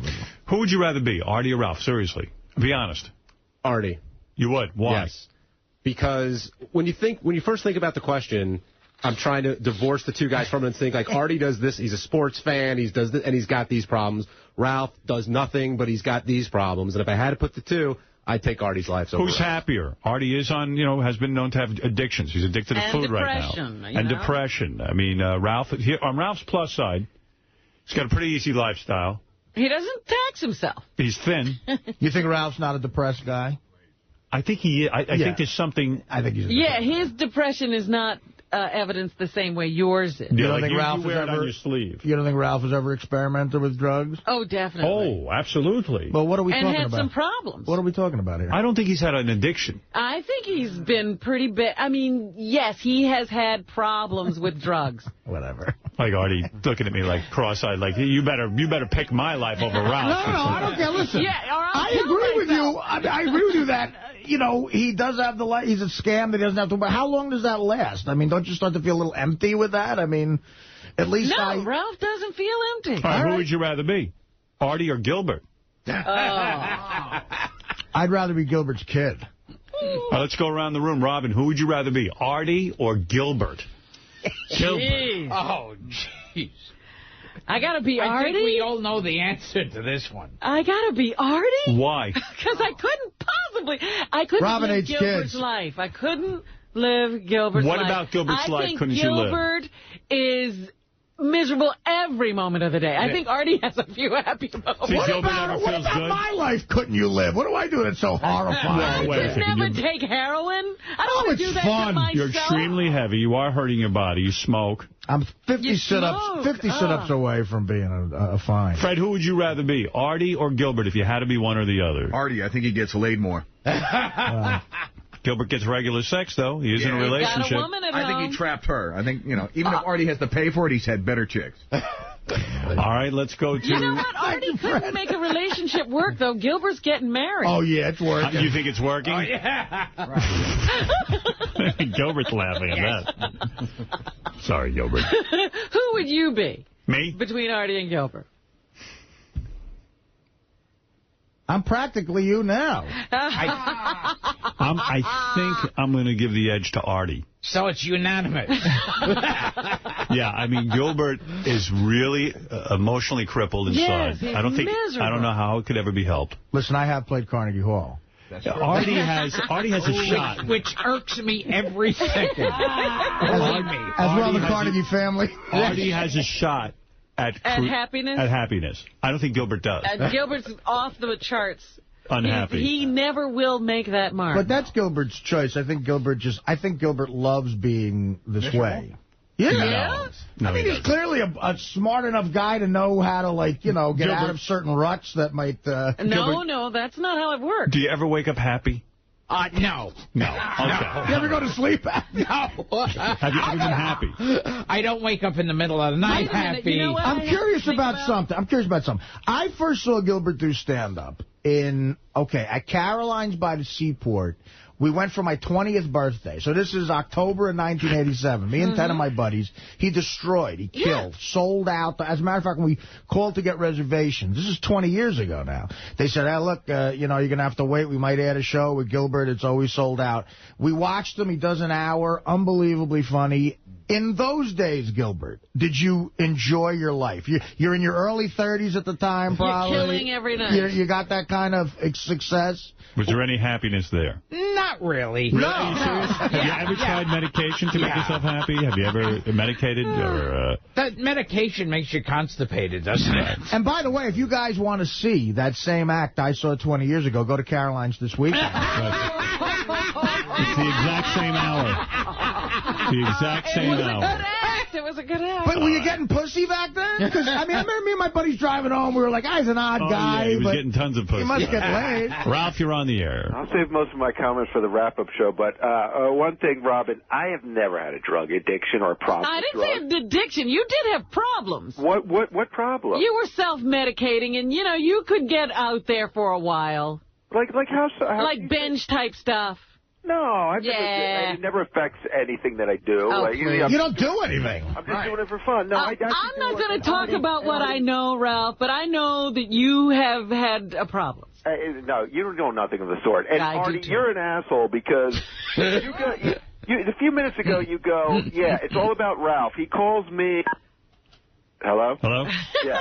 He calls me to make I was calling you to try and make an appointment to help your fat ass out. I don't need this shit. You weren't going to charge me for this? What's that? Were you going to charge me for this? Maybe yes, maybe no. Dude, it's business for you trying to get some money. I mean, he wants to help you out. You know what, man? You are really an asshole, man. If you think that's why I'm trying to help. I'll say about it. You know what? Listen, Ralph, I'm going to say something. I'm going to get into the heat of the argument. I'm getting into the heat of the argument. Ralph has made, in the past, several calls to help me with this. You're right, dude. You're right. Yeah, so don't sit there and go, I'm making it all about me. All right, we're fucking around. But this time, it did seem like it was more of a business thing. In the past, he's offered to do it for nothing, which was very nice, by the way. I offered to set you up at Barney's and have you go down to studio service. And, dude, that was very nice. I'm offering to come with you because maybe you're more comfortable. You're somebody you know there. Because when you're big and fat and nothing fits you, I'm going to help you. Well, when you're saying it that nicely, I mean, my God, how could I say no? All right. So here we go again. Thank you. I love Artie, though. I love you, too. Everything's fine. He did admit, he has done very friendly things in the past, and I admit that. Joey Boots, you're on the air. Oh, Joey. What's up, everybody? Hey, I heard you wanted me to call in for something. Yeah, what's going on? I'm shocked to hear that you're not on the wagon, that you're completely destroying your life again. I'm not destroying it. I'm in the midst right now of actually trying to repair it, Howard. I mean, I fell off the wagon, and I've been off it for a while, and I'm trying to do the right thing right now because I'm at the beginning of making a mess of it again. Well, why don't you go back into rehab or something and save yourself? I don't have the money for rehab. I didn't have it, But how do you have the money for cocaine? I don't do it a lot. I do it now and then. Where do you get the money for cocaine? I don't want to say, but, Are you turning tricks? No, please, come on, that's funny. Oh, God. You know what? I know that. How much do you need for rehab?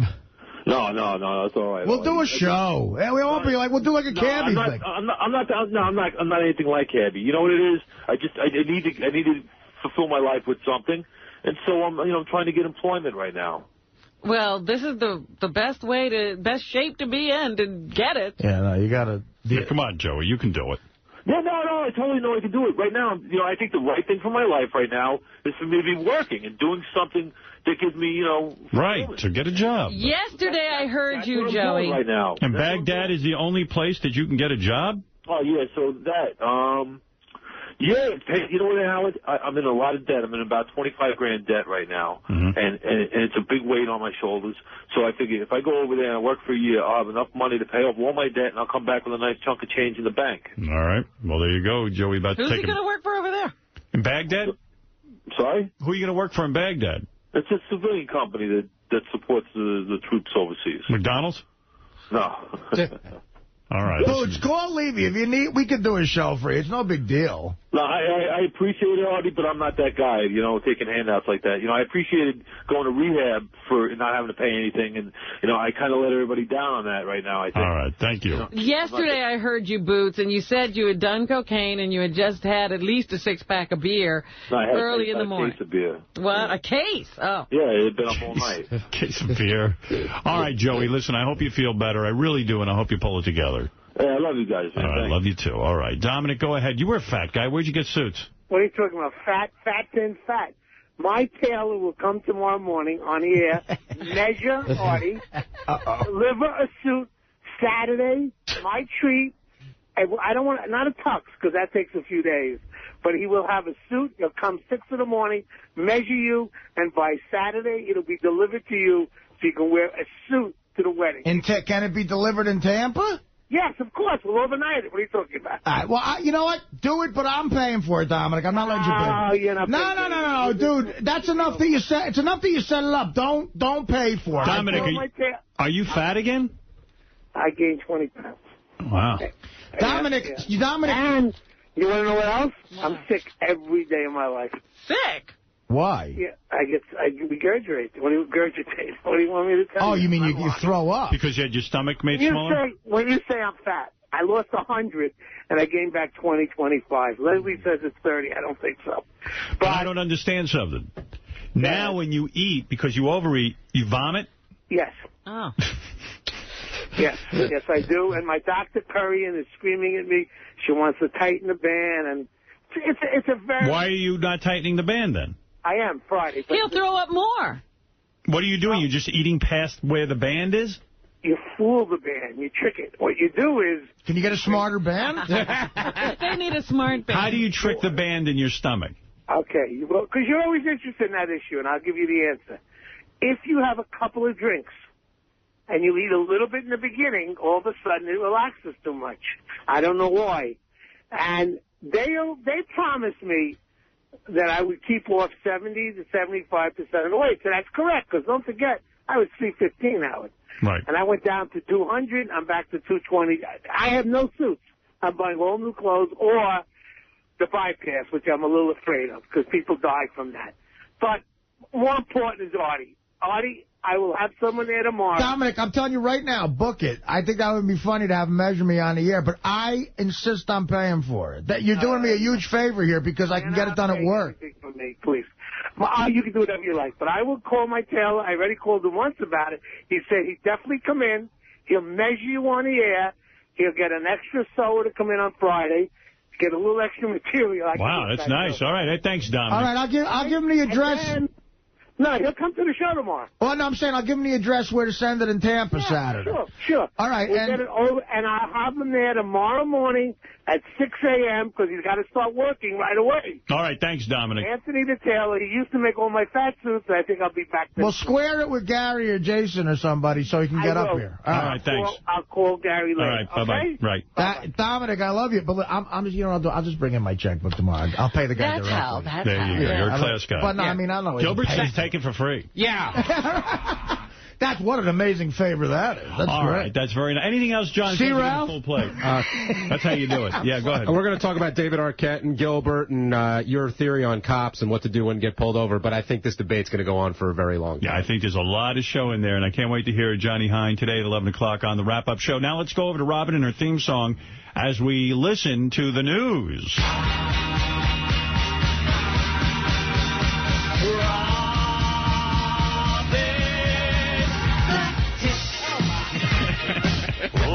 Those fun bags and shape for me. I don't like it. I don't either. Black tits. Really, I love that. Grease up those big jaws and slide on you. Don't you love black tits? Black tits. I will ice down your nipples and tug on them. Yeah. You guys are perv. Black tits. I must see those utters, those chocolatey utters. I run into this guy. You know, I was at a bachelor party once when I was working at the port. A guy was fucking a black hooker, and he said to her, how much is it? Do you mind if I say dirty shit? And she's like, yeah, I don't care. He goes, do you mind if I get racial? that turns me on. And she's like, I don't give a shit, whatever, you know, so he pays her. And he got kicked out of the room within a second. We're like, what the fuck did you say? He goes, I don't know. I said, can I say whatever I want? I paid her good money. I'm like, what did you say? He goes, I said I wanted to fuck her nigger tits. Oh, jeez. They threw him out. Thank God there's some decency. She got up. Get the fuck out of here. Somebody draws the line somewhere. Did you go right? What about warming her up? You went right to the N-word? You have to work up to that. What's this guy? Oh, that's awful. She started throwing shit at him. Get the fuck out of here. You got some friends. I got to meet your friend. Well, that's actually the same guy who was the cop. But anyway, Gilbert's here. I'll see Gilbert tomorrow. That's what it sounded like. Gilbert. See Gilbert Gottfried tomorrow night at 8 o'clock at Caroline's on Broadway in Manhattan. For reservation, call 212-757-4100. And to purchase Gilbert's DVD, Dirty Jokes, go to GilbertGottfried.com. And, Robin, what is in the news? Do you know James Brown? Did I mention I want to fuck your nigger tits? That was the wrong story to tell. Gilbert at the beginning of the news. That was the wrong story. That's my new pickup line. You sure your friend wasn't Gilbert? All right, it was Gilbert. All right. James Brown's body still hasn't been buried. I wonder how many times James Brown said that. I don't think James Brown ever said that. The body of the soul singer has not yet been buried more than a week after his funeral. Now, they've already had the funeral. They've got to pass it around to every black opera house in the country. Oh, that's awful. The family and attorneys have not settled many issues surrounding his estate, so they need the body up. You know, the estate has nothing to do with the body. Well, James Brown wants to be in any arguments over his estate. So he can't be buried until everything's settled? He wants to be a presence. Including where he's to be laid to rest. So they're even arguing about where to plant him. His attorney, Buddy Dallas, said his Beach Island, South Carolina home remains locked to protect his memorabilia, furnishings, clothes, and other personables, and that's exactly where he is. He's locked inside the house. Wow. The manager of the funeral home in Augusta, Georgia, who handled the memorial service, says Brown's body is being kept at a controlled temperature in a sealed casket at you don't want him reeking up the place. until the details can be worked out. It is weird. I keeps him in the refrigerator with my Swanson's dinners. Oh, stop. It is weird to think that James Brown can't be even put to sleep. Yeah, I mean, put the final rest. so contentious they can't even put him in the ground. He's even the hardest working dead guy in show business. And I heard they changed his clothes they were having a bunch of different funerals, and they changed his clothes. Outfit change? Yes. Yes. What are you talking about? Of course you do. Gilbert's like, I'm not even change my clothes for my wedding. Also in the news, a guy was trying to embezzle money from Yoko Ono. I read about that, yes. You know, clean her out. They have released... You think anybody should have that? Yeah. I'd like to fuck her chink tits. Yes. That's not nice. Stop it. That's not funny. This guy was her chauffeur for many years, and he was trying to get $2 million from her to keep from publishing a letter.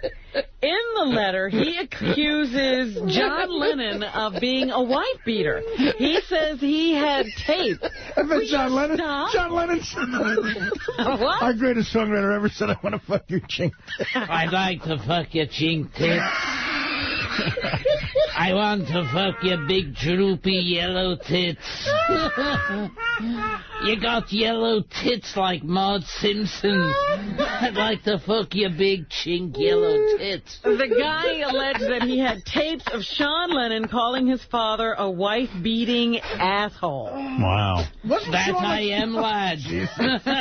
Wasn't Sean, like, real young when he died, too? Like, yeah, but apparently Yoko must have told him stories, and one day he was talking to a friend, according to this guy, and this is what he referred to his father as. Wow, to a 10-year-old kid. The guy, Carl Coco Carson, Also threatened that unless Yoko came up with the money, he'd divulge tapes of her political statements against the U.S. and British governments, and critical comments about her family and friends and the Beatles. Those friends include Jackie Onassis, Jackie Martley, Rolling Stone founder Jan Winter, and her longtime family publicist Elliot Mintz. Yeah. That creep who's with Paris Hilton. Now, you ever hear that guy Elliot Mintz talk? Yes, I have. Don't know him. Hey, he also threatened to poison Ono. So he's now I'd like to poison your yellow tits.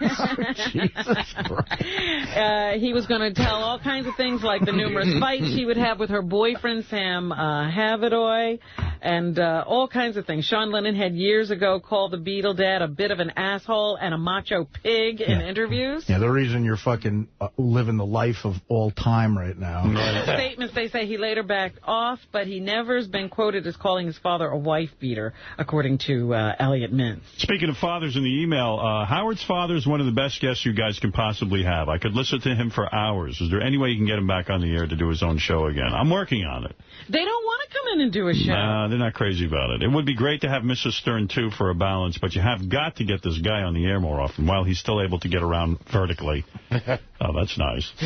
Also, Rosie versus Trump. You guys can't be that fucking serious about Trump and Rosie. I think that Trump blasting her is funny. Rosie's a big bully and she can't take it. Who said we didn't think it was funny? Oh, we do think it's funny. Yeah. It was Artie who was poo-pooing. This guy blasts me, says, Howard sucks. You're a Donald Trump apologist. Rosie defended that girl. She said, who is he to judge her in the first place?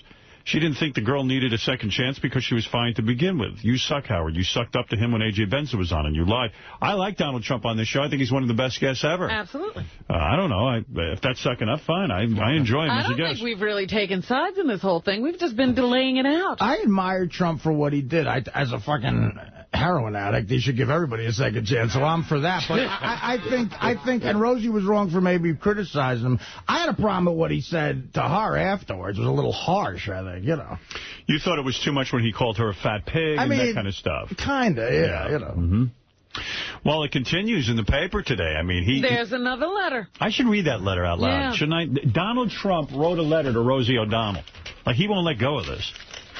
And I got Barbara Walters has gotten herself really in a pickle. Yeah, I wonder what the outcome's going to be. You need it? It's right here. Oh, thanks, man. Listen to this. Dear Rosie, I hope you had a wonderful vacation with your wife. You needed the rest. An article in today's New York Post indicates that you blew up at Barbara Walters for being a liar. Actually, I don't blame you, but in fact, she lied to both of us. After your maniacal and foolish rant against me 2 weeks ago, Barbara called me from her vacation. I did not call her in order to apologize for your behavior. So Trump's claiming Barbara Walters called him. Right. She had heard that I was going to retaliate against you and tried to talk me out of it. She very much wanted me to go on the show as soon as she got back so that she could patch things up. I said no. To be exact, she said to me that working with Rosie O'Donnell is like living in hell. And more pointedly, Donald never get into mud with pigs. And don't worry, she won't be here for long. Barbara knows exactly what she told me over the phone, and she has to live with it. Perhaps that's why her initial statement was so mild. In another incident, when I saw her eating at Le Cirque about 2 months ago and asked her how Rosie was doing, she sarcastically rolled her eyes and said, Donald, do you have to ruin my meal? In any event, you've got good reason to be angry. Please give my warmest regards to Kelly. He likes getting on that Kelly thing, too. Oh, yeah. P.S. I was surprised that you let your spat with Barbara get into the newspapers, but as I have always said, and you proved it with Rosie the magazine, you are very self-destructive. You must work on this for your own good. Oh, he is just blasting He's just going and going and going. That's right. So, Donald Trump. But, you know, now that I'm reading this, Barbara was just trying to get Trump to do the show. Right. Right. You know, she was saying whatever it took to get him to not blast Rosie O'Donnell in public and to come on and do the show and let her be peacemaker. Yeah, I guess. Great show. So it doesn't sound like she was sincerely upset with Rosie, unless, you know, like she is always upset with Rosie, but she was going to use it anyway. Gilbert, are the wheels turning for you? Are you thinking maybe of making up a Hollywood-type feud so you can get on the paper? Oh, yeah. Yes. You want to start a fight with someone? No. All right. Go back to sleep. You know how many times Gilbert's called Rosie a fat pig? No press at all. But I looked at the video. I'm going to have a feud with Gallagher, too. There you go. Yes. Gallagher, too. You think that might happen? Larry, we would love the that. cable guy. Oh, yes. Oh, that would be a good feud. But I looked at the video of the Rosie or the Barbara Walters apology on The View yesterday, and Rosie really didn't. She wasn't all that ecstatic about it. The look on her face when Barbara apologizes is sort of like, yeah, you better had said that, bitch. That's right. I mean, there's some rough waters going on over there at The View. Makes it more exciting to think about watching it anyway. Can you imagine what Kelly has to put up with living with this pig face? Oh. Her girlfriend cannot be happy.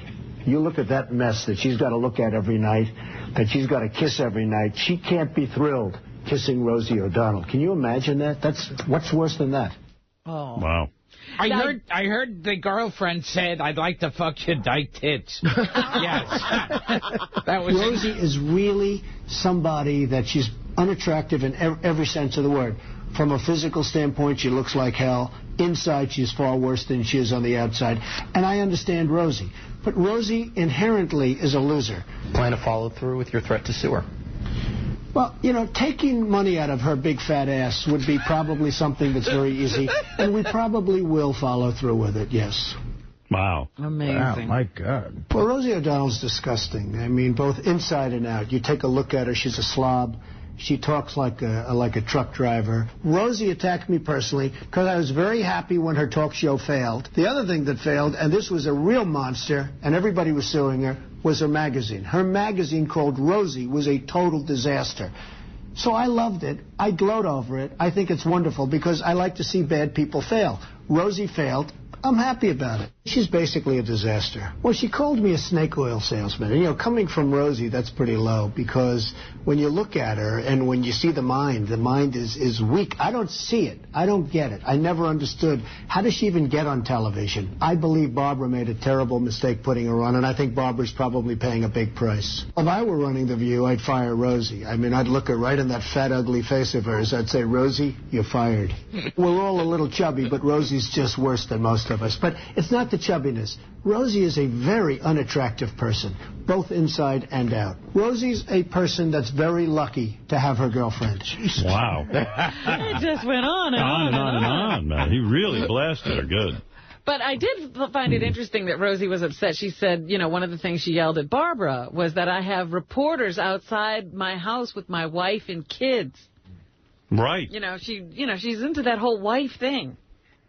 By the way, Donald Trump is not the only person talking. Gilbert's baby that is due in June. Gilbert's baby commenting on the Rosie-Trump feud? Yeah, I don't know about that, but the baby is talking already about Gilbert and how she feels about being his kid. My daddy is so cheap. He still has his gift basket from his Arsenio appearance in 1986. Wow. Does anyone want to hear my daddy do his impression of a toaster? It's the greatest. I can't wait to get my hands on Daddy's Aladdin money when he croaks. Right, Aladdin money. Every penny of it, I bet. That kid's going to be very, very well off with that Aladdin money. When my daddy leaves for work, my mommy says, where did Hitler go wrong? Oh. You know, his baby starting to repeat jokes. I know. Baby. She's taking Mommy after me. tells me, don't worry. Daddy is old and will die soon. Then we will be rich, and I can have a fun young father to play with. Do you think Gilbert's kid will be one of those cool kids who actually does have a social life and friends? Yes. And Gilbert happen. will resent every second of that child's happy life? Well, if the baby looks like the mother, yeah, Gilbert will spend a lifetime resenting that child. Yeah, sure. The first trimester, the Dracula voice was great, but after 7 months, it's getting a little repetitive. Dracula voice, yes. Do you know my daddy was on one of the most important seasons of SNL? He was almost in a sketch. Honest. Kid's got a nasty sense of humor. Anything else, Robin? Yes, Jason Kidd, the basketball star of the Nets, is accusing his wife of battering him. now. That's something I never understand. He once was arrested and had to do an anger management course because he hit her and gave her a fat lip. He's got to be kidding. Years ago. But he says it's almost since their wedding day. She's been throwing things at him, pinching him, kicking him, and she has been surveilling him. She put tracking devices on all of his cars and would grab his cell phone. She has the kids doing things to him. And then, I guess it was a week or two ago, she actually left the kids sitting wherever they sit, and she got herself a first-row seat, and she was taunting him from the sidelines. Wow. I was like, boy, I got to get to a Nets game. Yeah. But, yeah, so he is now filed for divorce. Citing irreconcilable differences, obviously, and he got a restraining order against her. He said that she would try to prevent him from going to practices by lying in front of the car. She sat on the hood of his car once and made him late for practice. It's just been one thing after another. She's also threatened to call 911 and make fictitious domestic violence reports against him. He is now out of the family home, and he has filed his restraining order, and he is also filing for divorce. Her representatives obviously say this is all untrue. He's 6'4", she's 5'3" and 110 pounds. She's not doing anything to him. They think these allegations are absurd. The Nets are in first place in what might be the shittiest division in the history of sports. They're in first place. They're 15-19 in the NBA Atlantic Division. Well, he's a little distracted. By the way, do you know that Riley Martin was on the air last night with his show? I just want to remind people they're missing some great radio if they don't hear Riley. Well, Riley was on. Jackie Martling was on. Yes, there was a Jackie Martling show. Jackie's Joke Hunt was on the air. It was Dirty Limerick Night. Yes. Oh, we got to hear a few of those. I've got all that stuff. Actually, Riley called Jim McClure. And I know Riley says that once in a while that, he drinks a few beers, but he's not really drunk. But he sounds a little tipsy in this thing. Maybe he doesn't know what drunk is. This is Riley calling Jim, one of the guys who works here. Jim just had a baby. And Riley... Actually, I'm sorry, Howard. It was Jim's sister had a baby. Oh, Jim's sister had the baby? Yeah, Riley wants a picture of Jim's sister's baby so he can make a special ticket for the baby to be safe when the aliens come. Really? Yes. Received Saturday, January 6th at 2:48 a.m. Hey, Jim. Yeah. I want a picture of the baby when the baby's, whenever... you settle. Of course, put the baby is beautiful, I'm sure. And I want a picture. Okay, I talked to Penny Crone today. And now, basically, I'm probably fell in love with her, too. Okay. Now, I want the correct spelling of her name. I want you to call me and give me the correct spelling of her name. Okay? And how you doing, man?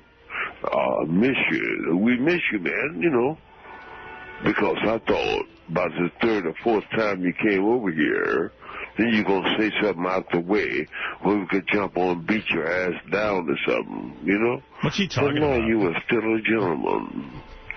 Anyway, take care and give everybody my best wishes for the year. It's going to be a bumper crop year because we ain't taking no prisoners, basically. So, okay. Take care, Jim, and give me a call, man. I want to know how you do. You think I don't love you or something, motherfucker? So, take care now. God bless. Bye. You sounded particularly incoherent. Yeah. I speak some black drunk. And actually, he was just saying, check out the new Apple phone. It's great. Oh, okay. Gilbert Gottfried here tomorrow night at 8 o'clock at Caroline's in Broadway in Manhattan, 212-757-4100. Gilbert still has his DVD, Dirty Jokes, GilbertGottfried.com. It's like number 7,000 on Amazon list, so it's moving up. Oh, and I'll be at Governor's in Levittown on the 20th. All right, making money for your new baby. Yes. Isn't that great? That's the college fund. Oh, you're really doing well. College fund tour. I realized you were playing Governors. Yes. All right. All right, we're going to take a break. We'll be back. Robin will finish up the news right after these words.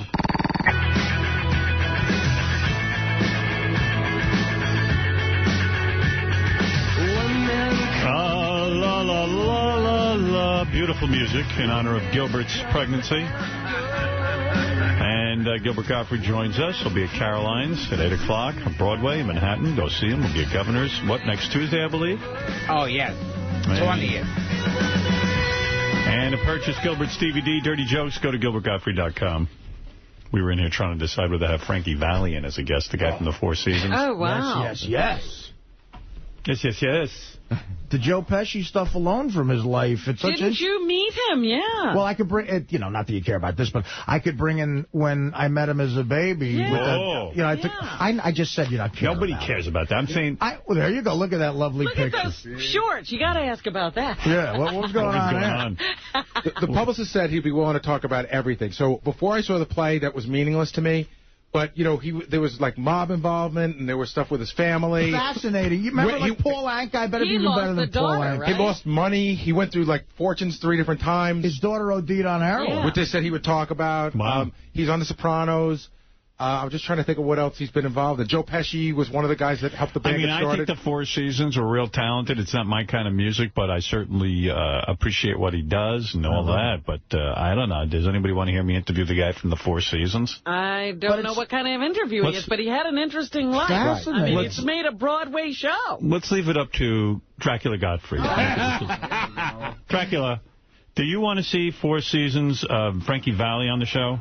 His dead daughters lie in a coffin with me. Oh, God. Frankie Valli's daughter. You don't want to say that. Rise from the grave every day. Like a magic 8-ball. Well, if Gilbert's here, maybe we'll have him in. Let Frankie Valli put a knife in his head. Yes. Dracula Gottfried, do you want to have him on the show, though? I want him and his dead daughter. No, not that. He can't stop. He's from the Stephen Crane Village in Newark. That's a big thing, right, for you guys? No? All right, why don't you book him then, if everybody's high on Book him. I had to, it's funny, though. Does he want to sing a song? He could be a great guest. I don't know. We were thinking he could be like a Paul Anka, because he's had What's a full the song, life. Frankie Valli? Name his biggest song. Let's hang on. They call me. Let's hang on to what we got. Big Girls Don't Cry. Did he write those songs, or did someone else? No, there was another guy. There was another guy that wrote them that he hooked up with. But I think he was in the band. The guy in the band wrote them. That's right. The guy in the band wrote them, but I thought Frankie Valli, did the guy write the lyrics and the music? Pretty much, yeah. Yeah, another guy wrote them. Yeah, he was the genius writer. That guy's the only guy. That guy seems like he's worth a ton of money right now, just living it up. Yeah, I'll tell you, I don't know if a lot of people care. I mean, I'd be interested in the guy, but I don't know if a lot of people And what is the Joe Pesci story? Joe Pesci's actually portrayed in the play, but Joe Pesci was sort of helpful in putting the band together. He was a guy from the neighborhood. And I think Joe Pesci in the play, they say that he introduced Frankie Valli to that guy that wrote all the songs. He put those two together. Tommy DeVito is a guy. This guy, Tommy, it's funny because... Right, Gilbert? Who gives a shit? Yeah. You know what I mean? Howard, I had very strange moments in the office the other day. Jessica Hahn and... Who else's name came up? Oh, Waylon Flowers and Madam, right? Just these two names came up, and I turned to the interns and I said, who knows who either of these people are? And they all stared at me blankly. Right. Just stared at me blankly. Like, I know who Waylon Flowers and Madam are, and I know who Jessica Hahn is, wait till you hear that 53. pitch. But I bet wait till you hear that pitch. Waylon Flowers and Madam, the guy's dead who does Well, okay, you ready? Can I do this on the air? Coming in on her own. Can I do this? That's a booking. This is so weird I got to do it on the air. This is the rap. We get a phone call. When Joan Rivers was in about a month or two ago, you told Joan Rivers that she's starting to look like Madam. Right. Okay? Apparently, according to this person that was Waylon Flowers' assistant for years, it caused this big, people started calling a resurgence. So she has now gone out and found somebody new to work the puppet, and she'd like them to come in. Oh, I don't want to see that. Someone works the Madam puppet? That isn't Waylon Flowers. Yeah. It was the whole thing was Waylon Flowers. Does he sit with? Yes, he works the sticks. But he's not partnered with Madam. Waylon Flowers and Madam was this act that Madam is like a puppet, and this gay dude worked the puppet, so it allowed him to be a woman, kind of, So anyway, we decided NBC we couldn't get guests, so we had Waylon Flowers and Madam. We took anybody at that time. So this guy shows up, the guy who, Waylon Flowers. And he whips out the Madam puppet, and I said to the dude, look, it's not even necessary. We're on the radio. Right. Just do the voice. Pretend you got the puppet. He goes, no, I got to have the puppet. So now I'm like, okay. So next thing you know, I'm doing a radio show with the puppet, Madam Puppet, and he's standing there talking next to the puppet, and boy, does that break the illusion. It's so fucking confusing. And I'll tell you what, it was hilarious watching this gay dude working the puppet. Right, if you could have seen it, you would have... Well, oh, hello. The part of the story that we were amused by was that you talked about Artie's movie every day for a month, and we couldn't get 10 million people to see it. One fleeting mention of Madam, and now there's a huge resurgence. Do you really believe that? Yeah. It was just a great pitch. It was a funny pitch. Anyway. So Frankie Valli. Frankie Valli. Okay, we'll take a go around. Fred, who do you say? I want to say no. No, there's a no. Artie.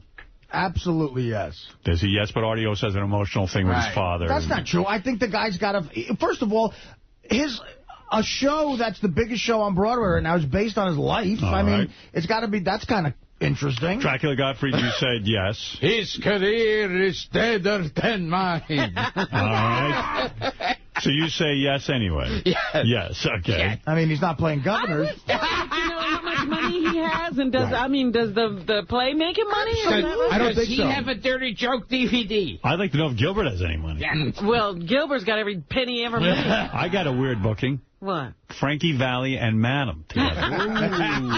Sounds like Caesar's Palace. Winner. Sounds like the Merv Griffin show. You guys are shitting on one of the greatest singers of all time. I ain't shitting on him. I'm just saying, will the audience care? There's a lot of younger people in our audience. All right. Okay, so what is it? 1-1 now? What is it? No, it's Fred said no. Artie said yes. Dracula said yes. It's 2-1. Dracula Yes. Gottfried said yes, and Robin said yes. I think. Well, then, and I say yes. All right, then yes. All right, so he gets booked. Probably hear this and say, I don't want to come in now. Because Brucey's going to go, hey, that's not fair. I should have Frankie Valli. Frankie Valli Podcast. Part of CBS FM Good Guys. We did Saturday night. We play Frankie Valli. Frankie Valli. The next Frankie Valli and Cousin Brucey went hand in hand. You know, there is some big Cousin Brucey connection. I'm trying to remember what it was. I read it somewhere. Right here. This is my team. Cousin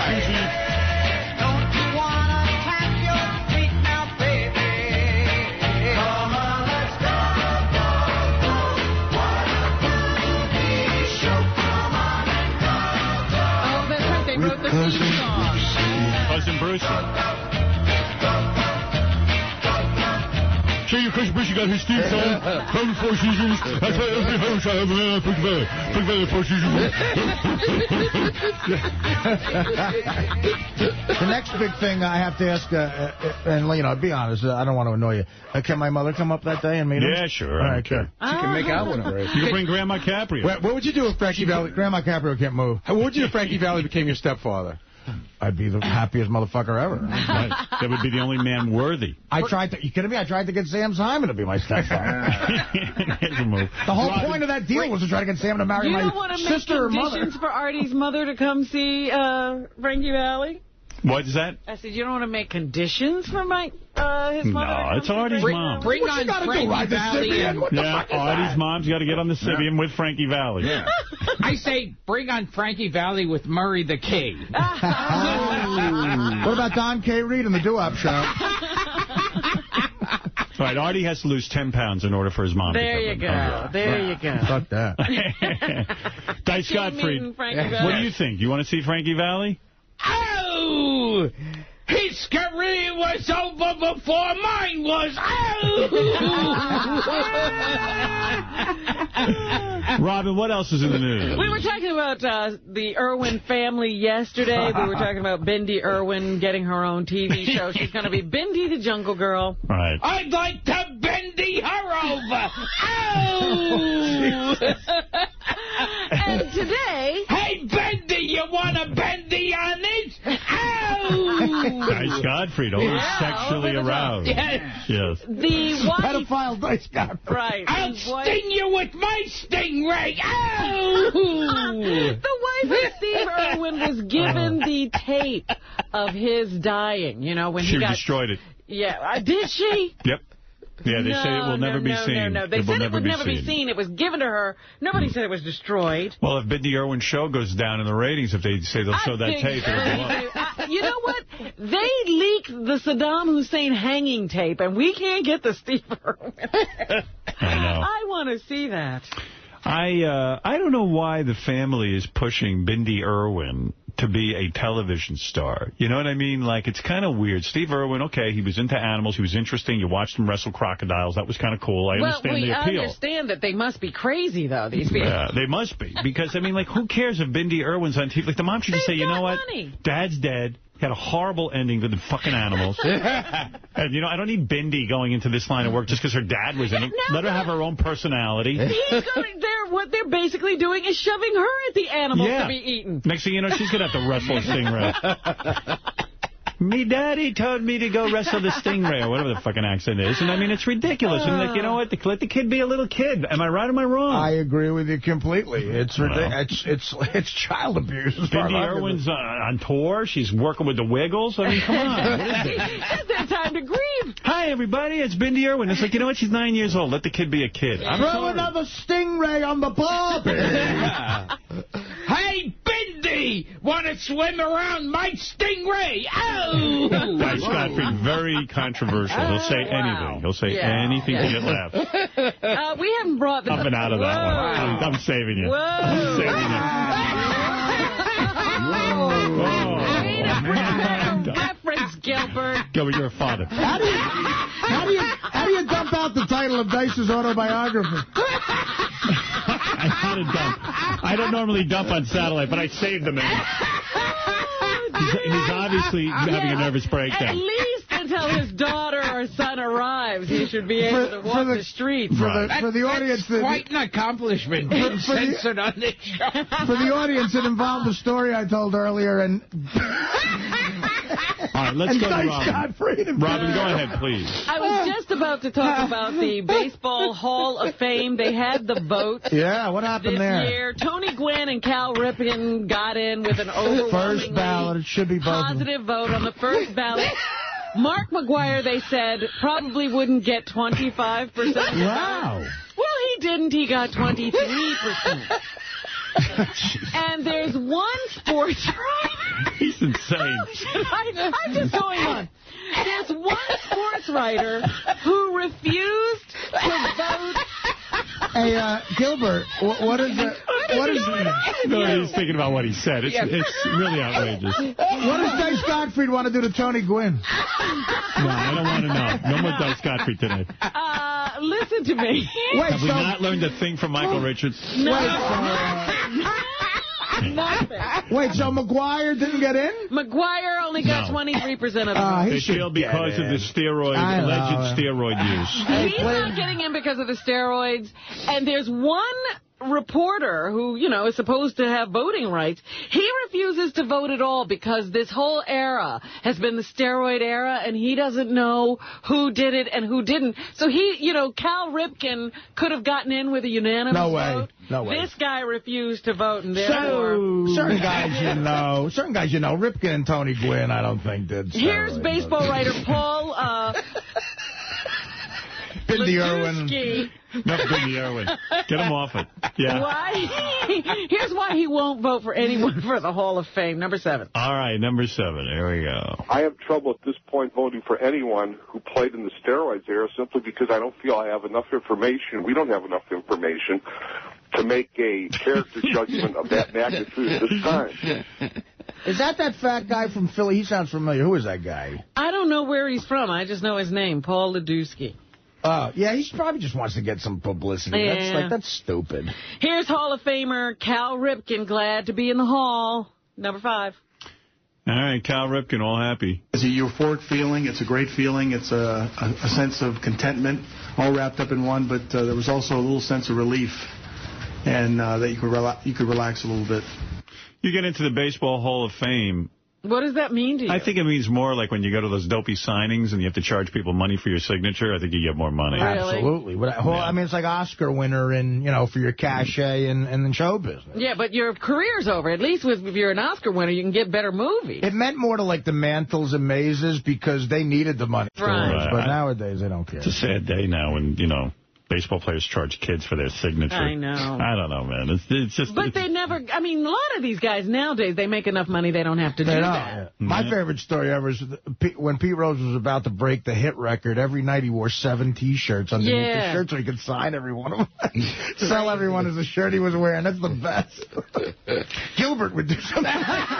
Gilbert's just writing that down. Gilbert's like, hey, if I could sign... If Gilbert signs his DVD, charges people more for it. Right? He does. How much is it? Like, very important. the DVD costs how much money? Like, how much? You know, I don't know how much it's being charged for online. You go to his website. I don't. Yeah, you could look that up. But I know it's like $10 more if you sign it. Yeah. Dude, I think it goes from 12 to like $30. Now, what do you do, Gilbert? I mean, do they just bring a certain amount in every month or so for you to sign? Oh, yeah. And then Yeah, how's it work? It's a business thing. You know, they come in with a big crate. Hey, here's the chick who's going to come on our show. She's on she's in this month's Playboy, the girl from Battlestar Galactica, that TV show I watched. Oh, yeah. What's her name again? Trish Helfer. Okay. Completely naked, man. She needs to change her name. Her name doesn't stick with you. I got an advance of the Playboy. Look at My this chick. cock will stick with you. Oh! Here's a picture of her. You left out an important word. Here's a picture in a Holy shit. Here's a picture of her in... topless, huh? Topless. I'd love to fuck her honky tits. Here's her... I'd like to fuck her white tits. Here she is sitting on a lounge chair. I gotta get into this. And Gilbert wants to see, too. Oh, all right. I already took home for my own pleasure the chick from before. Wow. With the Caesar girl you took home? Yeah, I did. I took She's her. on Battlestar Galactica. She's really good looking. She plays a robot. She plays a machine, a Cylon. She makes the show ungay. Yep. Here. There's nothing gay about that show. This show was never gay, Artie. It's really good. Oh, yeah? Very dangerous out in space. The Cylons have taken over. So is she in like that heavy like Star Trek makeup? No. She's not Star Trek. Well, whatever the fuck. She wears like regular hot outfits. Person, yeah. She's supposed to be seductive to humans. Is she like the Jerry Ryan one? No, she's much better looking. Much better. Is there any way this woman could steal your charms away from your wife? Could she stop that marriage? No woman could stop that marriage. Oh, here it is. No, Gilbert's DVD is $14.99 regular, $29.99 signed. It goes way That's up. over 100%. Yeah, it goes way up. Yeah, it's worth it. All right, they've banned cigarette smoking in the workplace. That's why I don't like the workplace. They've banned cigarette smoking in restaurants. Now they're going to ban it outdoors. Some people are moving to ban it in other... And in Bangor, Maine, you now cannot smoke when you're driving in your car with your kids. Right, or be in your house with your kids. Anywhere with your kids, but even in the car, you can get a fine. A police officer can stop you and fine you. In Bangor, Maine, you can get up to a $50 fine if you're caught smoking in your car when your kids are in the car with you. What if you feed your kids McDonald's? That's unhealthy for them. Is that wrong? They arrest you for that? No, they're only after the cigarette makers right now. All right. Here's a Bangor, Maine resident who agrees with the no smoking in cars for kids. Number 8. I absolutely agree with that. No one should light up and let them breathe that smoke in. I agree as well. I have to tell you that in the case of cigarette smoke, a little kid does not have a choice to leave the room. And they could be absolutely engulfed in cigarette smoking all day if their parents smoke. I think we're going too far with it. That's bullshit. I mean, it's my kid. He's in my house. I'm paying for him to sleep here. I don't have a cigarette. Look, McDonald's will kill him quicker. I mean, I mean, look, you want to go... Yeah, but at least they have to go out to get the McDonald's. They're sitting at home and you're smoking? Yeah, but the basis of this is, look, you can't do anything unhealthy to a kid. It's retarded. I understand. You have to be able to do unhealthy things to your kid, is your point, huh? Well, no. He's fighting. I'm saying if you're going to do it all the way. What are we doing here? No mayonnaise. No. Listen. Secondhand smoke is proven to kill you. Yes, you're right. Mayonnaise will kill you. Hamburgers will kill you. When's the last funeral you went to? Someone died of secondhand smoke. We don't know. We don't know. There are people who get lung cancer who never smoke. We know. We know there are people... believe what they're saying. No one's ever died from secondhand who got smoke. lung cancer and they don't smoke. Did you ever hear that commercial where the guy says his wife is dead? She never smoked. he was the smoker in the family? She had an unlucky gene or some shit. She had lung cancer. So that means you should smoke because you'll live longer. Well, I mean, I think everybody's different. Like, what? Yeah. Here's my point. I'm for individual freedom. Don't get me wrong. I think you should be allowed to do what you want in your house. In the case of when you have kids, and you're sitting and blowing smoke into their faces, it really is an offensive thing. The kid doesn't know any better, and they're sitting there and breathing in something that could potentially produce cancer. Now, I know what you're saying. How far are they going to take it? Are we going to see a day where people like like drunk driving? Will we treat smoking the same way? Will somebody say, "Hey, you smoked in front of your kid, you're going to do jail time"? Now, will that happen? It seems crazy now, but it could happen. Now, but at the same point, if you're going to ask me my opinion, I've got to go on this side that people who smoke should have enough common sense not to smoke in the same room with their kids, but they don't. Well, I mean, you talk about blowing it in their face. I'm talking about, you're in the house, you have a cigarette. No, I think I should have the right, if I have kids, to give them cancer. Is that me or is it right, Artie? Yeah, I think if I'm paying for the rent on that house, if my kids get cancer, I should have the right to give that cancer to those kids. Gilbert, will you smoke in front of your child?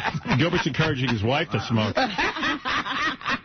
Yes, Ralph. You can't think that in a car, which is a small enclosed area, that you're not overdosing your kids with nicotine. You absolutely are. Ralph, go ahead. My car. Hey, now, I got a quick question for you.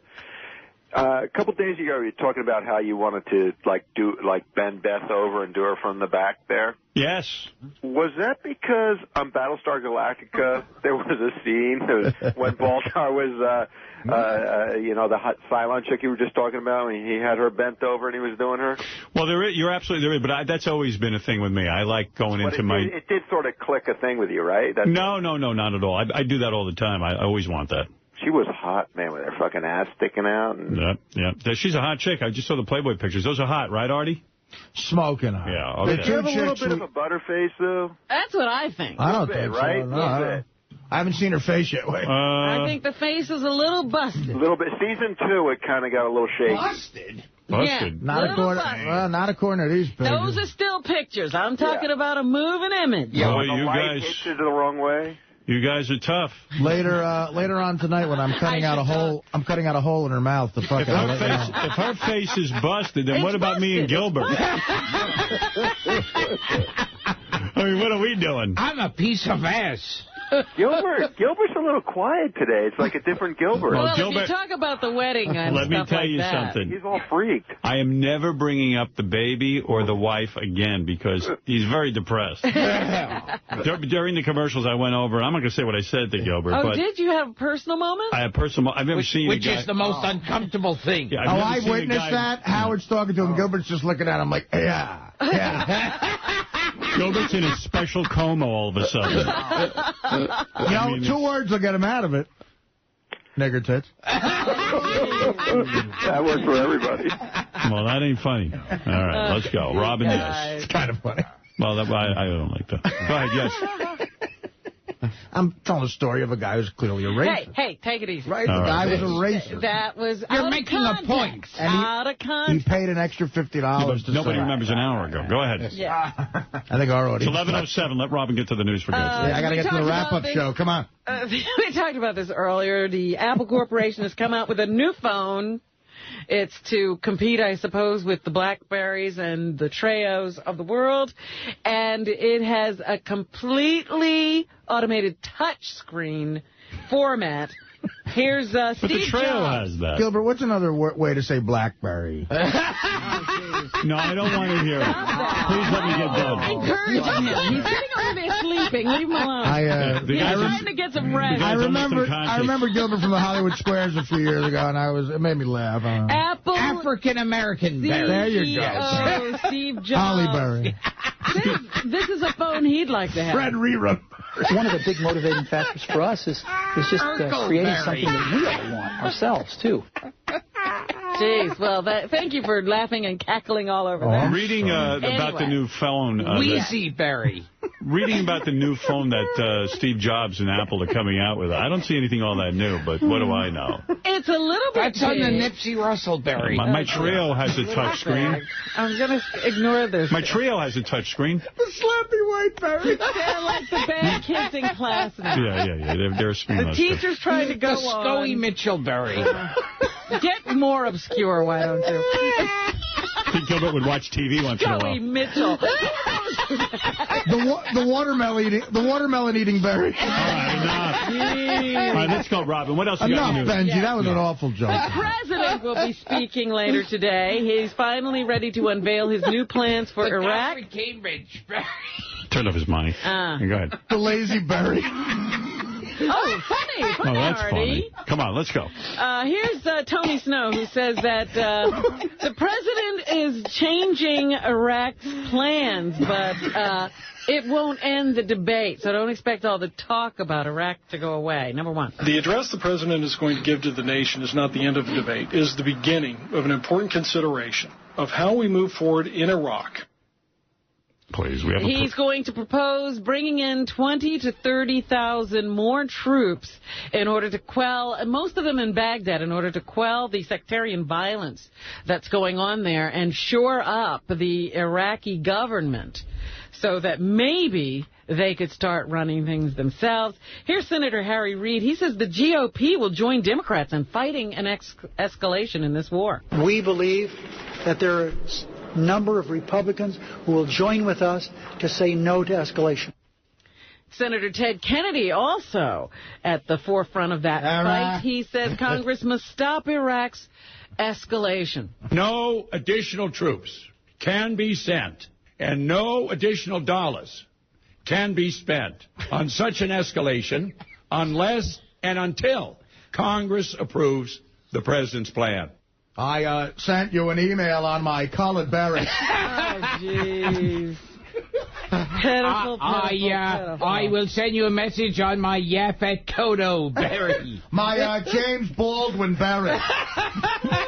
My James Earl Jones berry. Also, we must destroy any children of Gilbert Gottfried. Yeah. Anything else, Robin? And let's make sure that Artie never has any. My black honeymooners berry. My Cedric the Entertainer berry.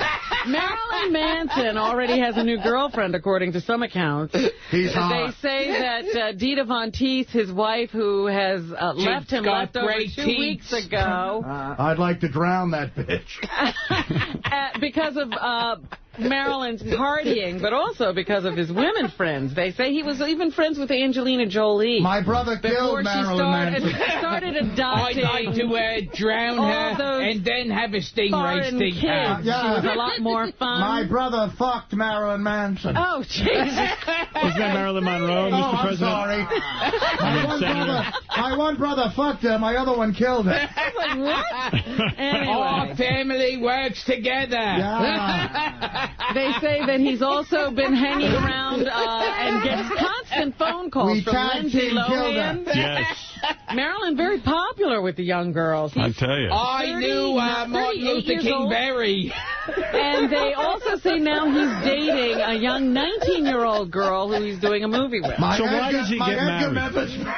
Why did he get George Kirby Berry. Why did Marilyn Manson get married? My Rochester You're asking me this in a House of Bedlam? Why?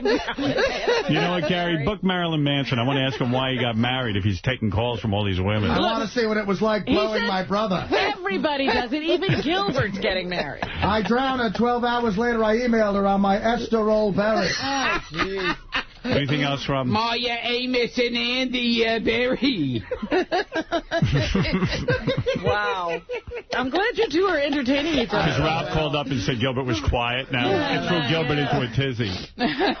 My, what's that on Ralph's face berry? Shut up. My Sidney Poitier Berry. If you said my Marion Berry, it would have been at least witty. Yeah, that's something well, no, I started with Holly Berry. That's how it started. Well, you went one too many. Then I went to Fred Rerun Berry, which I thought was nice. And then what happened? And then Gilbert had to start with this bullshit. All right, go ahead, Robin. There's something we haven't discussed. Mary Berry's a good one. Yeah, but you didn't think of it. You're right. Go ahead. Chuck Berry. You were too busy just laughing at each other. There's a South Dakota senator who had a stroke. Yeah. And he was a Democrat. Right. And that's why the Democrats are in charge of the Senate right now. We're in charge. But the guy stroked. He's still at home in the hospital. I'm stroking it right now. I should be in charge with my enormous red head. He underwent emergency brain surgery back on December 13th. What do I have in common with Lucille Ball? Redhead. And so, if he can't continue to be a member of the Senate... My brother loved redheads. The governor of his state, I South fucked Dakota, Desi Arnaz. is a Republican. And he would appoint a Republican senator, which would then make it a 50-50 split. I love Dick Ted Cheney Kennedy. would be the tiebreaker in any deadlock in the Senate, which would once again swing the control of the Senate swing to about the ways. Here's Ted Kennedy. This is crucial stuff. Battlestar Galactica. He doesn't care. He's getting married. Oh, my God. Yes, let the whole world go to hell. But anyway. I have sex with figs. What? It's not even funny. Now it's ridiculous. Now it's ridiculous. Now you're just being silly. The Democrats' hold of the Senate is a very, very fragile one because this guy's in the hospital. He's in fair condition. That means his vital signs like blood pressure and temperature are stable and within normal limits. But he could be, in the hospital for months and still hold the seat. So he's going to sit there in the hospital and continue to be a senator. Wow. I've been a senator for 80 nothing years. with all that noise going on. All right. Anything else, Robin? Saddam Hussein's attorney says he doubled his treadmill workouts just before his execution so he wouldn't look bad. Oh, how nice. What a sick man. Good idea. What a nut. Wouldn't you just, let it go at that point? Who cares? He doubled up on the treadmill. I got one of these rag magazines. You know who let it go? Cher. She got heavy. You're she kidding. doesn't care anymore. She looks like Chastity now? Not that heavy, but she's fat. And I certainly have let it go. It's like if Cher doesn't care, who cares? Well, Cher's pretty old now. So what does that mean? Nobody else cares. You get old and you can't hold on? No, that means she was keeping it together because guys wanted her, but I guess nobody wants her now. I guess she was keeping it together and no guys wanted her. And she said, what am I doing this for?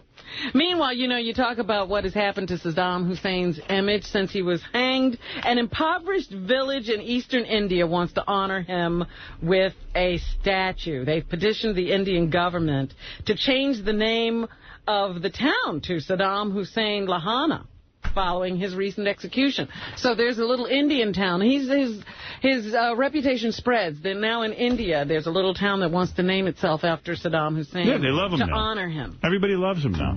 Well, it's like Professor Backwards over there. Anything we think that we're doing that's going to work doesn't. Welcome to Husseinville. I know what we'll do. We'll just kill Saddam Hussein. They'll finally be on our side. We kill him and they love him. They love him even more. Yeah, if you want to be really popular, let us kill you. Anything else, Robin?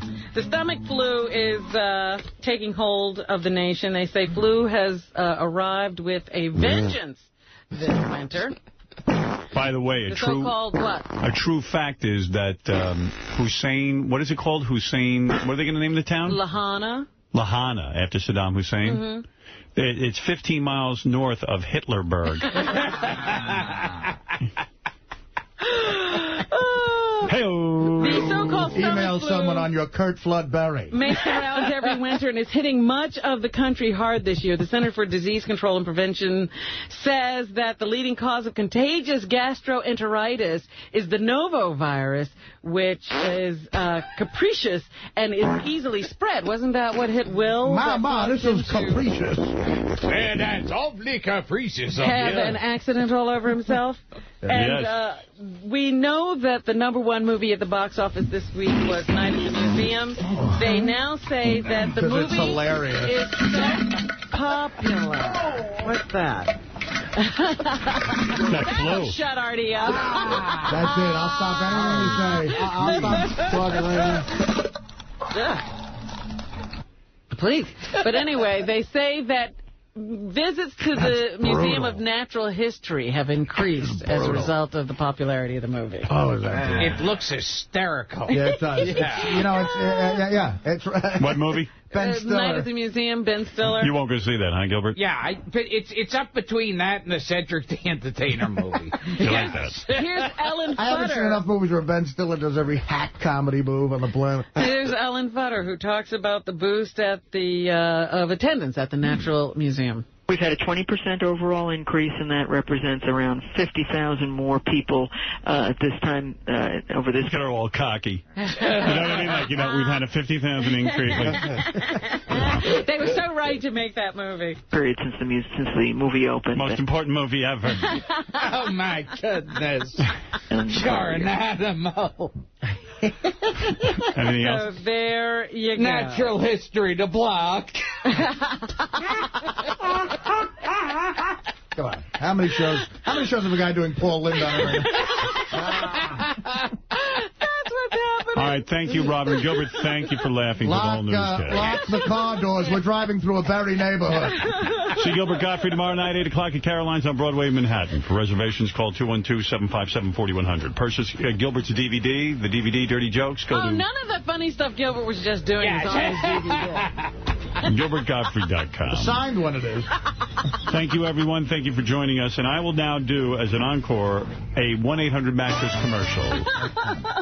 Because people are screaming for it again. 1-800-MATTRES. That's right. That's the number to spell because you want a new mattress. And why don't you want a new mattress? After all, 60% of our lives are spent in the bed. In the bed. And you want a good night's sleep. 1-800-MATTRES. Helps you start the new year off right with a great night's sleep, and their highly trained sleep consultants will make it so easy for you to get a good night's sleep and order a mattress. They can get you the mattress within 2 hours. 2 hours, no waiting. 2? 7 days a week, 24 hours a day. It's 1-800-MATTRES. Oh, you can't think of any more Barry references? 100 MATTRES. Leave out the last S. That stands for Sandy Alomar Berry. 1-800-Mattress.com. Call them today. Get in on the big after sale. And let me tell you something. You will get the bed of your dreams. It's waiting for you at 1-800-Mattress at 1-800-Mattress.com. Leslie Uggams Berry.